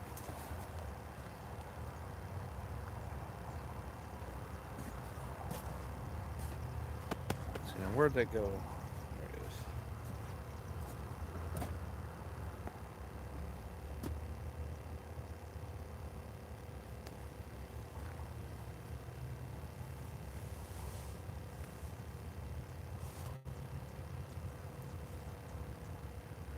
Wonder if these rods are ready to glow. I'll turn one light on for now.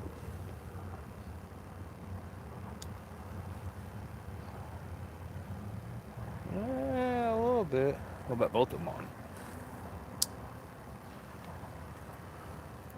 Oh yeah, I already want to glow. Yep. That's crazy.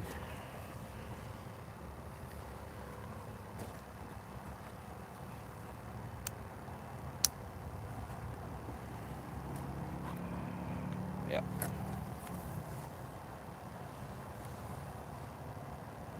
Come on, fishy, fishy, fishy, fishy.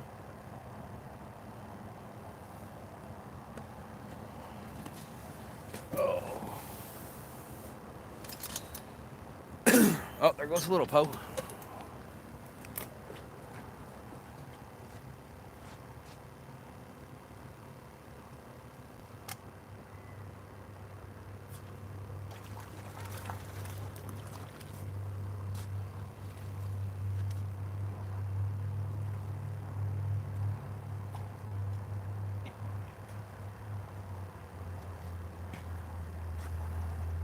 But I'm having fun with these little fish. Maybe next time I'll just bring night crawlers up here and then I'll catch catfish. Smile for the camera, buddy.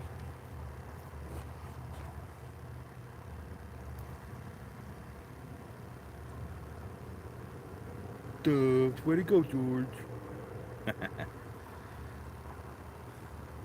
I'm going back over here so that way I don't think it's the same fish.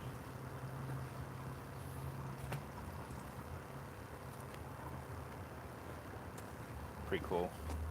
I don't mind catching those, not one bit. Wish it was a catfish though.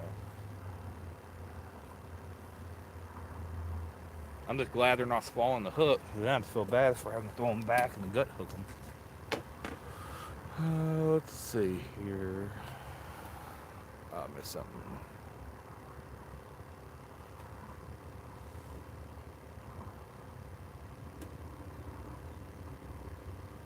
Can you use those for bait? I don't know. I mean, I think I can.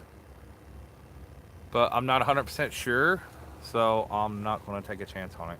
I had one in the cooler earlier. I was going to cut up and use these for good size, but I threw him back just in case, because I'd really hate to get a ticket a couple of days before Avid's meet and greet. Um, I don't think I've never had a ticket for anything fishing related, thankfully. So I'll try to keep it that way. What's up, 3+1 Outdoors? Man, them fish are tearing this. They're tearing this jig up.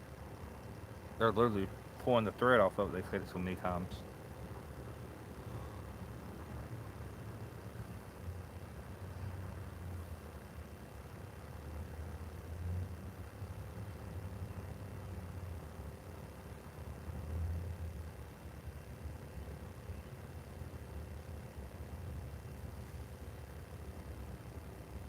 I'm about to make me some.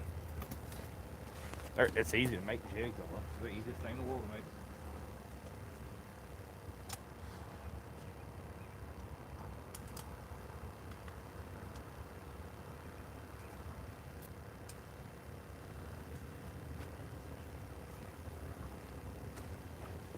Oh, see, I've already got another fish on already. Look, pull line out.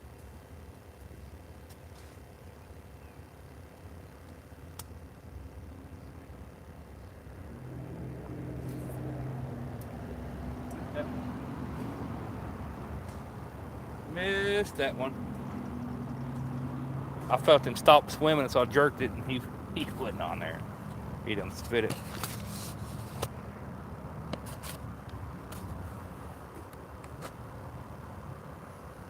I'm about to check it. One of the bait cleaner keeps going off and on. I'm pretty sure it's just the current. They must be scored up behind this little thing here.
Well, it might not be complete darkness here because we got lights behind us, but it still should bring the light out in the poles once it gets dark. Well, what kind of bait we can buy at the bait shop that will be near the campsite? Yeah, Hayes, they got the normal Joe bait. They got crickets, minnows, wax worms, red worms, night crawlers, and just your basic bait store, stuff. They didn't say whether they had anything else. It's just what they told me on the phone. So they got the normal, which is good because I'm gonna be using the heck out of some red worms and probably some crickets and minnows. No, probably not. I mean, you can call to ask. I mean, the guy I talked to, um, he didn't really know how to take it. Me asking what kind of bait he had. He thought it was kind of funny. I was asking what kind of bait they had, but you know, I mean, there's other bait shops too around the area, but the closest one is one I'm talking about. There's others around the lake.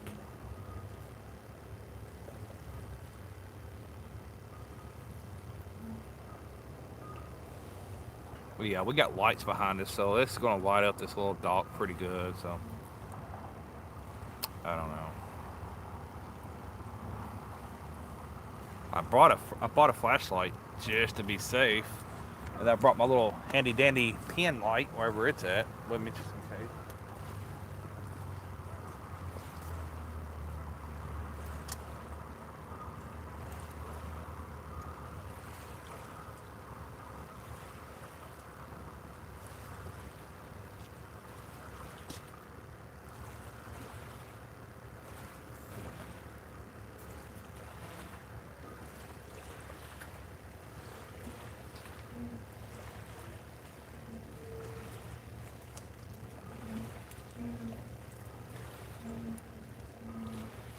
That's the biggest one so far. Keep getting bigger and bigger. I saw a good one earlier. It's all right. I'll take them. Biggest one so far.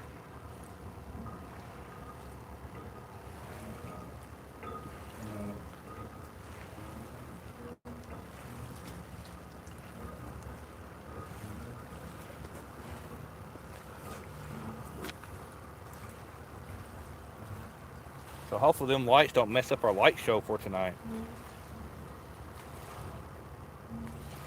They have literally took the ribbon off of this jig head. They have destroyed it. There's nothing left of it. I'll show you. The only thing left on it is some red thread.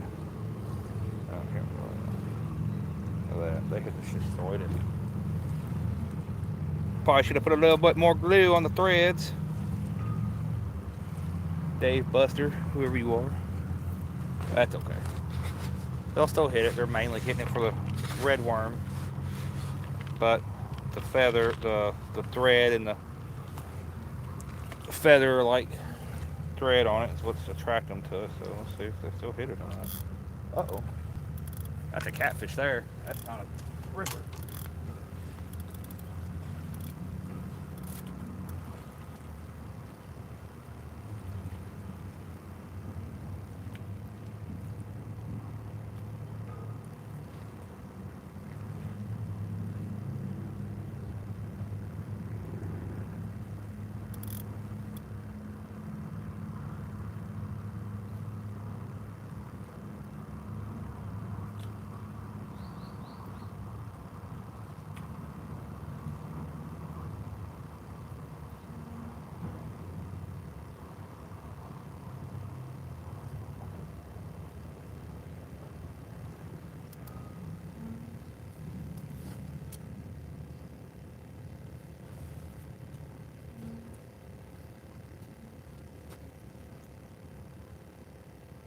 Oh no.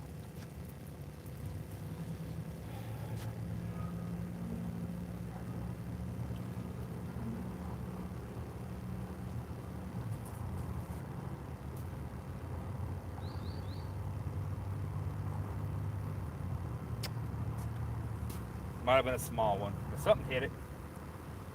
It's okay. Yeah, that wouldn't have. Oh, put a piece on there, out there. Maybe now they'll start hitting, hopefully.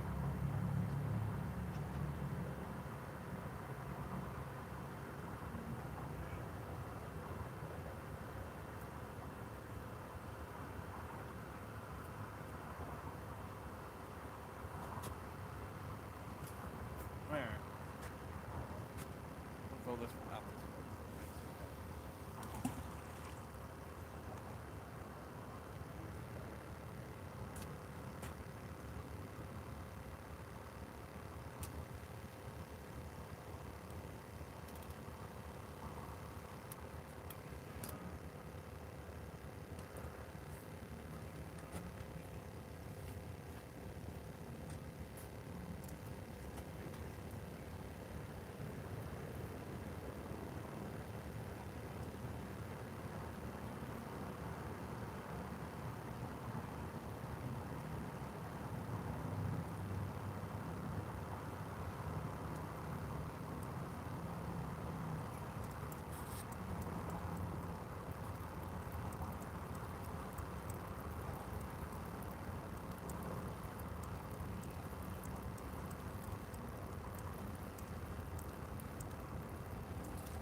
that one there wanted to scoot down a little bit.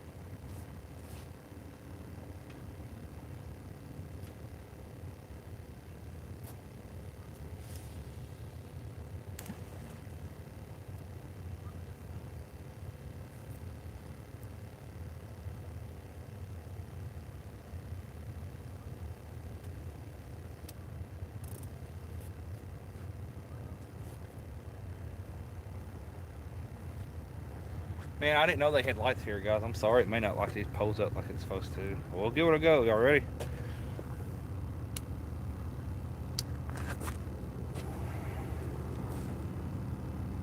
I don't know if my phone can handle the black lights. But I have these lights probably about 5 or 6 feet away from the poles.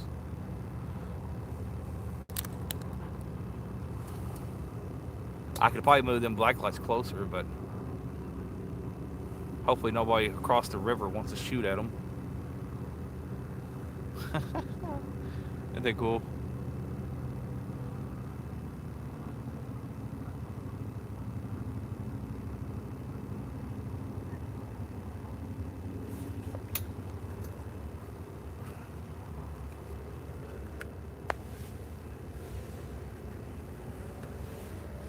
Yeah, just hopefully no one gets the bright idea they want to shoot them things from across the river or something, because we got people like it.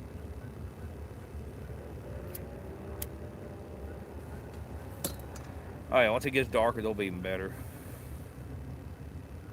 It's pretty cool though, isn't it?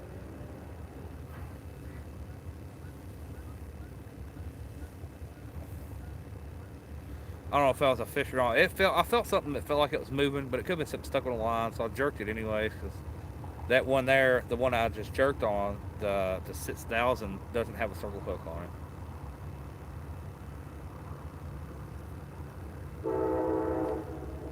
I hear a train coming.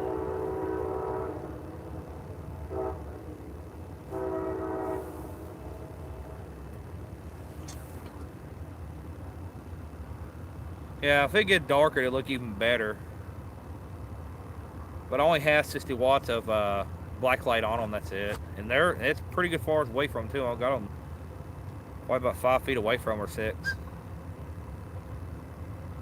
It will. And if I didn't have, it'd be even better if I didn't have this hitting them, too. I didn't know this place was lighted up like this. This is really nice. I'm going to bring some of my family here and fish with them. So this would be nice where we don't have to worry about bringing lanterns or nothing, just come up here and fish. Just have fun. Of course, if they're biting.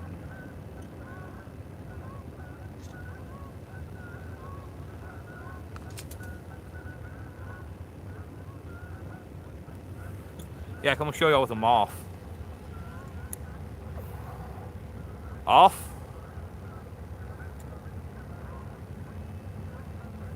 On.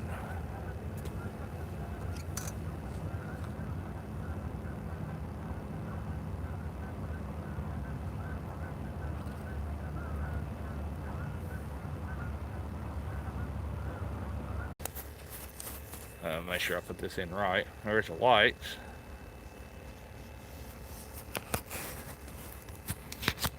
Don't know what happened. Did the same thing again. It done it 2 hours and 30 minutes last time. This time it did it again 2 hours and 30 minutes later.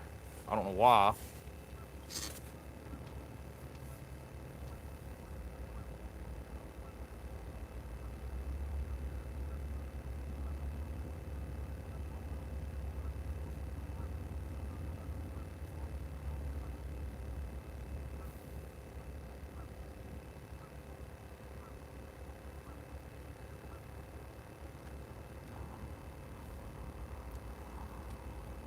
Alright, let's get the little pole out there. At least that's giving us some action.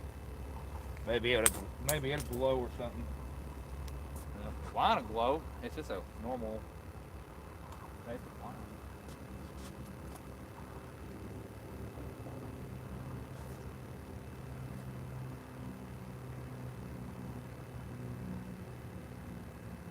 And one thing, them black lights will play with you. Play with your brain and eyes. Get this little hit.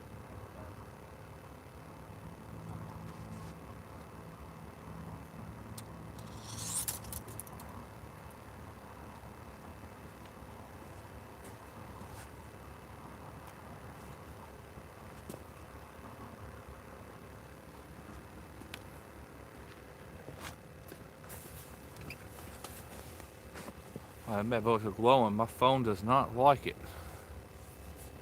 Might have to get me one of the phones like Chunky has. I think his is a iPhone 11. I think it is. I had an iPhone 8. iPhone 8, yeah, iPhone 8 Plus or 7 Plus, something like that. And bought it just to stream. Tim, it's been. If it wasn't for the little white bass and the little small striped bass, uh, I probably wouldn't have caught nothing. The old Zep Gold 33 and red worms is saving my butt. No catfish. No catfish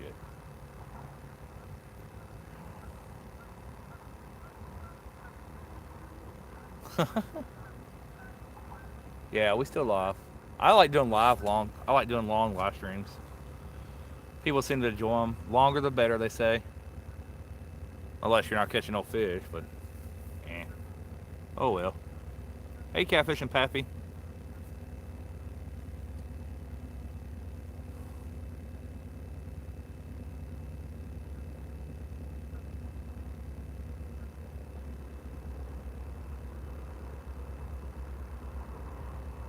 We'll see how my inverter does on that battery. I've got a 300 watt inverter. I've got a, I don't know how many amp hour battery that is, but it's a sealed battery. It's a good battery. And then 260 watt black lights. I mean 230 watts. They equal 60. So, and then if I want to add light, I got a light over here I can add to the whole equation too, and put a light on me, but it'd be too bright. I don't need light.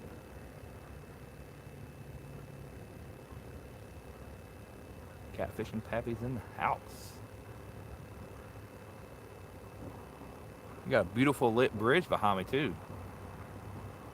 It's lit all up around this bad boy. Definitely going to come back to this area and fish some more. You know, just because I'm not catching fish tonight don't mean they won't be biting later.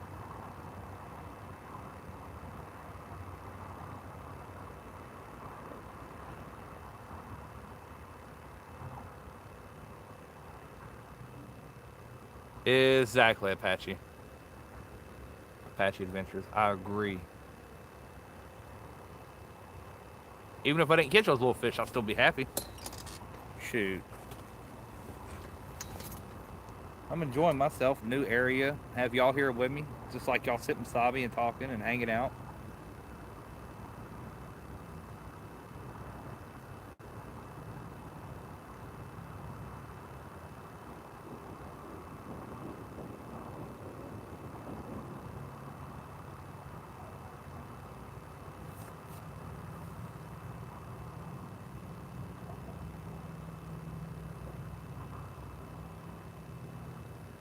I'm hoping to put these Mad Cats to work this weekend. Next week, Thursday coming up. Thursday, Friday, and Saturday.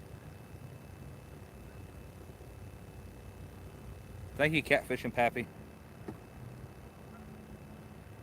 No real loss. These are the Mad Cats orange crush rods. I'm hoping the quality is okay. My camera looks a little fuzzy to me. I know my phone has a hard time with the black light.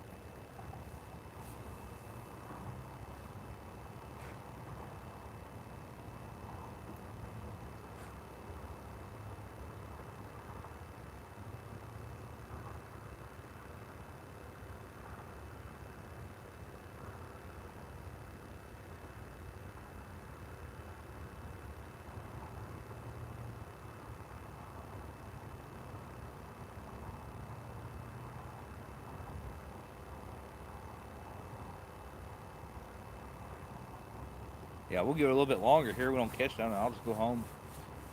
No big deal to me. I'm having fun though. This is the first time I think in a long time I fished and I didn't have to deal with wind. There was absolutely zero wind all day.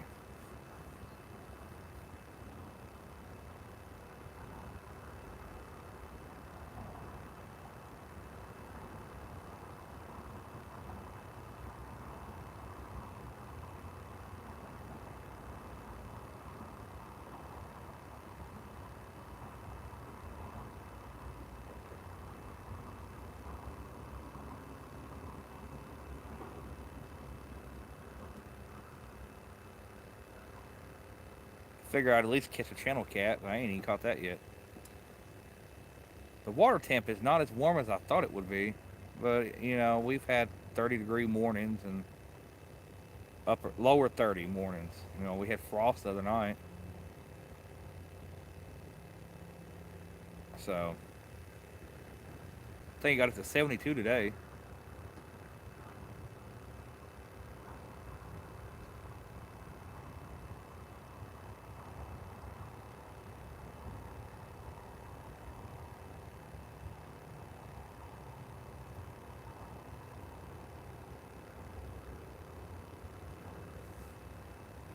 We're gonna have to find us a good spot that we know that's guaranteed fish.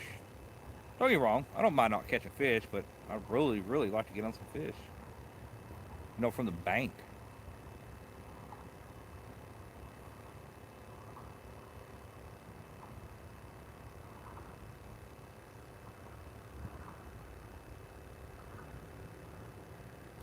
There's PD in the house.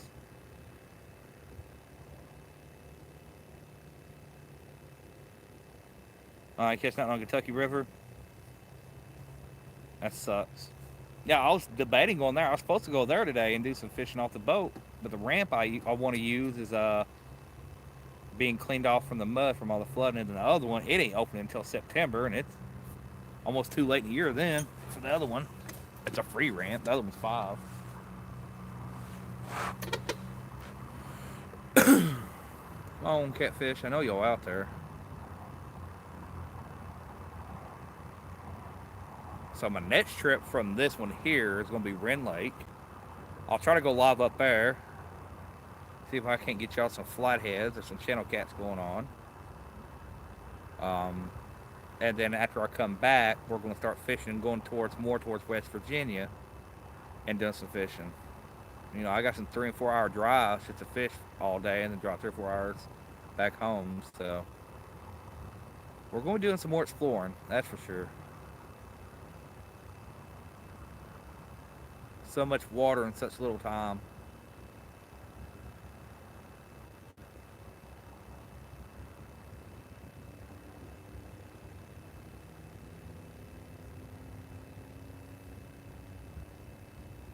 It's pretty out here, though. I will say that it's very pretty out here.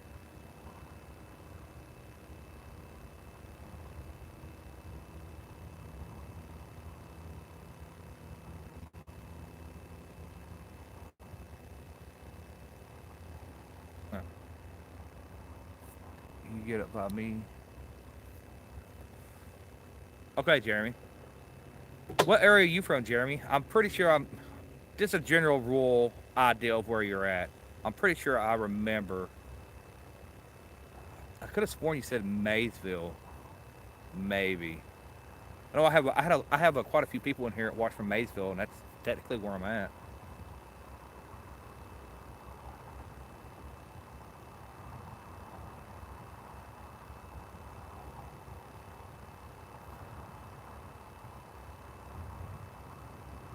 Oh, okay. He's just an hour and a half from Madison. Okay. Yeah, I was debating going there today and trying it first, and then working my way back up. But I was like, well, I'm gonna stop here first and try it, and then a couple miles down the road, there's another spot I want to try and fish and see what happens. It's actually in a bend, so we'll see.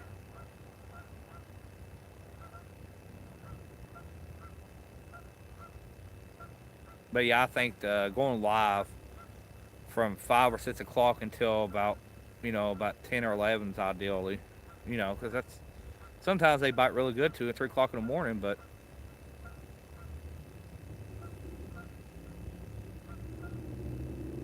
hey, that's better than nothing. That's better than what I've got.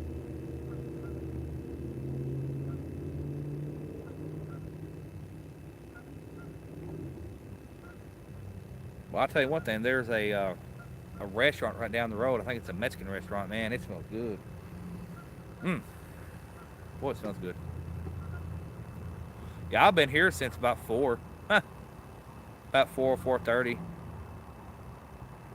So I've been here about 4 hours and I ain't caught the first fish. I would have usually got up and moved, but I wanted to see how these gnatcatch rod done at nighttime, and I wanted to give this spot the benefit of the doubt. Because I've read that quite a few people do pretty good through here.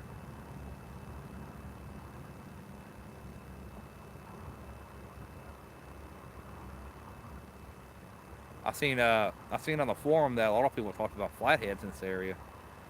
So that's what really struck my interest, and that's why I had all this live bait. You know, I still got so much bait up in the live car, I ain't gonna worry about bait for another week or two.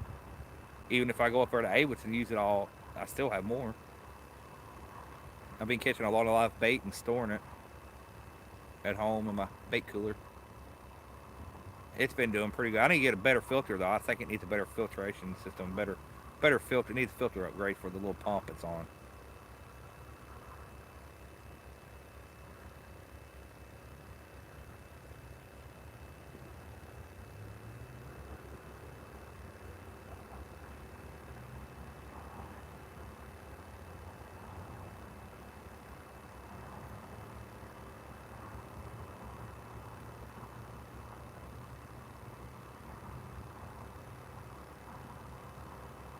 Oh, fishy.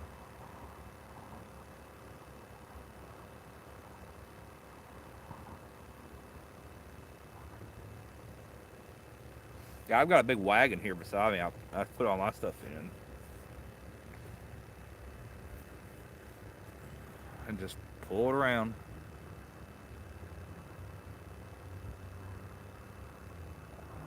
I've seen some gentlemen fishing above me up that way that had a similar bait. They had shad. They had fresh caught shad up there fishing up there above me at another little area up there, and they didn't catch nothing. They ended up leaving. I was like, I'll stay. I'm already here. Well, we have bird, but we have fresh skipjack. Well, it's not fresh like caught today. It was caught last week. Okay. I have three of those. I've got bluegill, live creek chubs, goldfish, suckers, even some chicken breasts. I even brought some of my anties and chicken breasts, which is weird because I ain't got nothing on it. And bluegill. Well, I don't say bluegill, but that's what I have. And I've tried it all live in all different spots. And then after it didn't produce nothing, I cut it all up. Nothing happened. And then I'm using more cut bait. And I just keep rotating the pose and the bait out, and it ain't doing much. I'll change them again, so they might be starting to, they should be moving by now.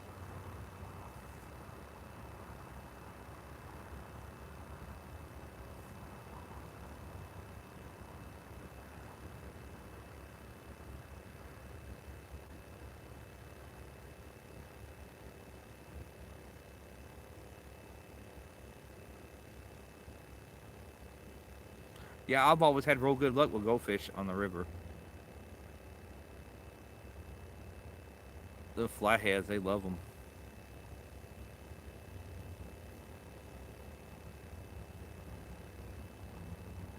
Yeah, that's why I'm gonna stay around a little bit because it could pick up later on. I know down towards the Meldal area, around about 2 or 3 o'clock in the mornings when they really start turning on. But bad thing is though, you're already wore out, 2 or 3 o'clock in the morning, waiting on them.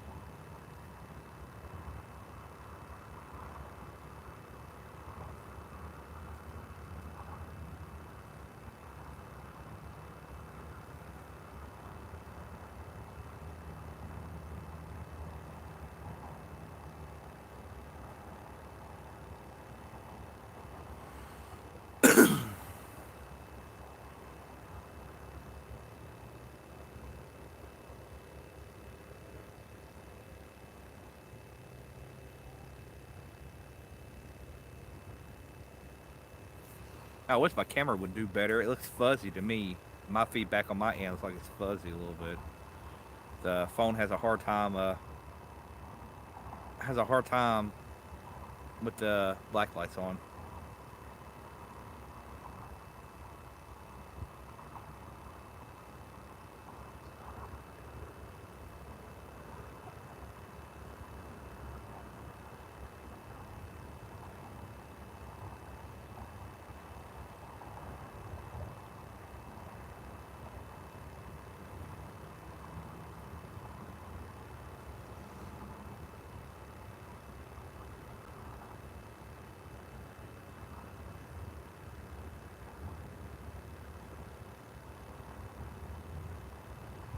know, I'm surprised I ain't had nobody come over here and ask me about the rods or ask me if I've caught anything.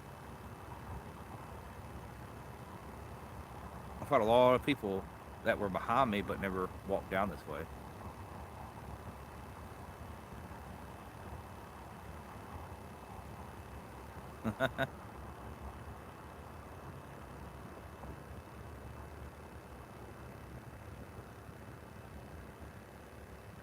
Yeah, I'll be bringing 2 batteries with me up there to Wren Lake and a battery charger. 'Cause we have electric at our campsites, so.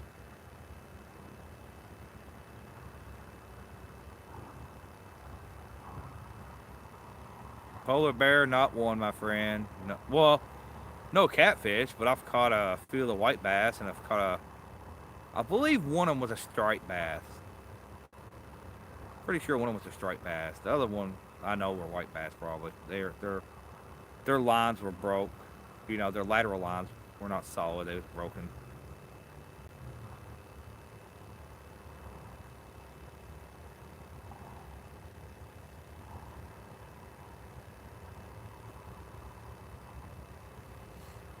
It's pretty out here tonight, though. It's nice and cool. I'll probably put my hoodie on here in a little bit. It's supposed to get down to like 53, 52, 53 tonight. Hopefully something will come out looking for these baits. Oh, there goes my little poke. Oh, let's see what's on it.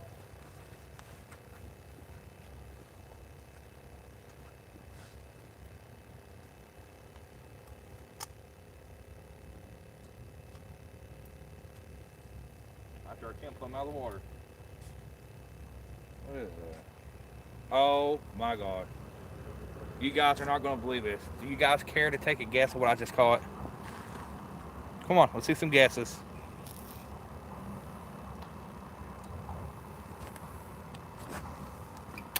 Come on, let's see some guesses of what I just caught. Oh my god. Avid's really going to love it. Alright, I'll show y'all.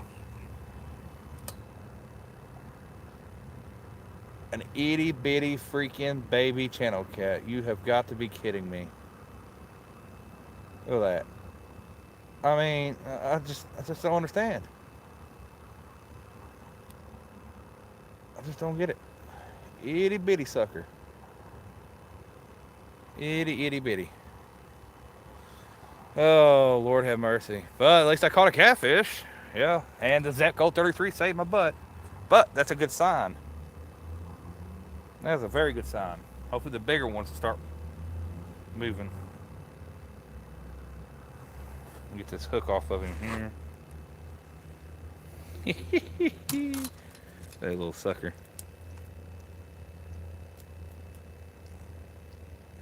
What you talking about?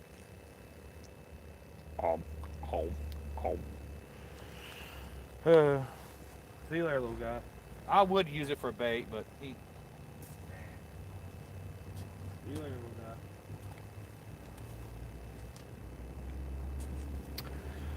guy. I was going to use him for bait, and I was like, nah, I better not. Well, that's a good sign. I mean, like I said, as soon as it got dark, they'd probably start moving, and that little guy moved up there. Sitting there beating the heck out of this little red worm there.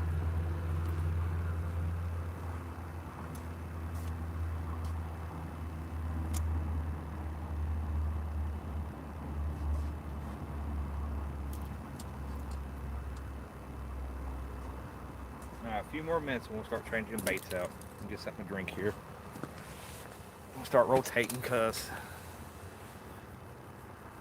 I know, man, that thing was itty bitty. It wasn't even finger size. Avid's gonna love it. Y'all better not tell Avid.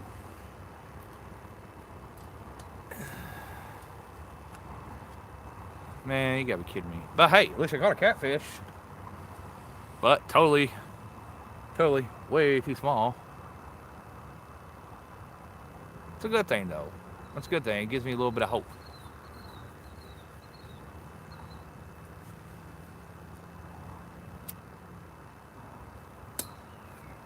That is okay.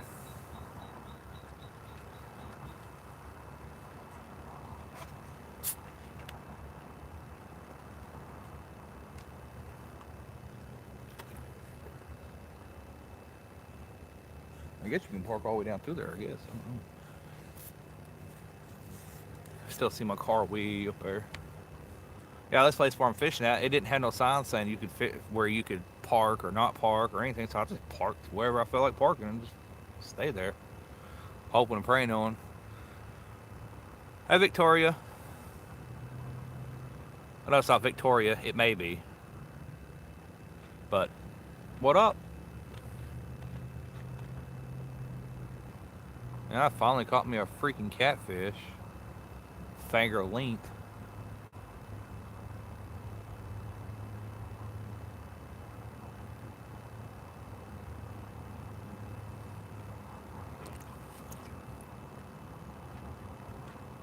Ah, good old cold Mountain Dew. Don't even need ice today. Dang, man, that bridge is a busy bridge.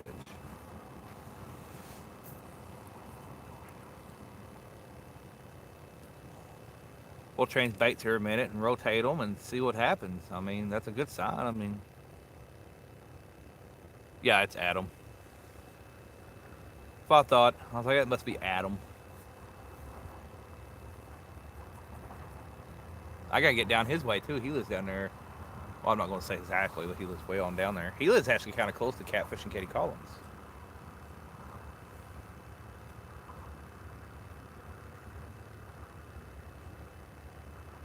Caught shut up for earlier last more people before calls.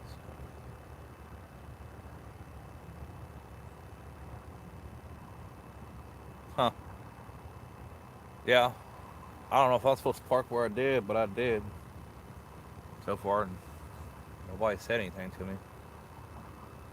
There's no parking places or none. It's just a little road straight down to here. And that's it. No boat ramp or nothing.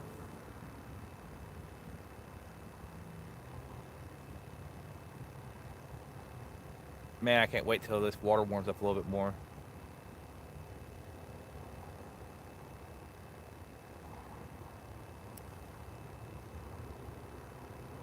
And flatheads start moving. I got some areas picked out I want to try so bad for flatheads.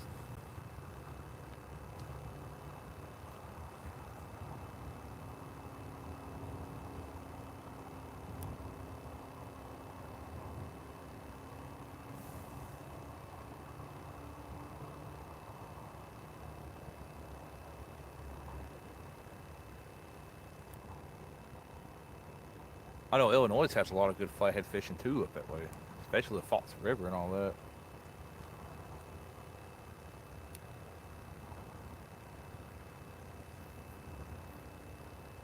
I want to come up there and fish Powerton Lake as well in wintertime. It is a it's a GELOO GELLL. I mean LOO. My bad. GELOO. It is a 300 watts power inverter. Is all it is. It's real small, small footprint, and I've got those two lights on it there, and I could probably run. Oh, there's a fish jump. Did y'all hear that? Yeah. Come on over and get hooked up. But it's a small inverter. I'll send you pictures of it later. I got it off Amazon. Brandon gave me the link to these lights here, and I'm trying these out, and they work fantastic. I've got a fluorescent LED up. I mean, a fluorescent black light in the car too. I was going to bring down. I was like, well, these two should do it.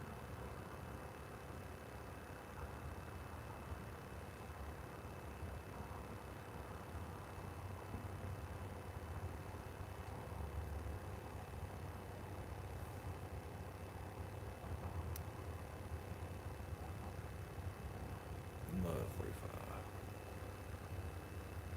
You want me 45 minutes from what? Hayes, the Fox River or Powerton Plant or Powerton Lake?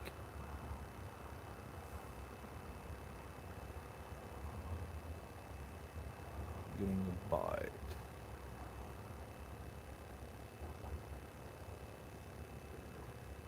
Which one, Little Poe?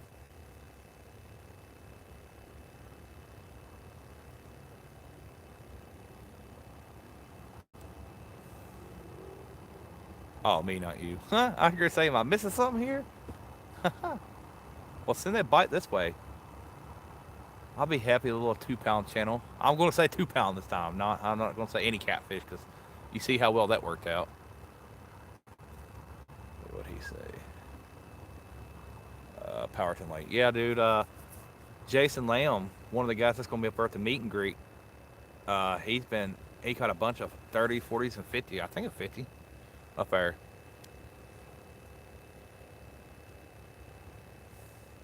Yeah, I need some green worms from the riverbeds is what I need. That things work pretty good. My buddy caught a 46 or a 56 on green worms one time. Just a couple little red worms on a hook. Just throw it out there. Big old blue.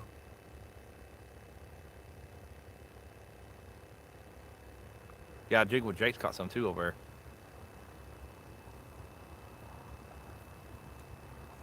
I love to fish at lake.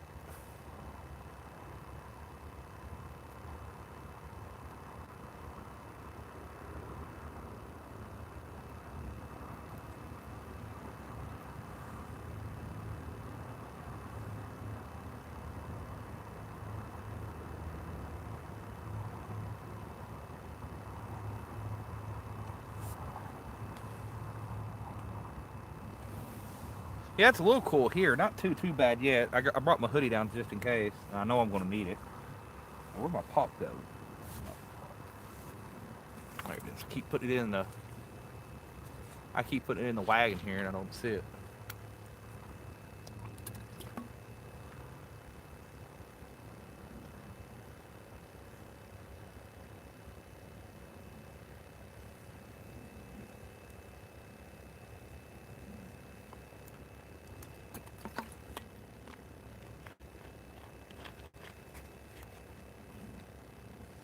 I forgot to grab my hoodie, but sure. I got my big heavy duty coat in the car too. I've learned anytime I go fishing, grab extra warm clothes. Just in case. I got a boggin in there too if I need it, but I don't think I'll need it. It's actually not too bad right here. Alright, let's get these poles moving, guys. This is ridiculous. One itty bitty channel cat. Alright, I think we'll start with this one first.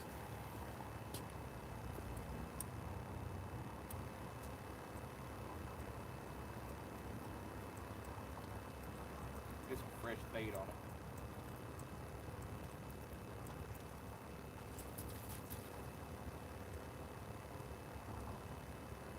Alright. Bye bye bluegill head. Been out there for a while.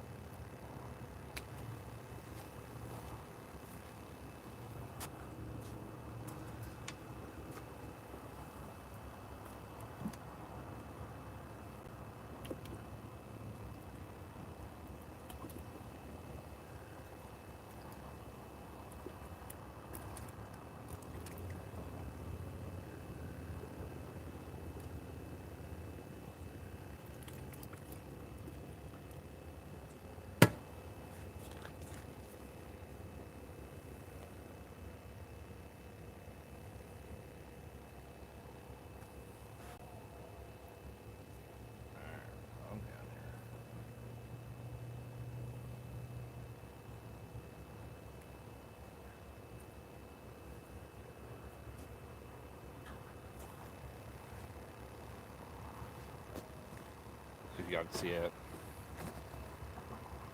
Big old sucker.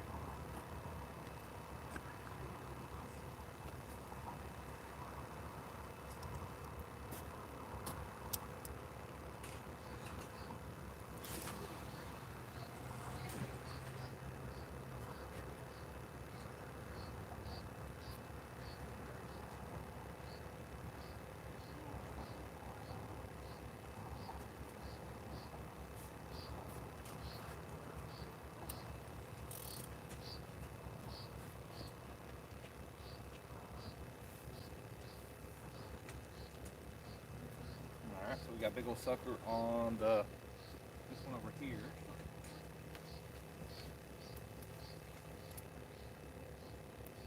Here feels like it's turned up probably. Not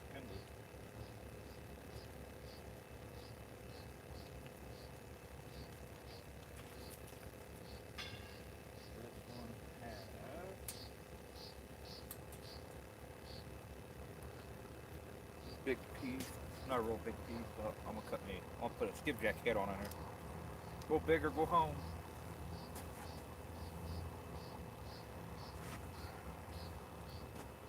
I'm gonna hook it through the lip, bottom lip and top.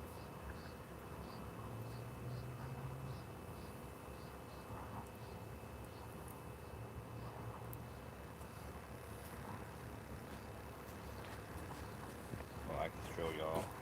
Big old skipjack head.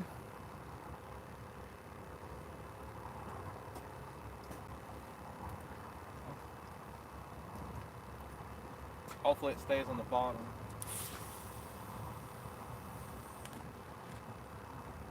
Sometimes big baits and not enough weight will hurt you.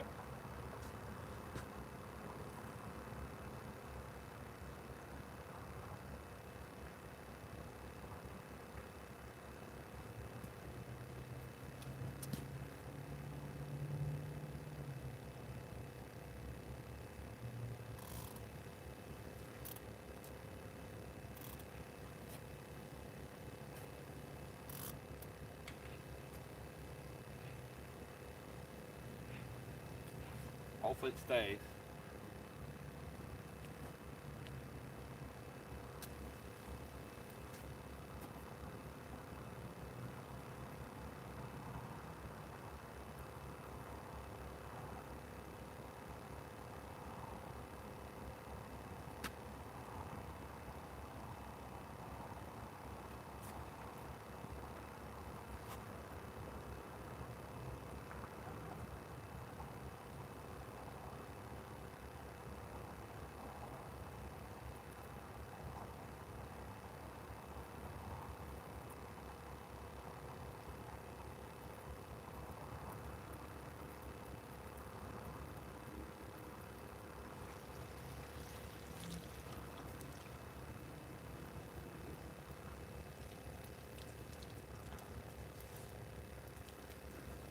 Caught a bag.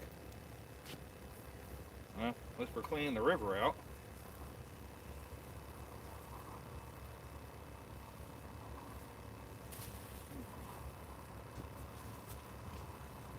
PB bag. Put it over here in my wagon. Alright, take this off.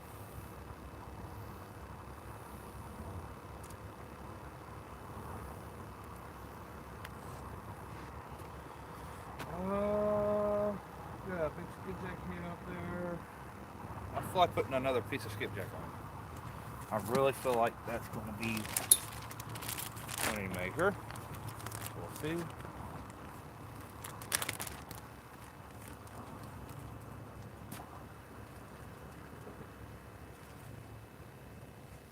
Boy, they smell nice.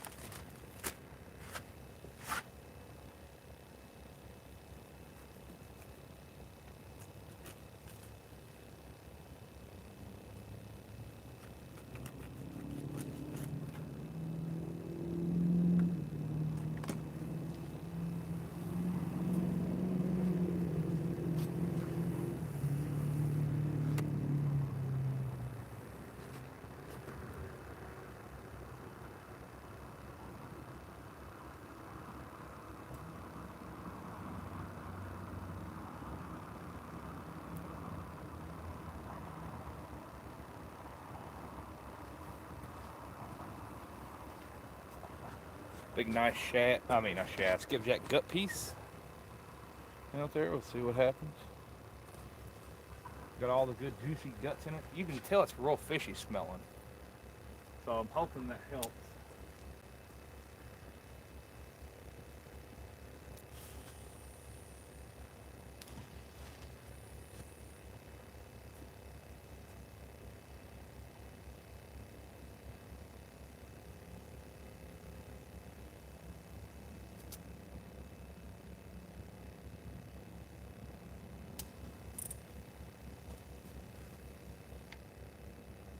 Wish its tail turned around, but it won't. Check the little bluegill pull out and everything on. Open it.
Not quite sure what this is. Sock? Yep, another sock. Well, not another, but a PB sock. A PB sock with some shells in it. Huh. How about that? Catching everything tonight. Oh, oh, hold on. I about flipped y'all. Sorry. Make sure I got the view so right. Sorry.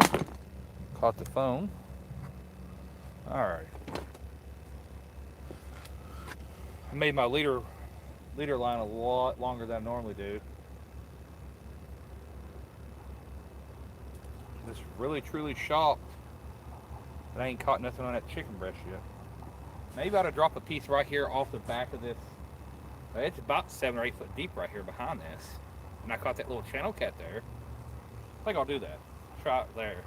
But I had a bluegill head dropped off up there in front of it up there. And let it go under it. It didn't catch nothing, so I'll try a little piece here on the back of it. Let's see what happens. It's pretty deep right here. And then on the side over here, on the left side of it, over this way, it's not canceled.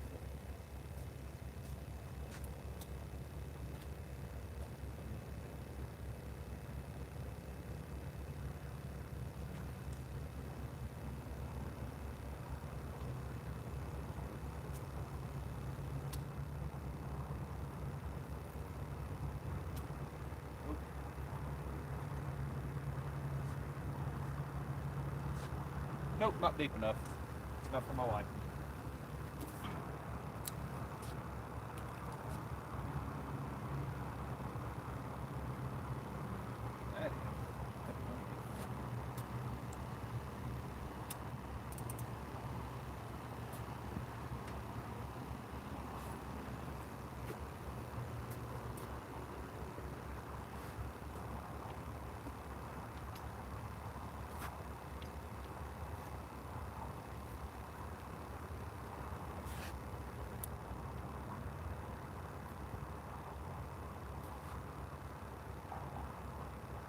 So this one here is directly straight down. It's in about 8 foot there, 8 to 10 easily. Soft.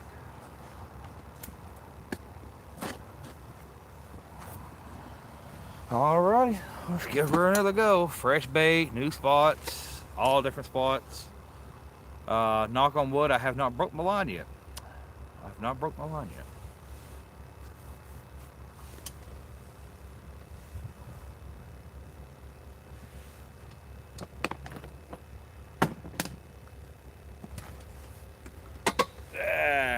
Sitting back here in my chair,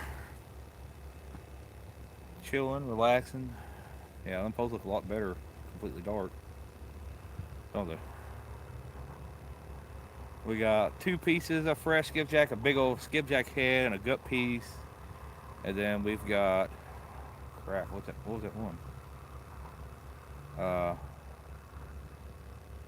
Oh, that's what it was. It was a sucker. Big old sucker. And then this one over here, the very first one to your left, is chicken breast and anise. And I've got it right below this, whatever the heck this thing is, on the bottom. So we'll see what happens. You never know, they may be right here below us, considering all the little fish I've caught.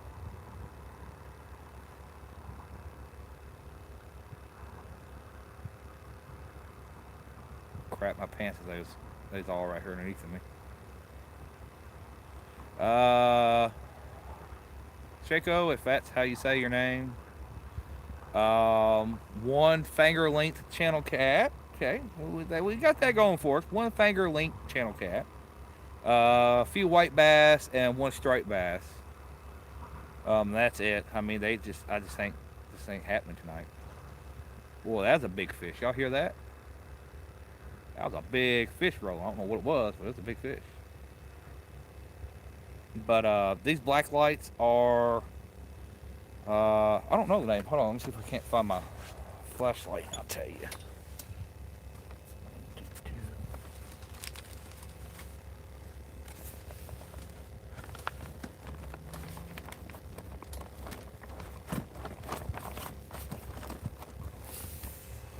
What is my flashlight?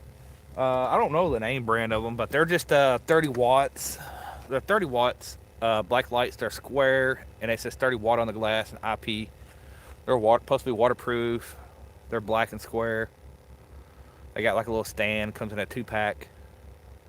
They wasn't very expensive at all, and they are doing their job.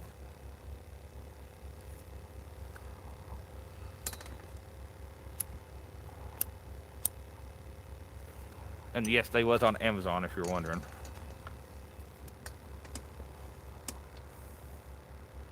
Boy, them things are bright. I didn't realize how bright they really was until tonight. Man.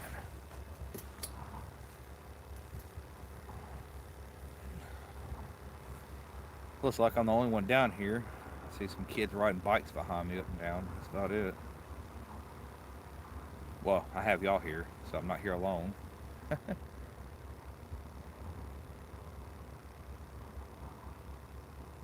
4 ounces. I am throwing 4 ounces, and it stays. But if some trash gets on the line, it breaks it from the bottom, and then it goes down a little bit. Then it'll stop. I really should be throwing about 5 or 6 ounces. What I should be throwing out there right now.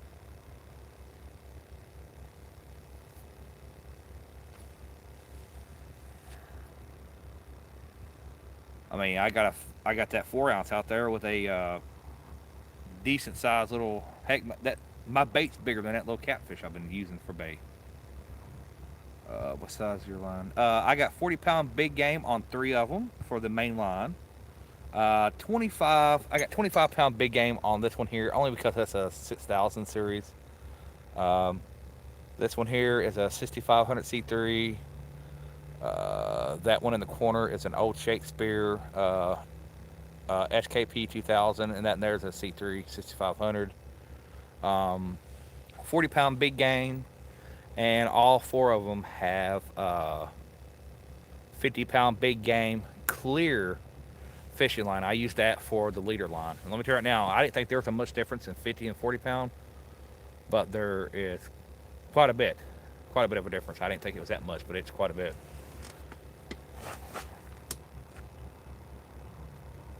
I usually just use the same size line as my leader. That's what I've always used my whole life. And then this year, I seen everybody was using like 40 and 50-pound line and using 80-pound leader lines. And I'm like, you know what? So I'm going to give it a go. I didn't buy any that's made specifically for leader line, but I don't see no difference in the leader lines that are advertised leader line than, just thicker line. I mean, there could be a difference. There could be. Don't hold me to that. I don't know.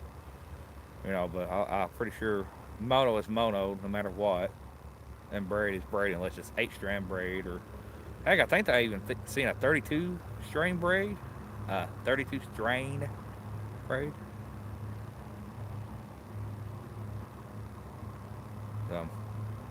I like using braid on spinning. I had braid on that 6,000 at one time. Avid Fisherman sent me some 20-pound braid, and I really liked it when I was river fishing. You could feel when I was fishing with a drum, I could feel the drum pick it up and drop it.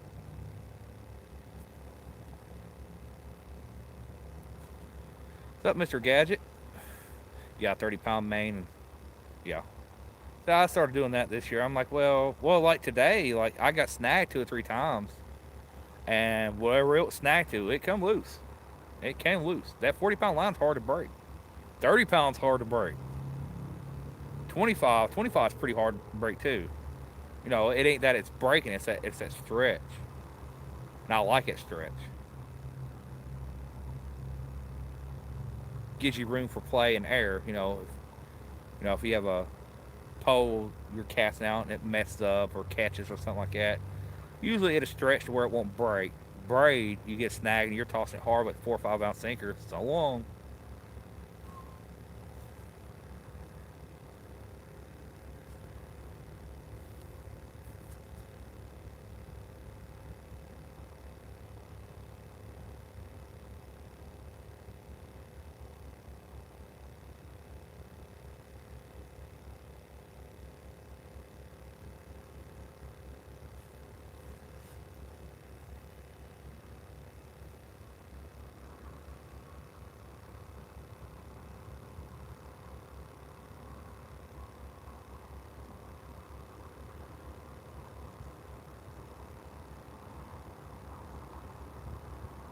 Yep. Yep, they do. They definitely like to curl up on you.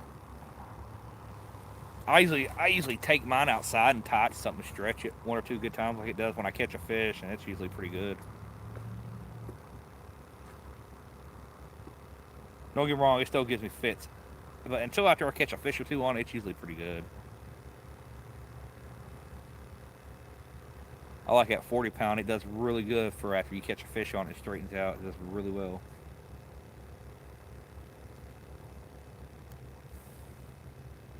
Alright, come on, fishies. I know y'all out there. If the little itty bitty baby channel cat was up here, there's bound to be some bigger ones around somewhere.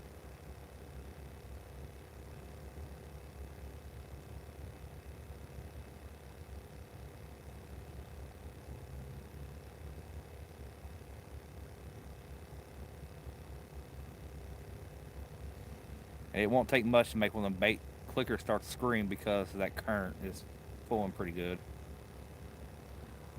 So the least little bit of bite or anything that hits that line out there, it'll make them sound off. I've got them pretty tight on the tension as well, just for the current. I usually have them pretty loose when I don't fish the river.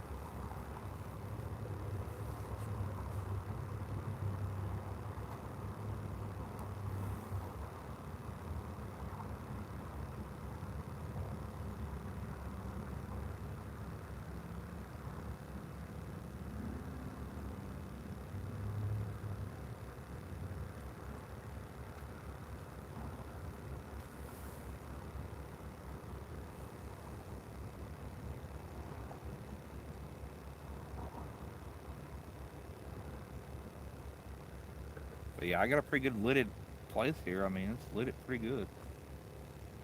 I can see everything real good out here. Even the bridge is lit up real nice and pretty. It's a pretty cool area.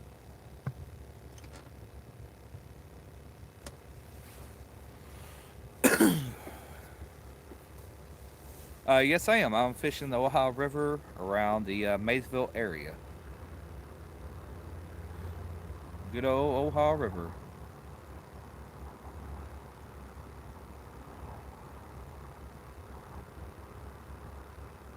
Yep, exactly. That's what I was thinking too. I was like, yeah, if I get a nick on the 40-pound line, and I'm fighting a fish that's 20 pounds in current, it's going to be pushing that line and that nick.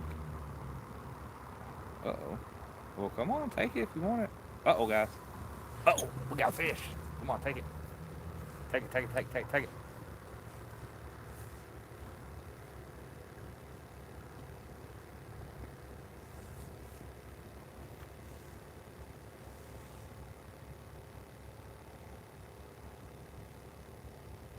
Something's out there hitting that skipjack. Finally, come on. Stay with it and swallow it. Hopefully you don't get tangled up around that log. There's a log out there I keep hitting every single time I reel it in. Or something out there. Keep an eye on this one here. That's the one that's getting a bite. I had some pretty good little bit of slack line just a second ago, and now it got tight, and I saw the tip move. I mean, I'm hoping it's a decent fish and not a turtle or small fish. That's a pretty good chunk of fish.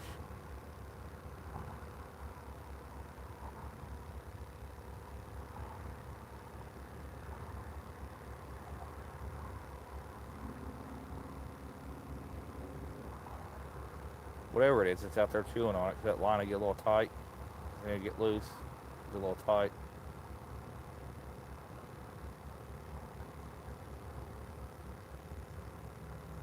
Just waiting for him to take off unless he's hung up on something out there. Reel in my little pole here just in case something else comes up.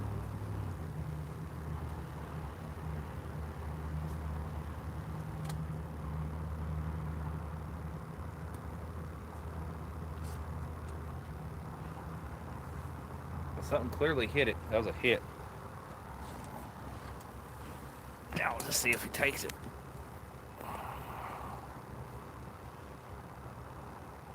He's hitting a little bit harder.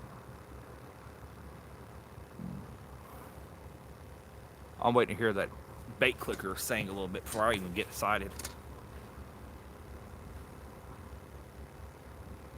So it could just be a turtle out there chewing on it. You know what I mean?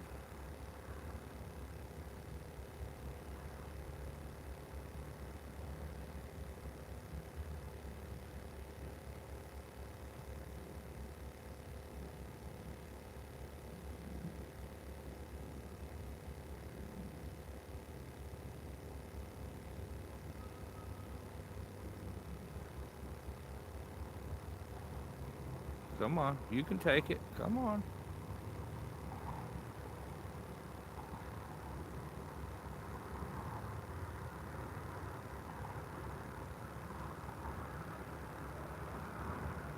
Something's clearly hitting it. He's just not doing much with it.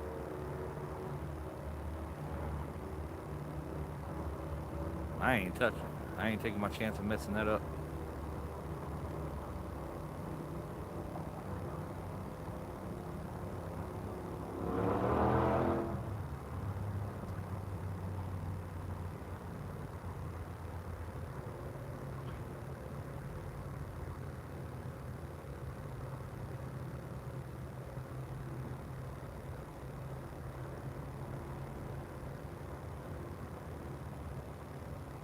Wish you'd take it.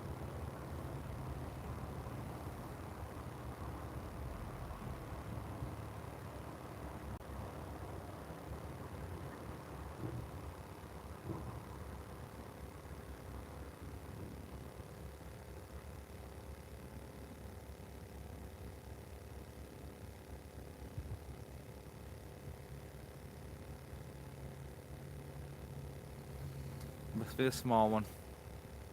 Dang it.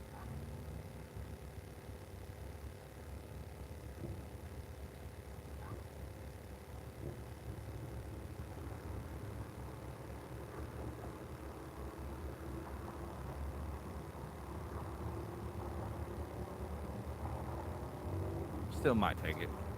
Maybe. Maybe.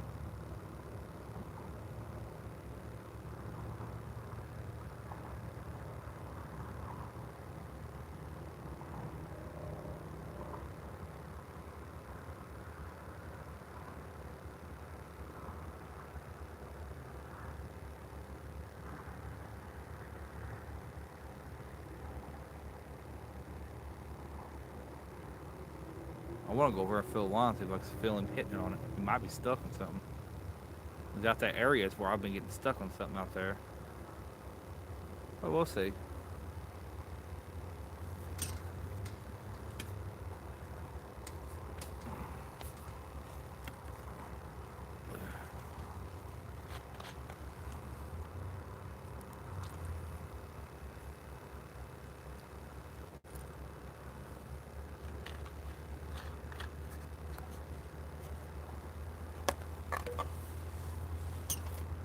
Oh.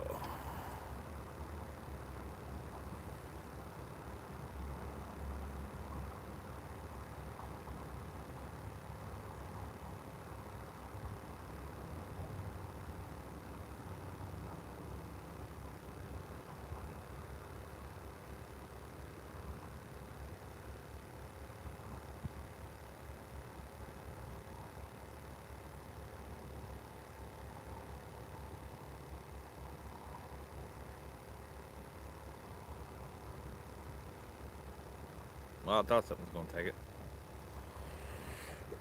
I saw that tip move. I saw it bend over a little bit. I better go check, make sure a bait clicker's on.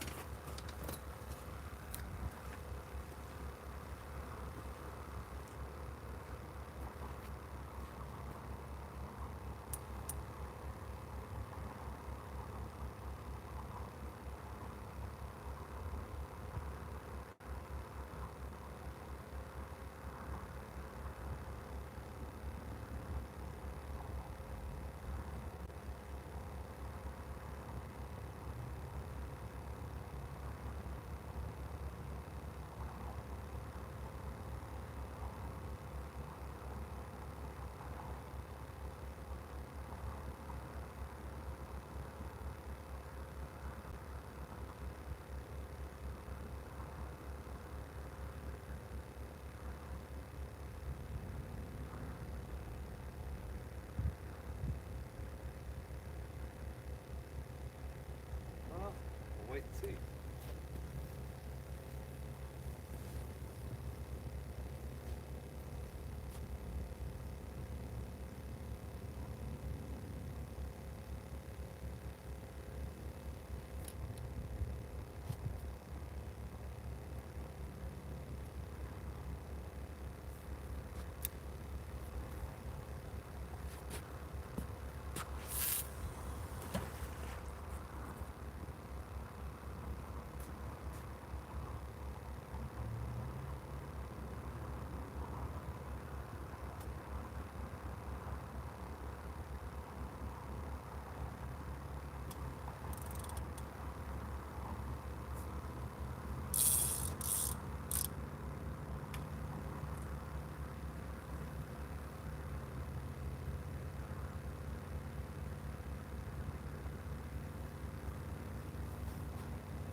Move the chicken breast one up river a little bit, back out in front of the little floating docks over here, and see what happens.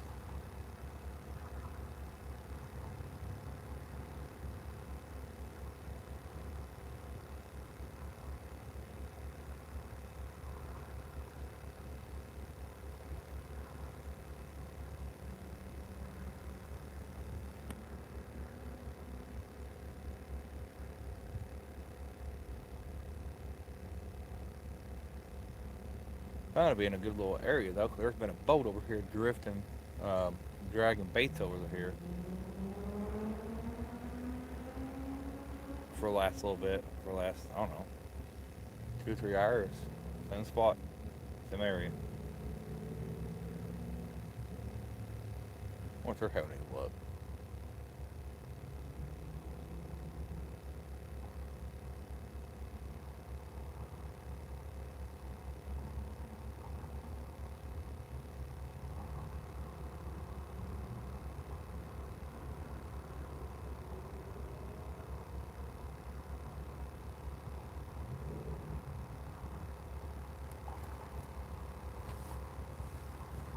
Small fish.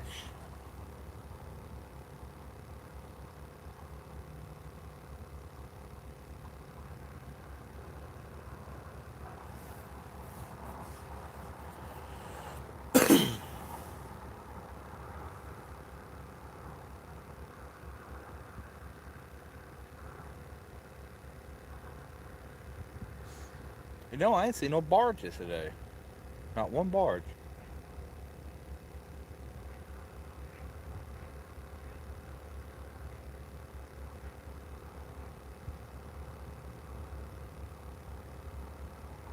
Uh-oh, we went slackline.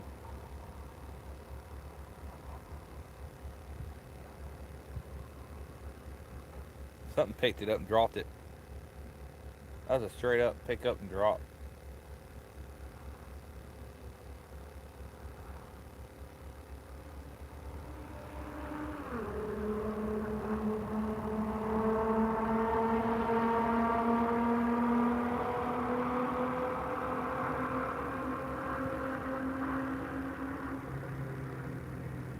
With V6 Mustang sound pretty good.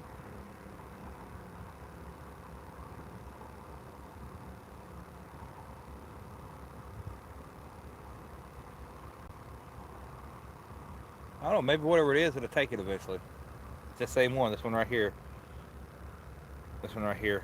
That line went, whoosh, and then went back out. I mean, maybe something picked it up and dropped it, or something hit it in the water. Floating by. It's possible. Maybe it done caught a bag and a sock and a tree limb and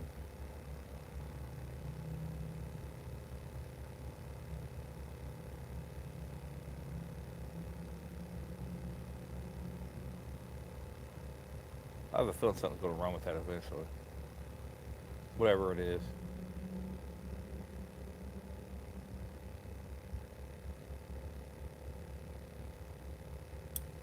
Uh-oh. I heard a clicker. I heard one go click.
Well, y'all are being quiet.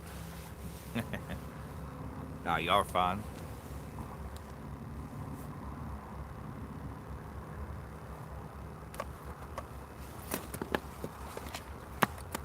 Put my hoodie on.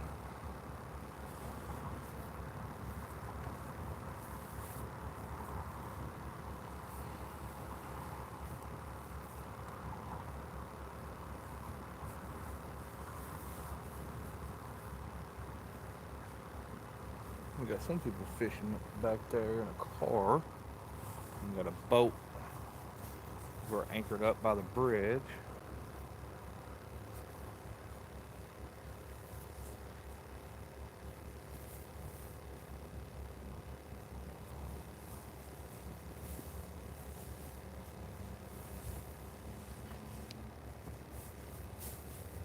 There we go. Get a little breeze going on now.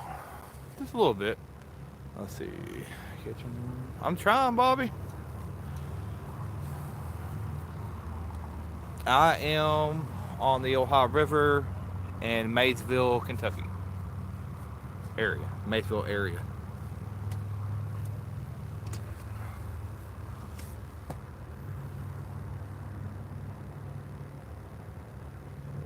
Hoping whatever made that one go slack line comes back. I got a feeling it's a freaking turtle. I don't know. That water's pretty cool for a turtle to be sitting there chewing on stuff.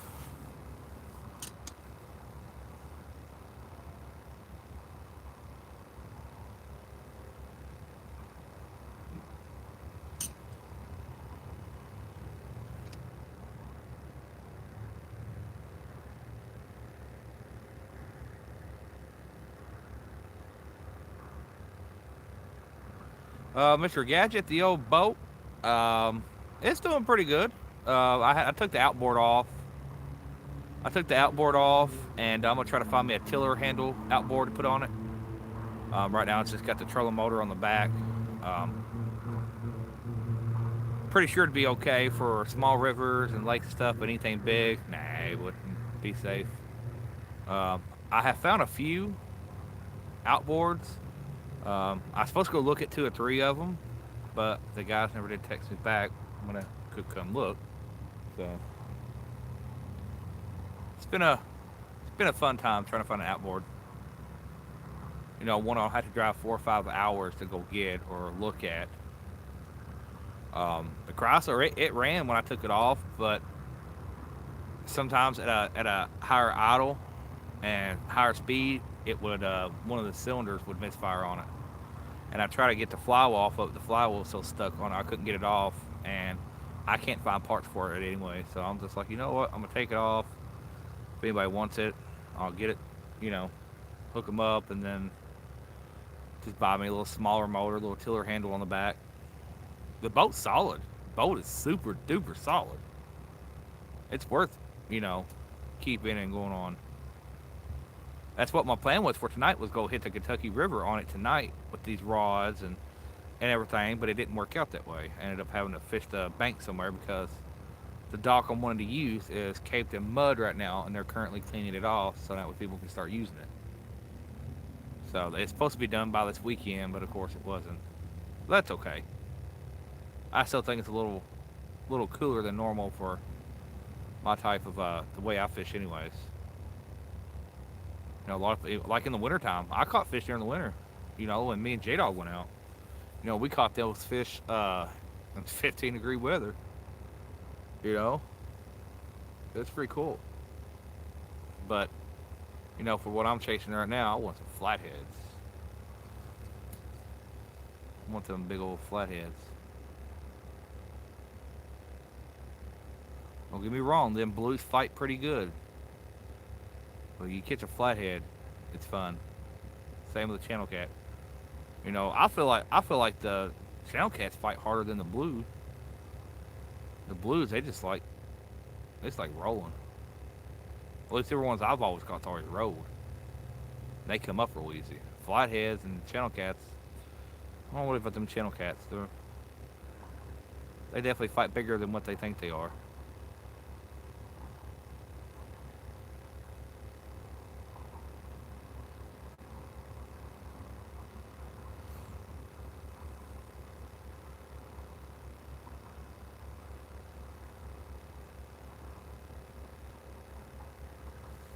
see. What time is it? It is 10:15. We'll give it till 11. And if I don't start getting any more bites or anything around 11, I'm taking my butt home. 'Cause I got an hour and a half drive. Hour and a half drive, at nighttime down back country roads and one lane roads and stuff like that. It gets to you after a while. I only imagine how them poor Amazon driver feels and stuff like that, delivering stuff on these little back country roads and stuff. Man, some big old vans.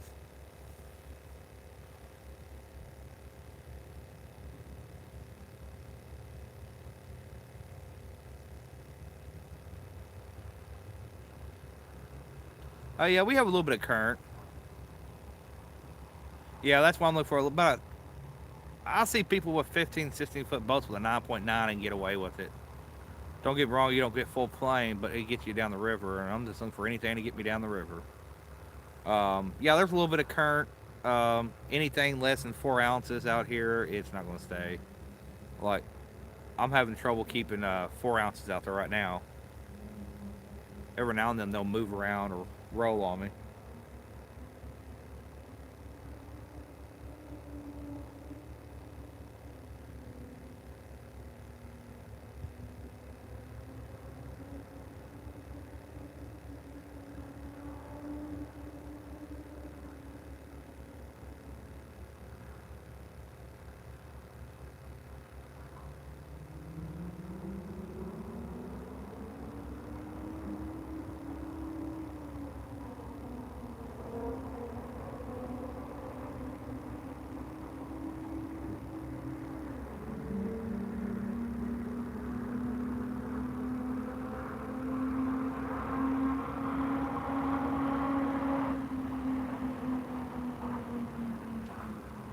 It's either a V6 Mustang or a V6 Challenger that y'all heard going across that bridge. Sounds pretty good. I like a Nissan VQs myself.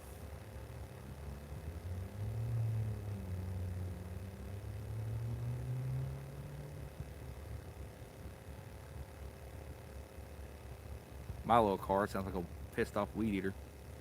Ah, poor little fishing car.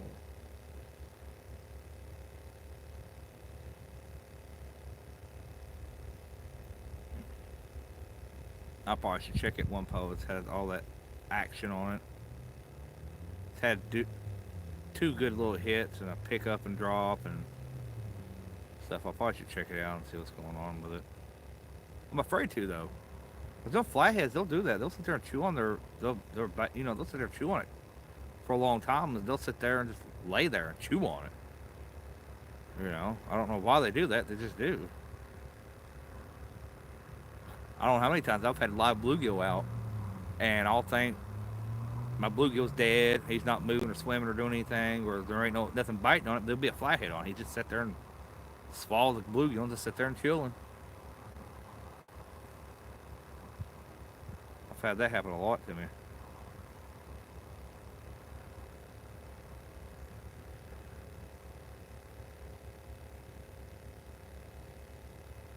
See that one line. That one line is still moving a little bit. And the others ain't doing nothing. They're just dead still. There's no wind. But that one is still going up and down a little bit. Up and down a little bit. Could be a bunch of little fish eating on the cut bait.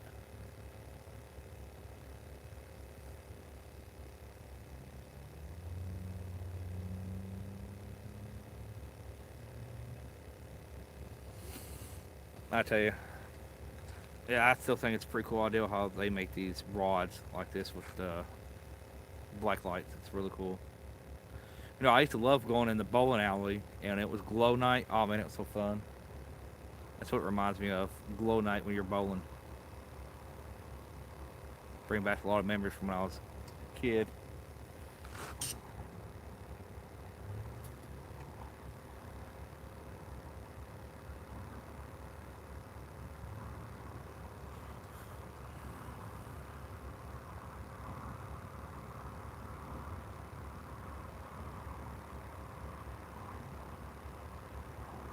I still think it's a tad bit Well, I don't know. I see a lot of people get. Well, what I'm targeting flatheads, and the water's not really flathead ideal yet. I see people catch them though. This cooler water. Oh, usually it's 80 degrees and 70s at night. 65, 70 degrees at night, but it's supposed to get down to 52 tonight.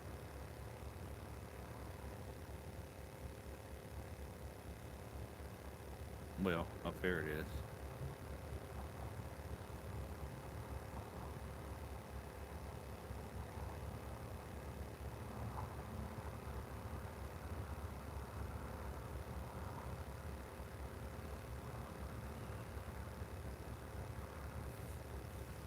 I'll probably roll it one pole and have like a pound channel cat on it because I said I wanted something bigger than 2 pounds.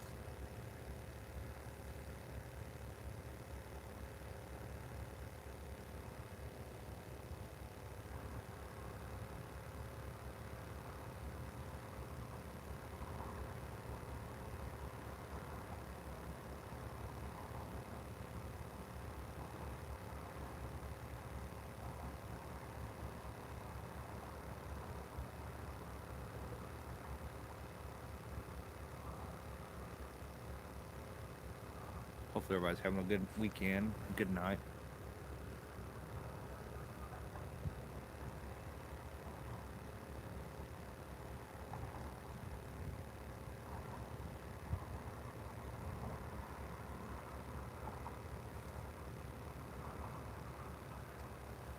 But yeah, after today, I've got what Thursday, 5 more days until I go to Avid's. Ran late. That's gonna be fun.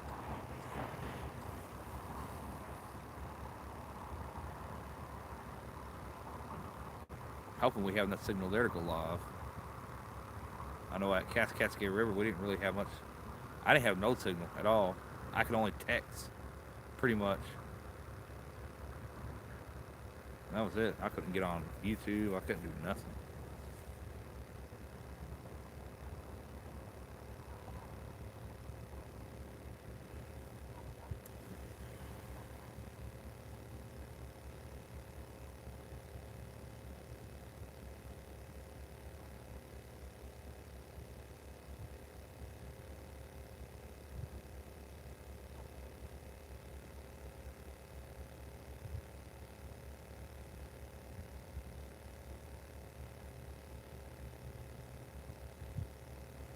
Well, I guess I'm gonna check out one pole.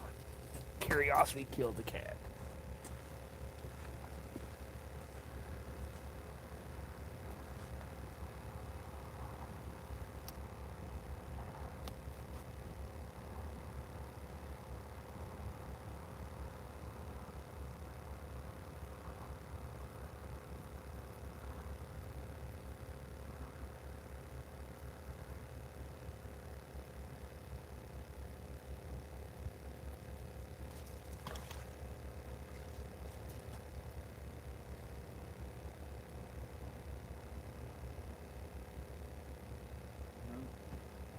That's all they're doing.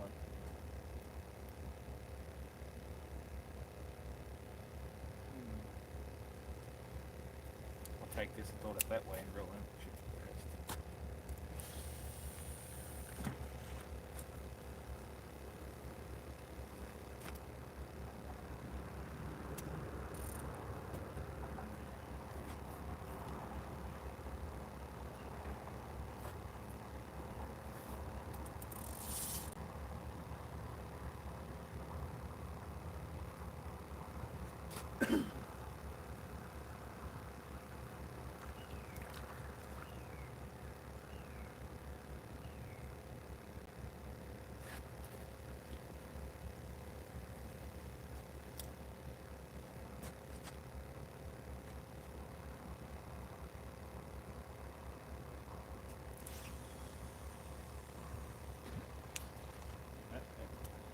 Roll that back in.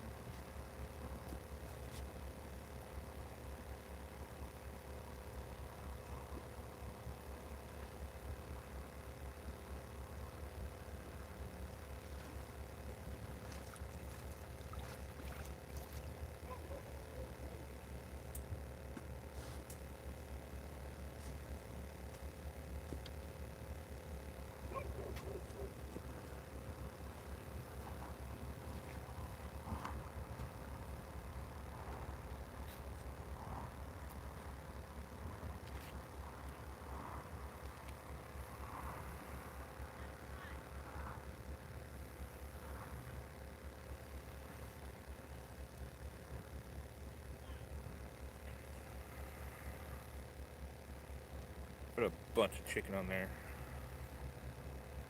Kind of like a Hail Mary because, you know, I'm running out of time. Like a full-on chicken crick. Here it goes.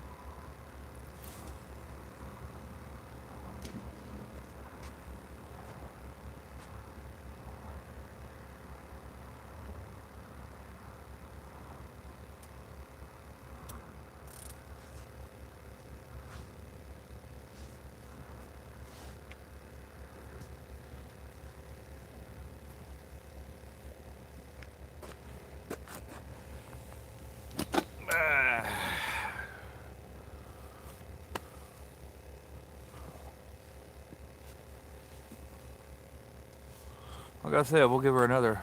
See what time is it right now? It is 10:27. We'll give her till 11, and if she ain't inviting by then, old Dad going home.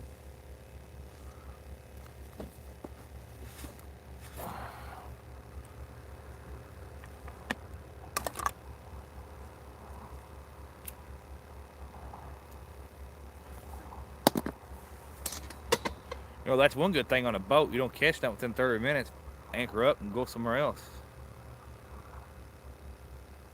I mean, I can't. I mean, I could pick up and drive down the road and try another spot. Yeah.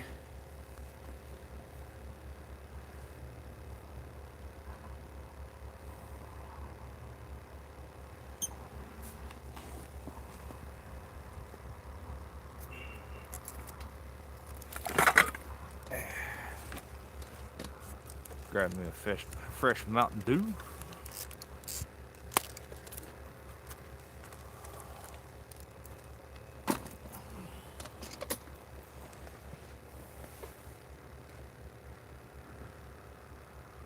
And I threw a lot of chicken on that one.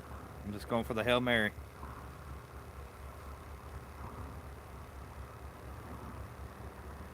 Oh, it's weird. I ain't seen not one freaking barge. There's not a lot of barge traffic through here, maybe.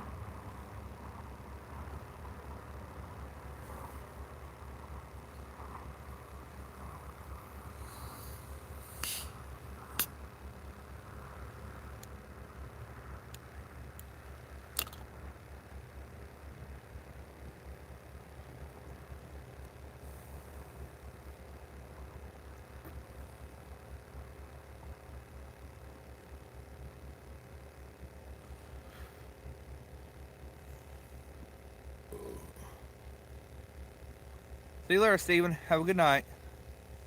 Hey, Bluegrass. Sorry I didn't see you come in. Sorry to any of y'all I didn't see you come in or comment. Try and get on some fish, man. I caught a finger length channel cat earlier. Caught some white bass and one striped bass. That's really about it. Really not much action going on. Right here there ain't anyways. Unfortunately. But that's okay. Still having fun in a beautiful area.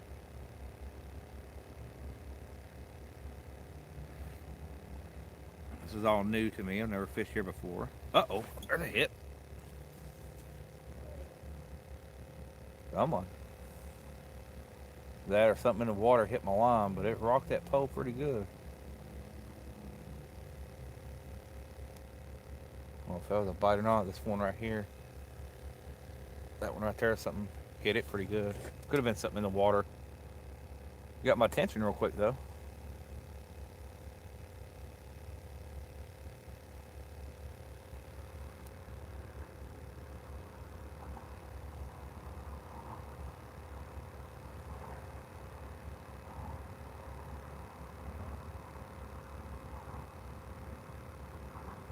Yeah, that was my goal for today, was to hit the Kentucky River today, but the ramp I wanted to fish at, it's still closed. It's got mud built up on it. They're cleaning it off and they're supposed to have it. They're supposed to have it this weekend, but it didn't happen. I was going to fish Kentucky River between Lock 11 and, I think it's Lock 11 and 12. I've heard some good things about flatheads in that area. The one above Boonesboro. Yeah, Boonesboro is closed until, from what their website said, it said they're closed until September. The ramp and the campgrounds because of the flooding they had. It caused a lot of damage. Oh, see, I forgot all about that area. I forget all about that one. That's where my uncle used to put in at. Yeah, trap area. Yeah.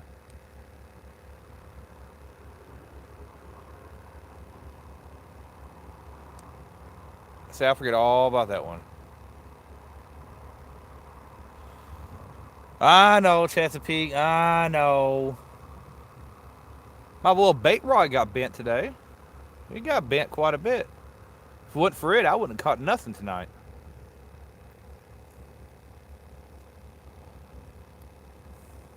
Designed to catch some fish. Fishy fish. But unfortunately, it is not happening. I'm going to give it till 11. After 11, I'm going. I'll come back here later. I just know it's water. Its water's a lot cooler than what I thought it would be.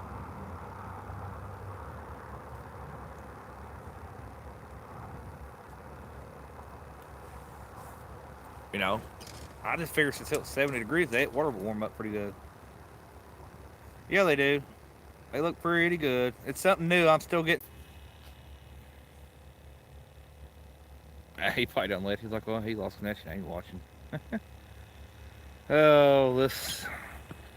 I don't know if it's YouTube or my phone doing it. Like every 2 hours and some minutes, I have to go back on here and look. But I have to restart my phone and I have to restart my phone and then get back on YouTube. Hit the YouTube, go live, and I'm back instantly. I don't know why. I don't know why. I got perfect signal here. All my bars are full. It's weird. It's weird, weird, weird.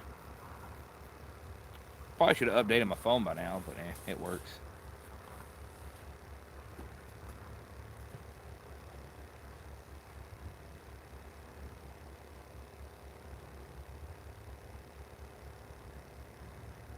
Good thing I don't have very far to walk. Bad thing is it's up a hill. Um, I may actually pull the car down all the way down here and load it down here. Everyone else does it. I've seen 2, 3 other people do it.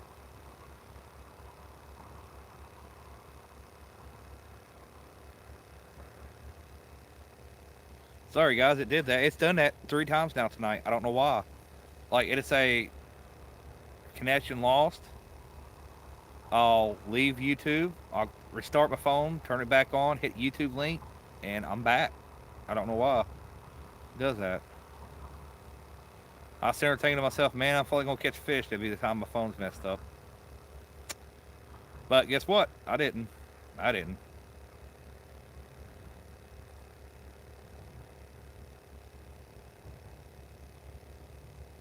Yeah, I wish a lot of people would tell me when they go live or when someone goes live because I've not been getting the notifications through YouTube. Like the other night, Chunky, the first time he went live this week, um, I didn't know he was live. He went live and I got it. And I watched the whole thing because I ain't watched the whole one in forever. And then second live, I didn't know he was live until someone shared it, and he's already 40 minutes into it.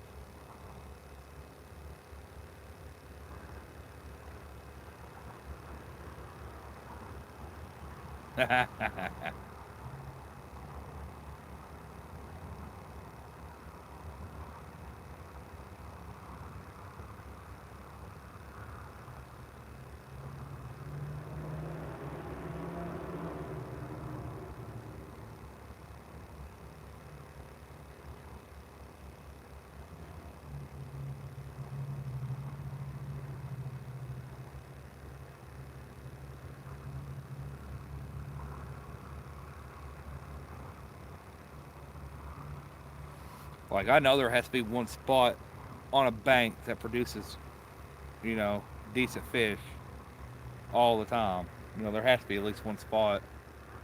I'll find it eventually.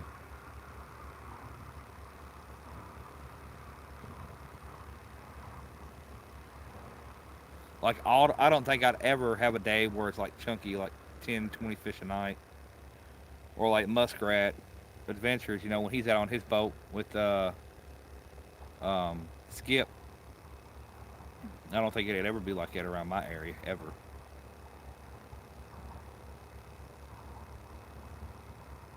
I know me and J Dog did catch a bunch that one night we went out. At one night we caught 9, 10, 11, 12 fish. That's all because he had fresh skipjack. He went up there and caught a bunch of fresh skipjack. They were small, but man, they worked. They tore them up.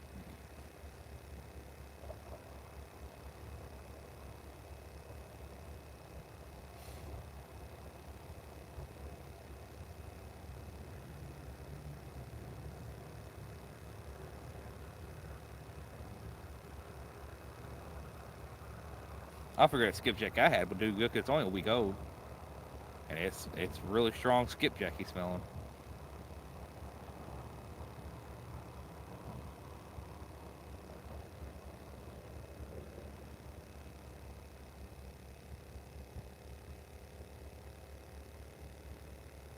Yeah, I definitely. I know that. I know I'm gonna keep the orange one as long as I can, or however I want to, and then I'm hoping next year I can get me a bigger boat where I can come up here, and I want to be able to bring my wife and kids out on a boat and fish up here, and they caught some nice lures.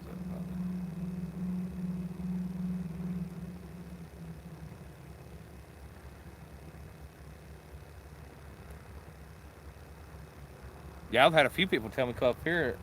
I read in the forum. Well, I read on the forum. I asked about this place and nobody would tell me anything. So I was like, well, maybe it's a really good spot. They just don't want to tell me.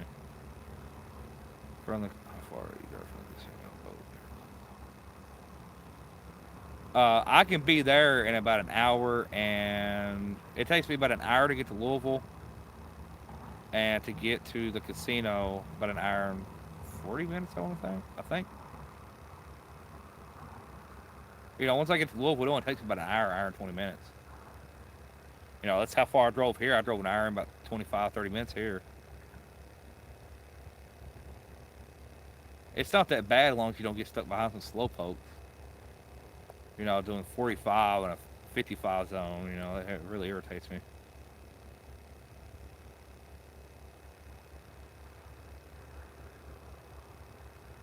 I'm like, come on, I got fishing. I got fishing in my mind. I need to get to it. I got fishing fever. Man, come on, one of y'all rods bend over for daddy. Come on. Come on. Gotta be at least one fish in this general area. I've caught fish on every one of the baits that's out there.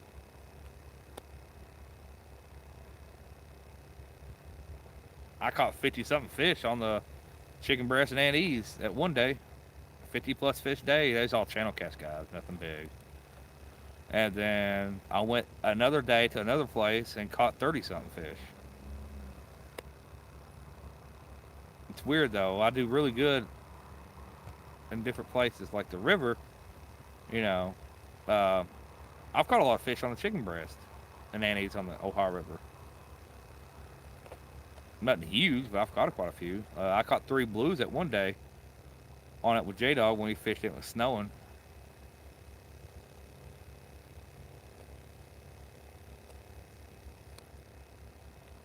Just hope it don't fail me when I go to Wren Lake. I want to catch me some fish to eat up there. Supposed to be doing like a little fish off, between me and Avid. Really surprised no one else tried to join in. I was gonna cook fish regardless, but I guess we kind of made it a little challenge for me and him. Something fun to do.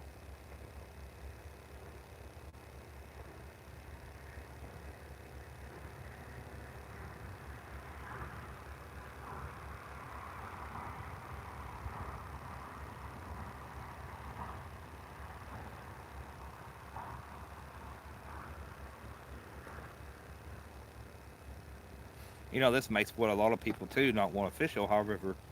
Like everybody I fish around, everybody that lives around me, they won't drive up here to fish. They said it's just not worth the drive. It's not worth their time.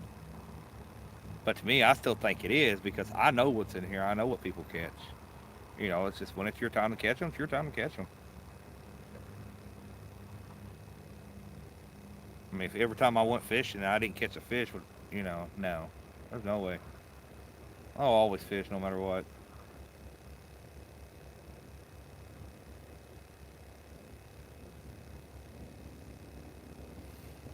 I will say this: catching fish live is the hardest. It is. There's been times I've caught fish right before I go live. I didn't do that today, and there'll be times I've caught fish as soon as I end it. But I really don't think that's going to happen tonight either. I don't think if I stay here till 3 or 4 o'clock in the morning, I still catch one. But it's been dead all day, and I've seen multiple people fishing up there behind me and not catch nothing. I've seen a guy. There's a guy in a boat who's still over there. He's still fishing. He's been over there for a long time. Either he's catching fish or he just likes that spot.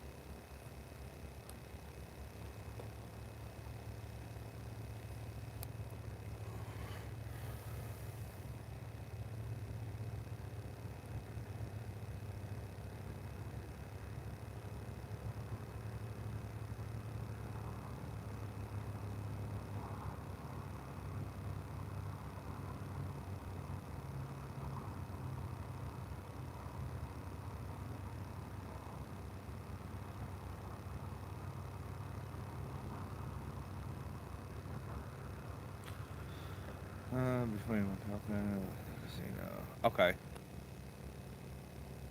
These are Mad Cats rods. You can find them on. You can type in Mad Cats on Facebook. It'll pop up. You can type it up on Instagram. It'll pop up. Probably even Google. It's MADKATZ is how it's spelled. MADKATZ. Mad Cats. Or it might be MADD. I think it's MADKATZ. Mad Cats. And these are the Orange Crush. They got some others that light up too, like this. This is like my actual first time being out. Using them. And I like them. I like them pretty a lot. I thought I didn't think I'd like them, but I really do. I had to get used to they're a little heavy. They're a little heavier than my normal cheapy fiberglass rods. But man, they are solid rods. Most of these companies nowadays, anytime you catch the fever rod, yeah, just about any of them's got real good rods nowadays. If you're paying over $80 for a rod, it better be good to me.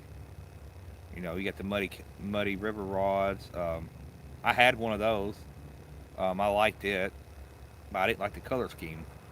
I'm one of those people it's got to be catchy to me. And these here obviously match my boat and my sticker, my new design sticker. I based my new design sticker around these rods I was buying and the boat color. That's why I went orange.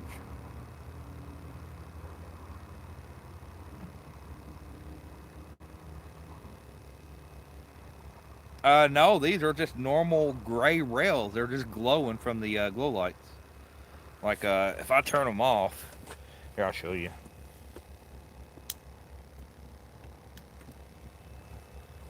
So y'all can still see them even at nighttime. It's just there's just really really good lighting behind me, and then when you turn them glow lights on, man, everything just glows.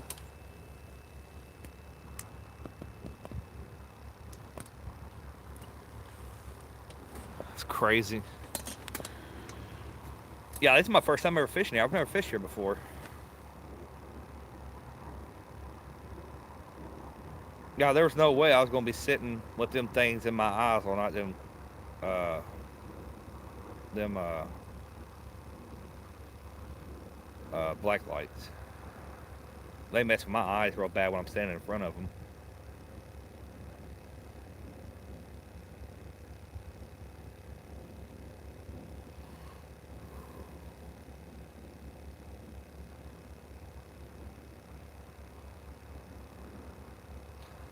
Might be. I am using.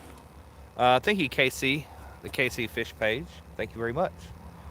I was finally blessed enough to be able to upgrade to some nice rods, and I finally did it.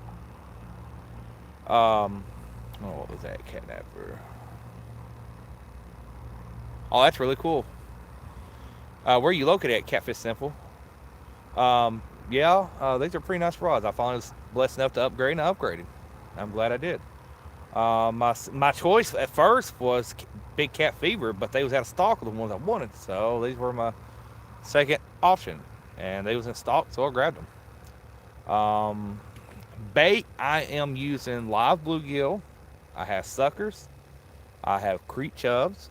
I have skipjack, chicken breasts, goldfish. I even had some goldfish out there. Um, near Louisville. Oh, okay. I'm not far from you then. I live in Central Kentucky, is where I live at. I got an hour drive anywhere just to fish. Besides the Kentucky River, I'm about 10 minutes from it. Um, yeah, I have thrown everything in the world out there. There were some gentlemen above me that was fishing earlier tonight. They was using big, nice, fresh shad, and they fished for about 2 hours up that way behind me, and they never did catch nothing. So I was like, well, I wish I had shad, but now after seeing them use it, maybe feel a little better, you know. And then nothing was hitting the live, so I was like, you know what, time to cut it up. So I started cutting it up. Use bluegill heads, goldfish head, chub heads. I still got a live. I got a live sucker out there right now. Yes. I've used crappie heads before. I've caught some crappies before and cleaned them and took them fishing with me, and I did pretty good on them. Downfall to using crappie heads in around Kentucky is they'll think you caught it that day and cut the head off and use it, so they'll write you a big fat ticket for it, which is silly. Like if I can show you proof that I actually caught the crappie and cleaned it, and I'm not using it just strictly for bait, I should be allowed to use it. But they don't see it that way, unfortunately.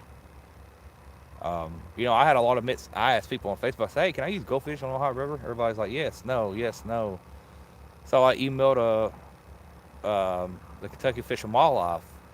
At first, they said no.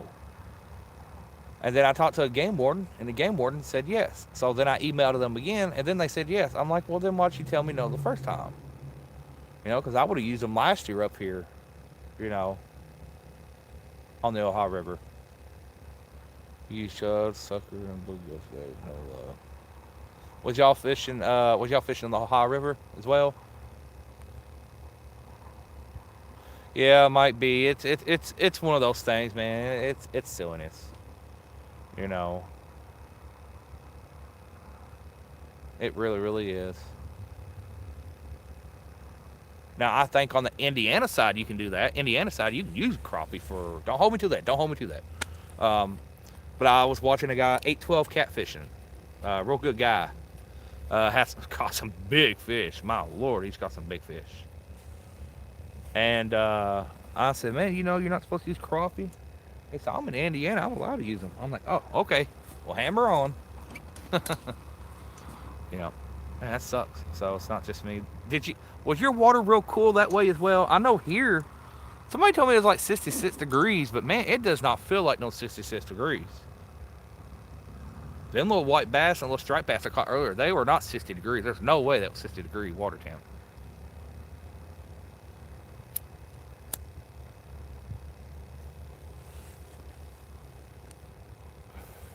Do you really catch fish on that? Yeah, I catch fish when they're biting. Yeah, Indiana live crappie, yep. Yeah, tonight's just one of those nights where it's just not at the right place at the right time. Yeah, see, yeah, 812 fishes your area, correct. Yeah, he's up there fishing. I said, Joe, you're not supposed to use crappie. He's like, I'm in Indiana, I can use crappie. Like, oh, okay, well, you lucky. Man, them flatheads love crappie. Especially those 8 to 9 inch crappie, man. They really go nuts over them. I really have good luck on them the green sunfish out of little creeks and those pumpkin seeds. Man, them things do good too. I usually have real good luck on all the bait I have tonight, but I ain't got a bite on none of it. Well, at least I don't think I got a bite. Yep. Yeah, it's definitely cooler than last year. And last year was cooler than the year before that too, because usually about this time, this time this year, dude, I'm already on flatheads up here. Not in this area, but on the Ohio River in general. I'll catch one or two every now and then, but might the Kentucky River, I do really good on it. I'll catch them if they bite, Mike. I'll catch them if they bite, and even then, sometimes I miss them. Get a little too excited and jerk that rod, and then you're really upset with yourself.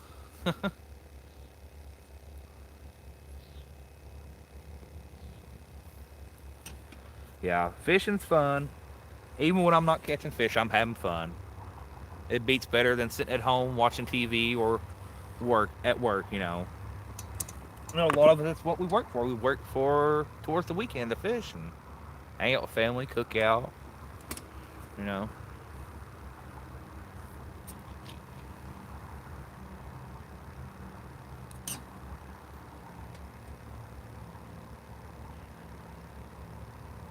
Hello, the Gil Mag, if I said that correctly, from Canada.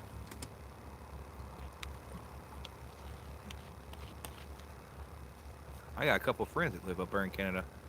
One of my buddies, Cole, he's into that drifting and racing cars. He's into building those, and dude, that's pretty good. I forget, I forget what area of Canada that is though. I can never remember the areas up there. There's quite a few. Um, I've always liked to visit Canada. I like to go up there and do some fishing.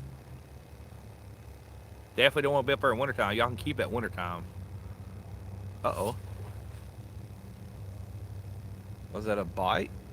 Or was that something swimming and hitting the line? I don't know. We'll see. Keep an eye on this one here. The far right one.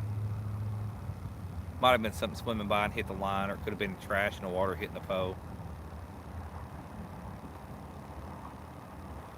But I caught a tree limb tonight. Caught a bag. Caught a sock. Caught a finger linked catfish. Caught a couple little white bass, one striped bass. One I know for sure was a striped bass, and one bluegill.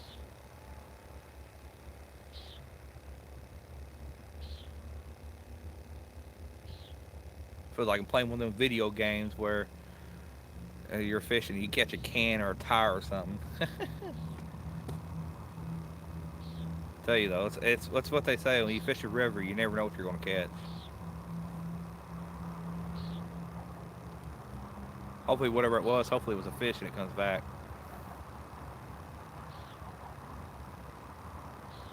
Because I've been out here now for 6 hours and 21 minutes, and the old catfish whiskers are leaving me dry, except for one little guy. Heck, he was smaller than my bait I've been using. Uh-oh. Oh, that's a fish, boys. Now we just gotta wait. Something's up there chewing on. We gotta wait for the pickup and take off on it. That was a straight up bite.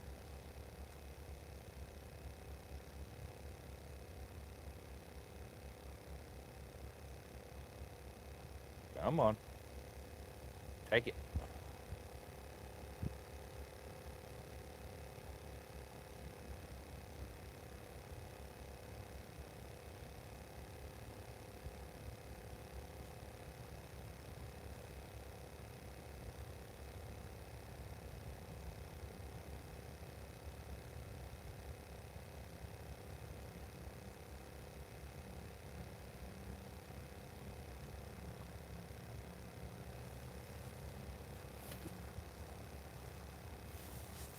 He's still out there, something's still hitting it.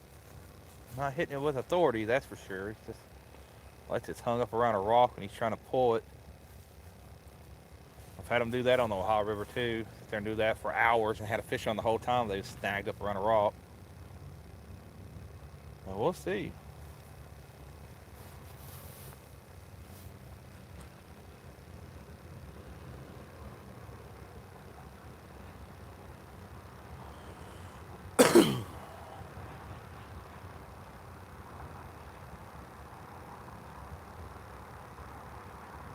Would have figured by now though, whatever it was, it would have done took it, smashed it, and ran off with it.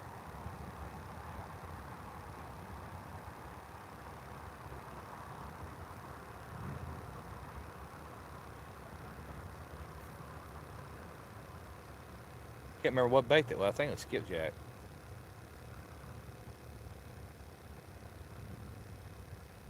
Yeah, I'm pretty sure it was skipjack. Might be the skipjack head.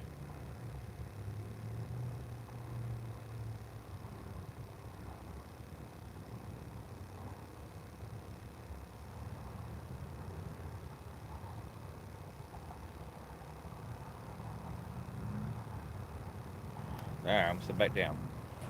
Oh, I'm gonna try to miss anything.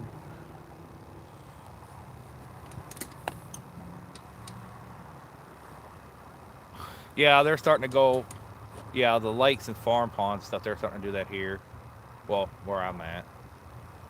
Um, I fished a little pond yesterday, and that water was pretty cool in that pond too.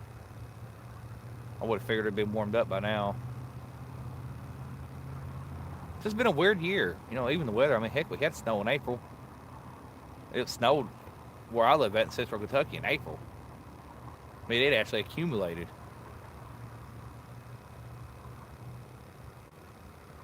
Like the first or second week of April, we got snow. We got like 2 inches of snow, which is, you know, not entirely unlikely. But oh, he's hitting a little bit harder. Come on, take it. This ain't like a small fish. Could be snagged up out there too. I would move the pole, but we'll wait. Been waiting this long, huh? A few more minutes ain't gonna hurt nothing. But yeah, it's just been a weird year. You know, the weather and everything. And the whole world's gone mad.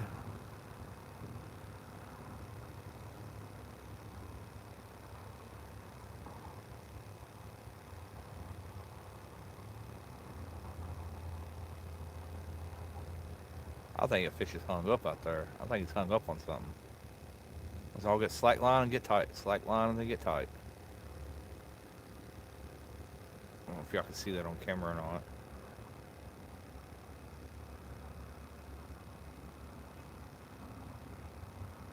It could be nothing either. It could be a turtle out there. Knowing my luck.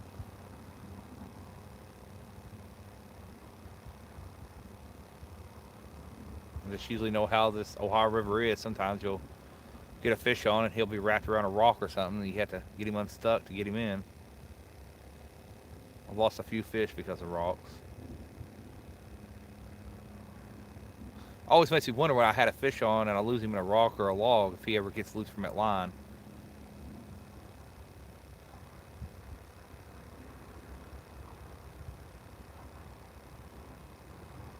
I'm gonna go over and fill the line and see if I can feel any tugs or any rows or anything like, you know, you can tell when they're hung and you get a fish on.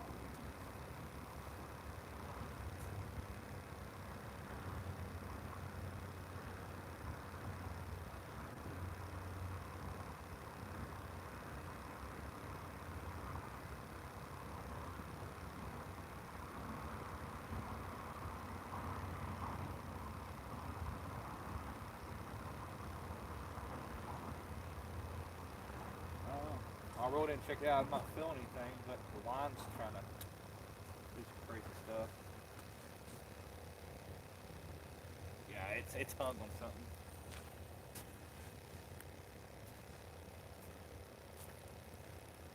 And nothing on it. Go figure. Yeah, I had a big old piece of skipjack on. I'm just gonna drop it off the edge here and see what happens. For our last few minutes remaining, see what happens. Pretty deep right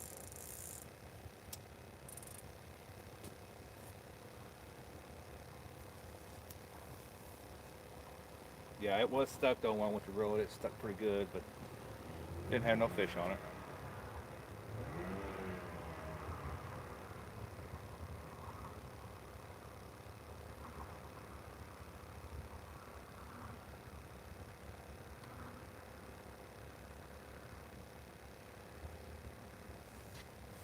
I wish I went live that day. I was catching all them big bluegill up there at Lake Reva. Well, some of y'all don't know where it's at, but I was on some big old bluegill. I need to go back up there and get back on them again, so that way I can have some more bait for flathead time. So what's y'all's favorite catfish? Channel cat, blue cat, flathead? You know, personally, me, my favorite one probably has to be the channel cat because they're everywhere. They're very versatile fish. You can catch them anywhere. And anyone can catch them with just about any gear. You know, a Zetco 33 is a good time for some channel cats. You know, but you know, pound for pound, they fight.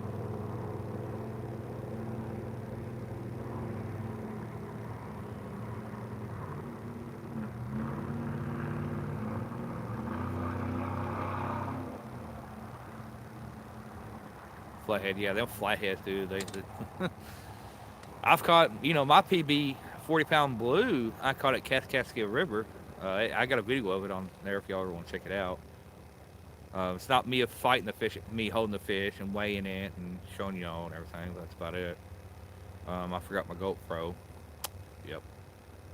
But you know, I caught that fish on chicken breast and anise. And when I hooked him, I knew he was big. I knew it was big because how heavy it was. But that fish did not fight hardly at all. Like he rolled a few times, and once he come to the top of the water, it was done. He was done. I'm like, I was so excited, but after I got him in and realized what happened, I'm like, that 40-pound fish didn't fight like a 40-pound fish. Not what I would have expected. You know. I mean, I've caught 20-pound blues that fought harder than that 40-pound blue. Maybe he was just tired from fighting the current or something. I don't know. But he definitely didn't fight. He rode. He rode a lot.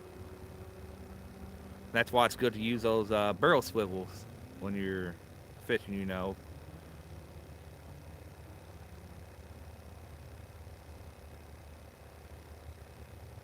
Yeah, we're going to find us another spot next time we go live on the Ohio River. Most definitely. Or get with somebody and go do some fishing or something. Try to find them. But it's supposed to be 80s starting Monday or Tuesday. And that should really wake them up. You know, we get some 80-degree days. Yeah, that'll get these fish moving pretty good. I mean, they're still moving good in certain areas. Just, you know. I mean, just from what I just seen, what's his name? Catfish. Yeah, Catfish Simple. He's caught an 84 blue, a 55 flat, an 18-pound channel, broke 83 times. That's crazy. Where we're at, just all up there in your area. I don't want to steal nobody's spot. No, I'm just like to know if it came from the Ohio River or where. My PB blue is 40 pounds.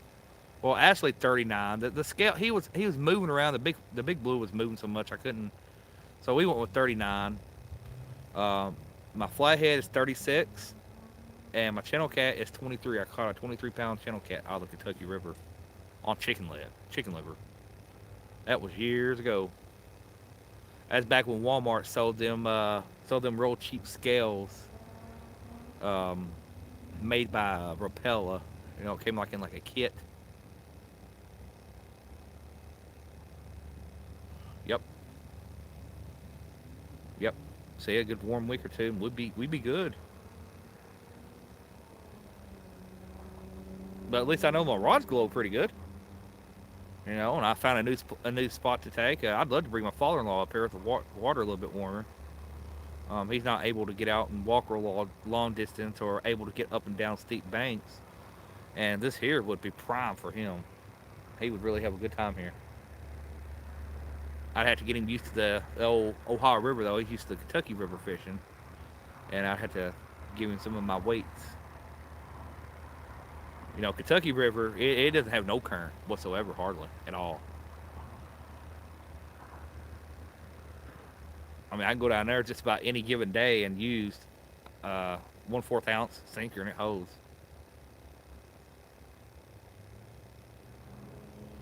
That's crazy. That's crazy how they get up in them backwaters like that, ain't it? That is crazy. Yeah, 812 Joe, he's a good guy. which he get. I ain't seen no videos in a while. I don't know if it's my YouTube or I need to check that out. See what he's up to. If you want someone that would shoot you straight forward, it was him. He would shoot you straight forward. No BS, no nothing. Blue River, that's crazy. See, me and the wife went up there to the boat, and I told her, I said, I want to fish off this boat. I actually went up there and talked to the people that ran the casino. They said, no, you can't fish off. I said, oh, come on, let me fish off the side of this boat, or let me fish around it. No, we can't do that. It's a risk factor. And I said, man, this is a bunch of baloney. I want to fish off that casino boat so bad. Oh, man. I'm so silly. But yeah, we had a good time. And you know, I went up there. That was my first time we were going to a casino. And the one that won me the most money up there was a fishing game. A freaking fishing game at a casino is what I won decent money on. I thought that was real weird. I had a fun time though. Yeah, yeah, he had. Yeah, I remember him talking about having some issues with his boat. That's the last time I remember him saying anything or doing anything on there. There's a lot of good YouTube channels. It's just I don't know why they don't get popular. Like I don't have nothing fantastic on my channel. Yeah, I got some bait testing. I caught a few fish here and there, but you know, I'm almost, I'm getting close to 3,000 subscribers. I'm only like four. I'm not even that far away. I don't know, but I hit over 300,000. No, yeah, 300,000 views on my channel here, and I've only got like 130 something videos. So, I don't know. I had one click from a bait clicker. That's probably just a current. No need for excitement. No need for excitement.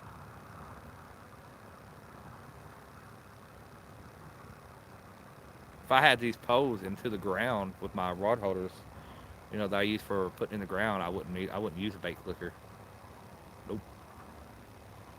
But because of the circumstances I'm on right now, I have to use it.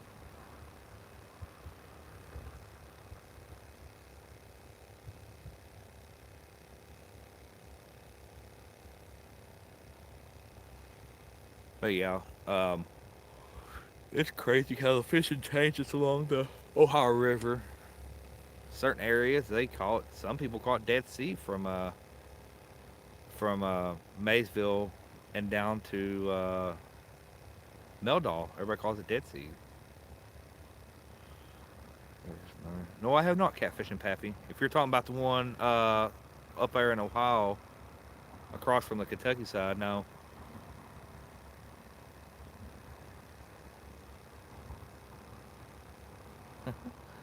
Yep, they are definitely glowing, my friend.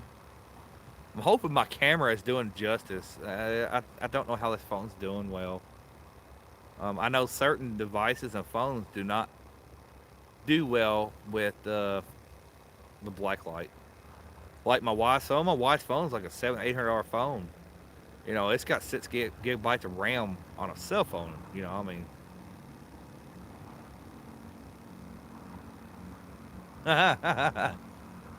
Pretty much, Brandon. Pretty much, my friend.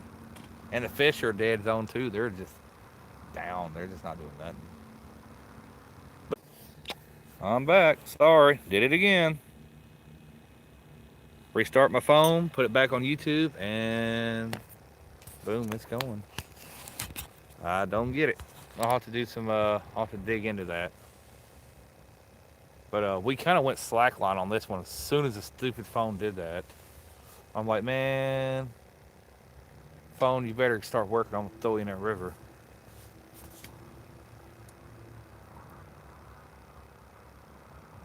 Let's see what time is it. As soon as Brandon comes in, the bite has been weird. Man, it's been real weird. I didn't realize it was 11:15. What reels you using? Catfish Simple. I am using all these here are Abu Garcia's. Only one's a Shakespeare older reel. A little wore out, but it still works. At first, I had some Akuma Classic Pros, uh, 3 300 CL Pros. Yeah. I had them on there. They did not work well with these rods at all. It threw the whole rod off balance. Okay, it's just too heavy, too big of a reel for me, for my liking. I put the Ebus on there, and dude, it's like a night and day difference. It's like going from a pretty much from a Honda to a Cadillac, as I would put it. It's just a night and day difference. To me, it is. So I'm gonna have to buy me some Abu Garcia, some more, and put on them because them there's the ones I use on my channel cat rods. It's really hard to get away from the Abus, the Abu Garcias. I got the pleasure of using the Cast King at Avid's meet and greet last year, and it did pretty well. It was pretty good. It wasn't as smooth as the Abus, but it got the job done. It got the job done well. And I've heard a lot of great things about Cash King. So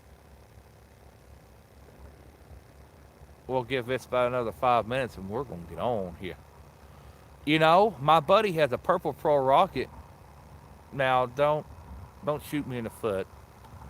The Pro Rockets are supposed to be better than the C3s, but I can cast every spot he does with his rocket, and he's got 2 foot more on me and thinner line. I just got a C3. Like I told him, I said, dude, I think there's something wrong with your reel. I said, I shouldn't be out casting you with thicker line and a shorter rod. But it's smooth. That reel is freaking smooth. It's smoother than my C3s. Well, they're supposed to be. They have more bearings. They have better bearing system. But yeah, I'll go on and take it if you want it. If it's an actual fish, might be another sock or something floating down the river. One bearing difference. I had the Okuma Kamado as a water. Yeah, that's what I was thinking. Now, if you want to hear something else, don't shoot me the foot over this neither. But my old uh, Shakespeare, it's a SKP 2000. It's an early 2000s, middle 2000s reel, and it outcasts my C3 with the same that same setup right there, same everything. It outcasts every one of them posts. But it's so wore out, I wouldn't trust it on a 30 or 40 pound fish. I really wouldn't. See, that's what I have. I have an original SKP. It's the silver SKP 2000. I've had that reel now for 12 or 13 years. It's been a fantastic reel. The drag starting to get a little weak in it. I caught a 28 pound blue on the Ohio River last fall on it, and I could tell it was starting to get wore out. So I may have to send it off and get new clutch pack put it in, or I might do it myself. I've never done it before. It still does amazing.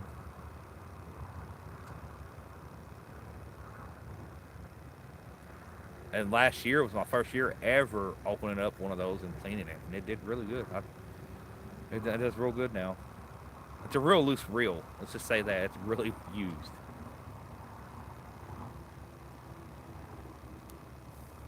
Uh-oh. Chicken breast is going out. Stop. Uh, uh-oh. Chicken breast getting some action. Watch this pole. Watch that pole. I think that's chicken breast.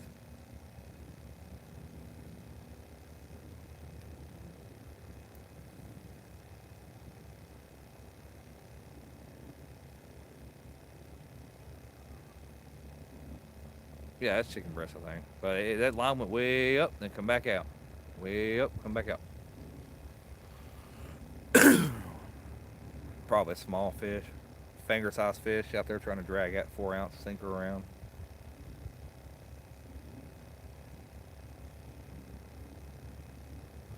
I've had itty bitty channel cats be on my post and I didn't know it. My sinker was bigger than they was, so they couldn't take off with the pole.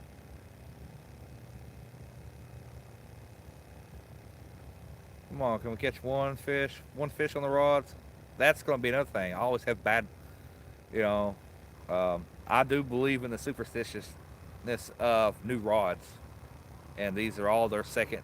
Well, two of them it's their second time out. Two of them it's their first time out. So I ain't caught no fish on them yet.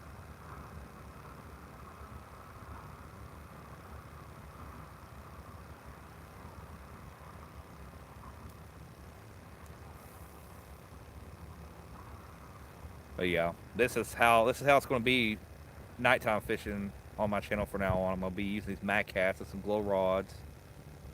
Just try to change it up. Oh, I'm hoping so too. You ever fish Wren Lake Catfish Simple? Yeah, I'm still here, Norm. Still here, Norm. Oh Lord, Tim. Tim. Yeah, I'm still here. Have you ever fished Wren Lake? I think it's Catfish Simple. You know what? Where are you at? Let me give you something real quick. Boom. Who else has been in here for a while? I think it's Brian B. You can never have too many moderators.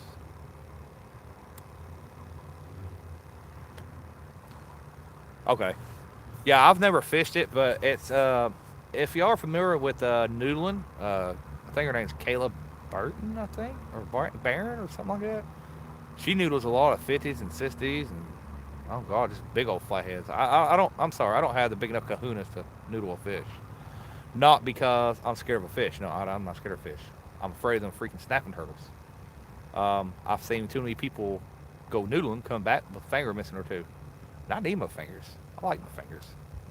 I do too much maintenance work and mechanic work to be missing a finger.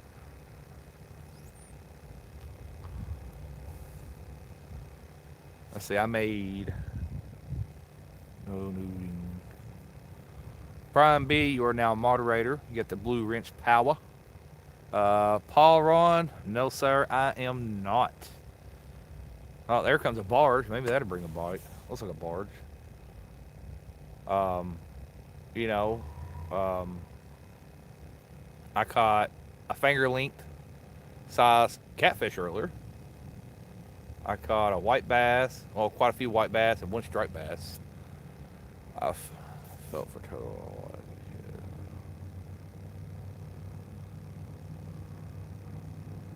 So you've ever done noodling? I mean, I wouldn't mind trying it if I knew there wasn't no turtles in the area. But still, at the same time, I'm like, eh.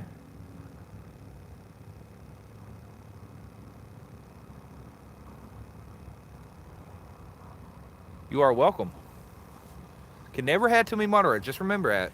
Some of y'all that's got these. If your channel's not real big, or even if you don't plan to go big, add some people as moderators. If you go live one day, you don't want people coming in. They can ruin your channel just in a few minutes, and YouTube will get you for that because you allowed it. Even though you didn't allow it, even though you wasn't cool with it, they'll still see it as, oh well, he allowed this to be said on there, so it's his fault. Well, we'll hold him responsible for it.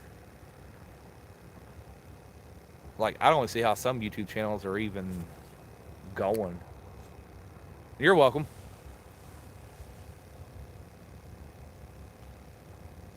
Like, I have people all the time, they ask me, how do you get these many subscribers? What do you do? I'm like, I don't do nothing special. I don't even share my stuff. My own stuff, I don't even share. I might share the pictures on Instagram or something like that, but like going around sharing in Facebook groups, nope. Hannah Barron. Yeah, Hannah Barron. That's it. Thank you, Michael. Thank you so much. That is it. That's her name. I don't know why I said the other name for her. I have no idea. I knew it was Hannah something. But yeah, dude, she gets out there and yeah, just crazy.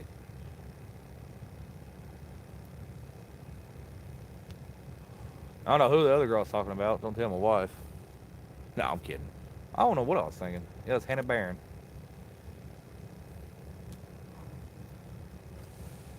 When they start, when I went up here to Kaskaskia River the first time, I said, man, I want to fish that lake. And the second time I went back, I drove by it, and I said, man, it's killing me. And they got signs up and down this road that pass over the lake. No parking, no fishing from roadside. I'm like, oh, man, you got to be kidding me. And so the second meet and greet, I was like, man, I can't. I'm gonna come back up here later on just to fish Wren Lake. And of course, that was when the whole COVID ordeal was going on. It was getting cooler outside, so I didn't go back. And Abe was like, you know what? Let's try it at Wren Lake. And I said, okay, let's try the meet and greet at Wren Lake. It's loaded with fish. They put all the bosses out and locate the fish for her. See, yeah. I need to find them boxes and put me a big bluegill in front of them. I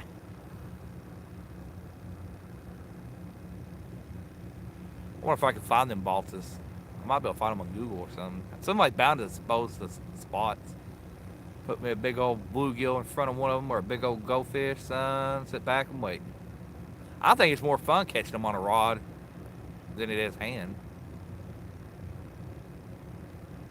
Went walleye fishing today. Nobody was catching anything. Only caught 2 gills. That's so bad. Come on.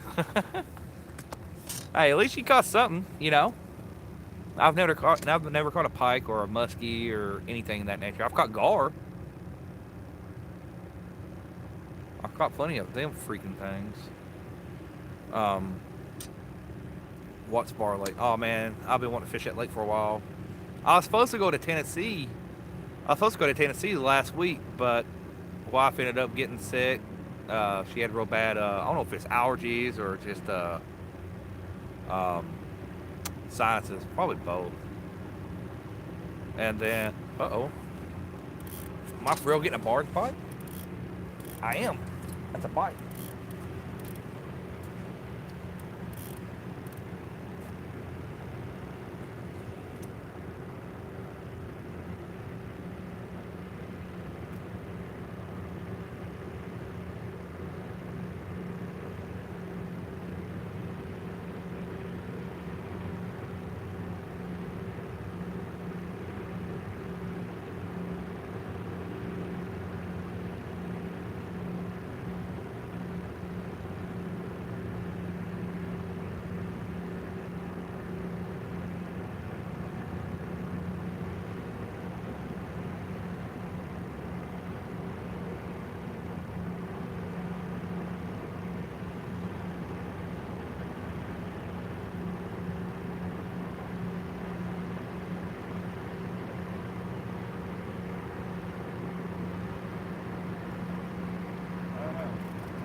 That's okay.